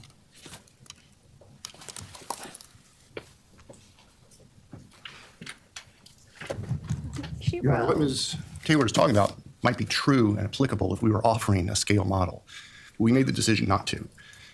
She complains about the timing of the underlying FBI data. Well, that request from her for that information related to a proposal for a scale model. And we provided it anyway because she had requested it. In our view, it has no bearing on whether the demonstrative exhibit is acceptable and appropriate. The allegations that we've tried to sit on this and bury this, that's just silly. That's not what happened. We provided the information we received as soon as we received it. It was processed. I don't think that the defendant can point to anything to say otherwise than that. It's just simply a demonstrative 3D model to help the witnesses explain their testimony and help the jurors to understand the testimony. That's all we're asking for. Thank you. I will give you a written decision on this soon, shortly, but there is a significant distinction between demonstrative trial exhibits or trial models, charts, things of that nature, and attempts to use things for evidentiary value in and of themselves. And the more complex, it's not particularly different than a drawing by a witness or something of that. It's not uncommon to get these very close to trial. Defense counsel has had access to the house, could have done its own diagramming if it had wanted to. It has now the information on the, I'm just going to call it the laser or LiDAR modeling measurements, whatever that was done by the FBI. It's April. Trial is starts in August. I think there's plenty of time for the defense to respond to an item that is not actual evidence. It is simply part of testimony that will be forthcoming at trial, and will not go to the jury. Jury will not have it in its presence when it deliberates. I don't see, frankly, the concern with respect to the use of a model in a case like this. So I'm going to allow it. The state will make it available to the defense prior to the pretrial conference, and sooner if it doesn't sound like it's complete yet, but as soon as it's done, and certainly as quickly as possible. And like I say, it's not going to be allowed for evidentiary value. It will be a part of the testimony. Whoever testifies is going to have to testify that it helps explain their testimony and that it's consistent with their observations. That's subject to cross-examination by counsel. If there are problems with the model in terms of view lines and things of that nature that they were able to put together through their own visits, through their own studies, through their own opportunities, including through their experts if they want to. So.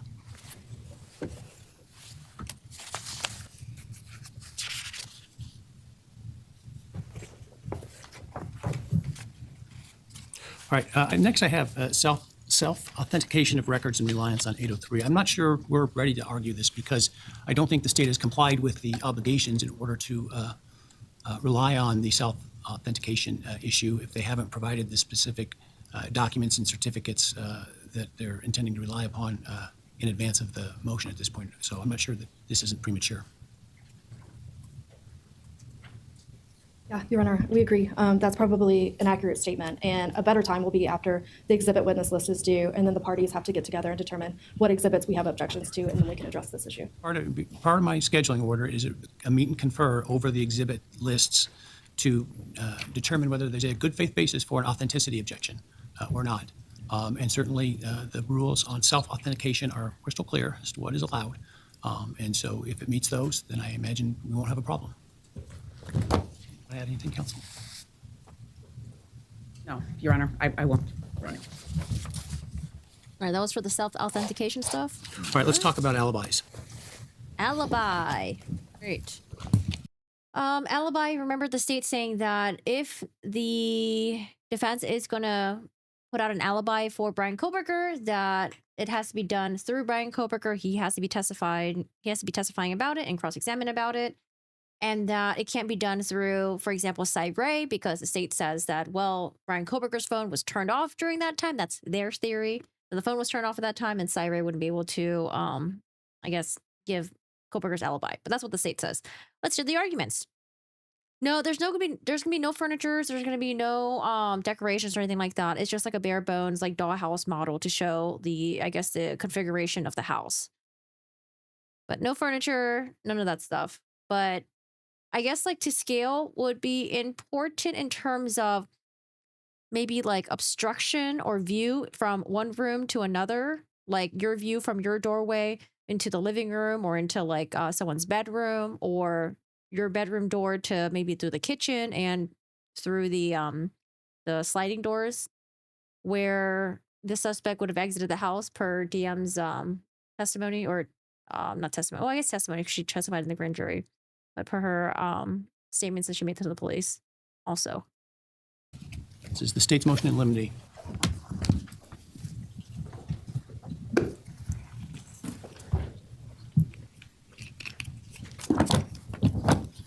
Thank you, Your Honor. Excuse me. First off, I want just for the record to make a record of the corrections to the typos that I missed in our initial filing. I emailed Your Honor staff attorney and counsel over the weekend. There were dates that were wrong. Page 1, item number 2 of our motion. It should be July 27th instead of July 22nd on that particular court filing from 2023. We overlooked, and I apologize, the defendant's July 24th, 2022 initial alibi response, which, as the court can see, essentially wasn't a response at all, other than we'll come up with an alibi at some point. And then page 2, item number 7, it should be February 29th instead of February 23rd for the date. And I apologize to the court again for those oversights, and they were certainly entirely my fault. Shame on you, This sir, issue has been for making mistakes. I'm just kidding. argued back and forth in court since 2023, as the court can tell from the numerous filings that have gone back and forth up in Latah County that brings us to today. The state filed in accordance with the applicable rule and statute 19-519 and Court Rule 12.1 a discovery request with an alibi demand that requires the defendant to specify the place or places that he claims to have been at the time of the alleged offense, and then identify witnesses who the Yes, Bryan Kohberger's alibi so far that we had was that he was at some park or something, stargazing. Couldn't sleep in the middle of the night, frequently goes out on drives. defendant intends to rely on to establish that alibi. The state's position is that to this date, the defendant has yet to do that. The best that we have is the defendant was out driving around. Well, we knew the defendant was out driving around. We have other evidence that show the defendant was out driving around. His phone was turned off, so we can't trace his exact location at the time of the offenses, but it overlaps and coincides with the time of the murders.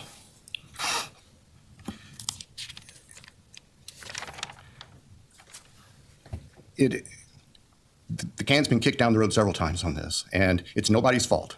Judge afforded the defendant multiple opportunities to provide a compliant alibi Hey, Duncan Nintendo, thank you so much for the raid. How are you doing today? What were you streaming?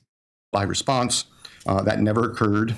The defendant's response from earlier this year doesn't have anything new or different. It talks about partial corroboration of a partial alibi, which, frankly, the statute doesn't talk about partial anything, nor can we find that in the case law. The defendant acknowledges that their cell phone expert, Mr. Ray, can't account for the time of the homicides itself. Of course, we know that because his phone was turned off. So the only person who can testify to an alibi if there is I think it's debated. Well, the state believes the phone was turned off. I think it's debated if the phone was turned off or maybe if it lost cell reception.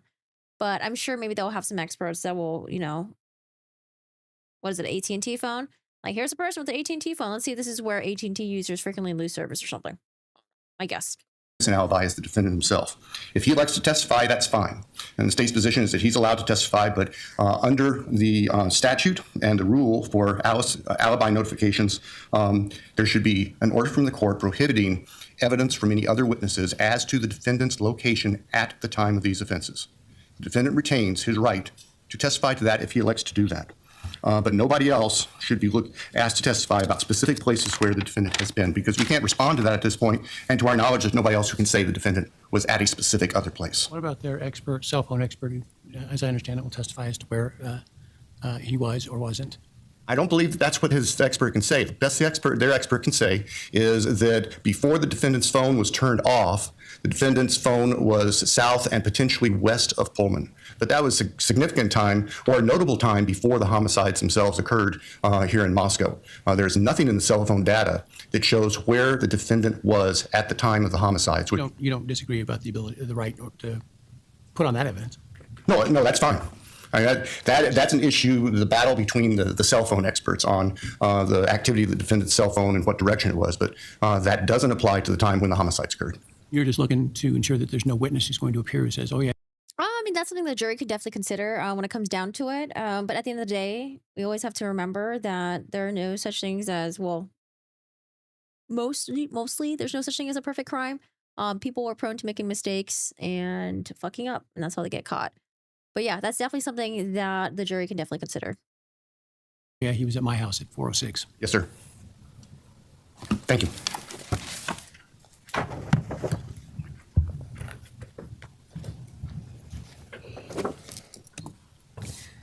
Mr. Kohberger has consistently... I mean, the best thing would be probably you would just leave your cell phone at home, have your YouTube running, say that you're watching like YouTube videos, and then like sneak out of your house or the backyard. Hopefully there's no cameras or anything. And then have a rent-a-car. I don't know. Maybe that would be a little bit too contrived. Have a rental car like out in the woods somewhere that you can drive and then use that instead and leave your car. But I don't know. Once they start, if they start thinking you're the suspect, they'll start going through all your transactions, stuff like that. Like, oh my gosh, to hide everything. I don't know. Just don't commit crimes. It's hard. It's hard to hide. All right. Okay, Miss Ann Taylor. Let's see. maintained his innocence and said that he was out driving in the early morning hours of November 13th, 2022. Yep. And he can testify to that. I don't know if they want him to testify, though. Based on what Ann Taylor has said, she says that Bryan Kohberger would not make a good witness on the stand. And that due to his autism, the jury might not take well to him and his demeanor, possibly. To that. We provided Mr. Ray as a partial corroboration of Mr. Kohberger's alibi in an abundance of caution. The thing I didn't want was to be here with Mr. Thompson saying they should have told us they had a partial corroboration, now they can't use it. So that's why we disclosed Mr. Ray as early as we possibly could. Mr. Ray took the stand in a motion hearing last May, I believe, and the state chose not to cross-examine him. I disagree that Mr. Judge gave us repeated opportunities to produce more. There was a mix-up about what an order meant when speedy trial was waived and the trial was reset and all of the deadlines were extended. That was the thing that happened there. So it wasn't repeated times that we had an opportunity to say more. But I will say this. This has been brought up repeatedly by Mr. Thompson. His pleadings with the court, his briefing, have a lot of reference to Mr. Kohberger having the ability to testify. In the few minutes he spoke just now, I counted 5 times he made reference to that. Our view is that's getting dangerously close to commenting on his right to remain silent. And I would cite the court, the closest case we could find was State versus Haggard. That's at 94 Idaho 249. I think the issue is who's going to say he was out driving around looking at the stars? Well, Your Honor, I think that's going to be a trial issue. And I think that if that's commented on trial, that's a comment on his right to remain silent. The question is whether they can comment on it. The question is whether you have a witness who's going to testify to that he was at a particular place between the hours of 2:50. Hey, Shanza, how are you doing today? I'm doing good. I'm getting really hungry though, so I'm thinking of maybe ending my stream now, getting some lunch, and then coming back on stream, and then we'll hop on to see what's going on in the Lori Daybell trial. I'm just so hungry right now. I can't focus. I think that's what we're gonna do actually. 'Cause I was like debating for the past 30 minutes. Okay, should I eat lunch now? Should I just go get lunch? Should I just eat on stream? But I hate eating on stream. It's annoying to eat on stream. I think that's what I'm gonna do. So let me think.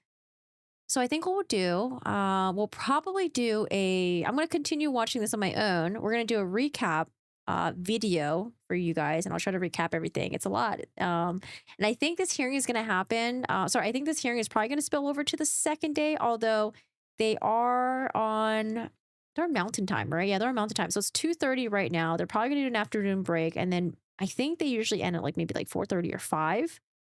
So I think we won't be missing too much of it, but I'll probably recap the rest of it. And then we'll be back for day 2 hearing and see what else they have to argue.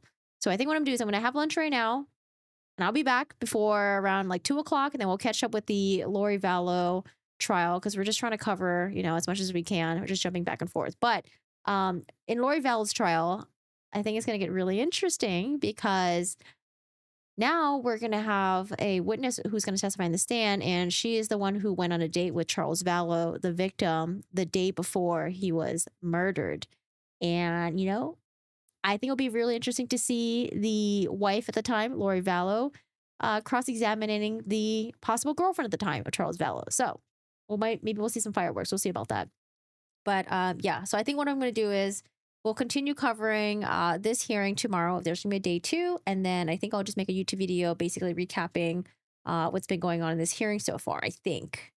I think that's what we'll do. Or maybe we'll do like a little like clip it or something. But I'm going to end for now. I'm going to go eat. I'll see you guys in 20 minutes for the Lori Vallow trial.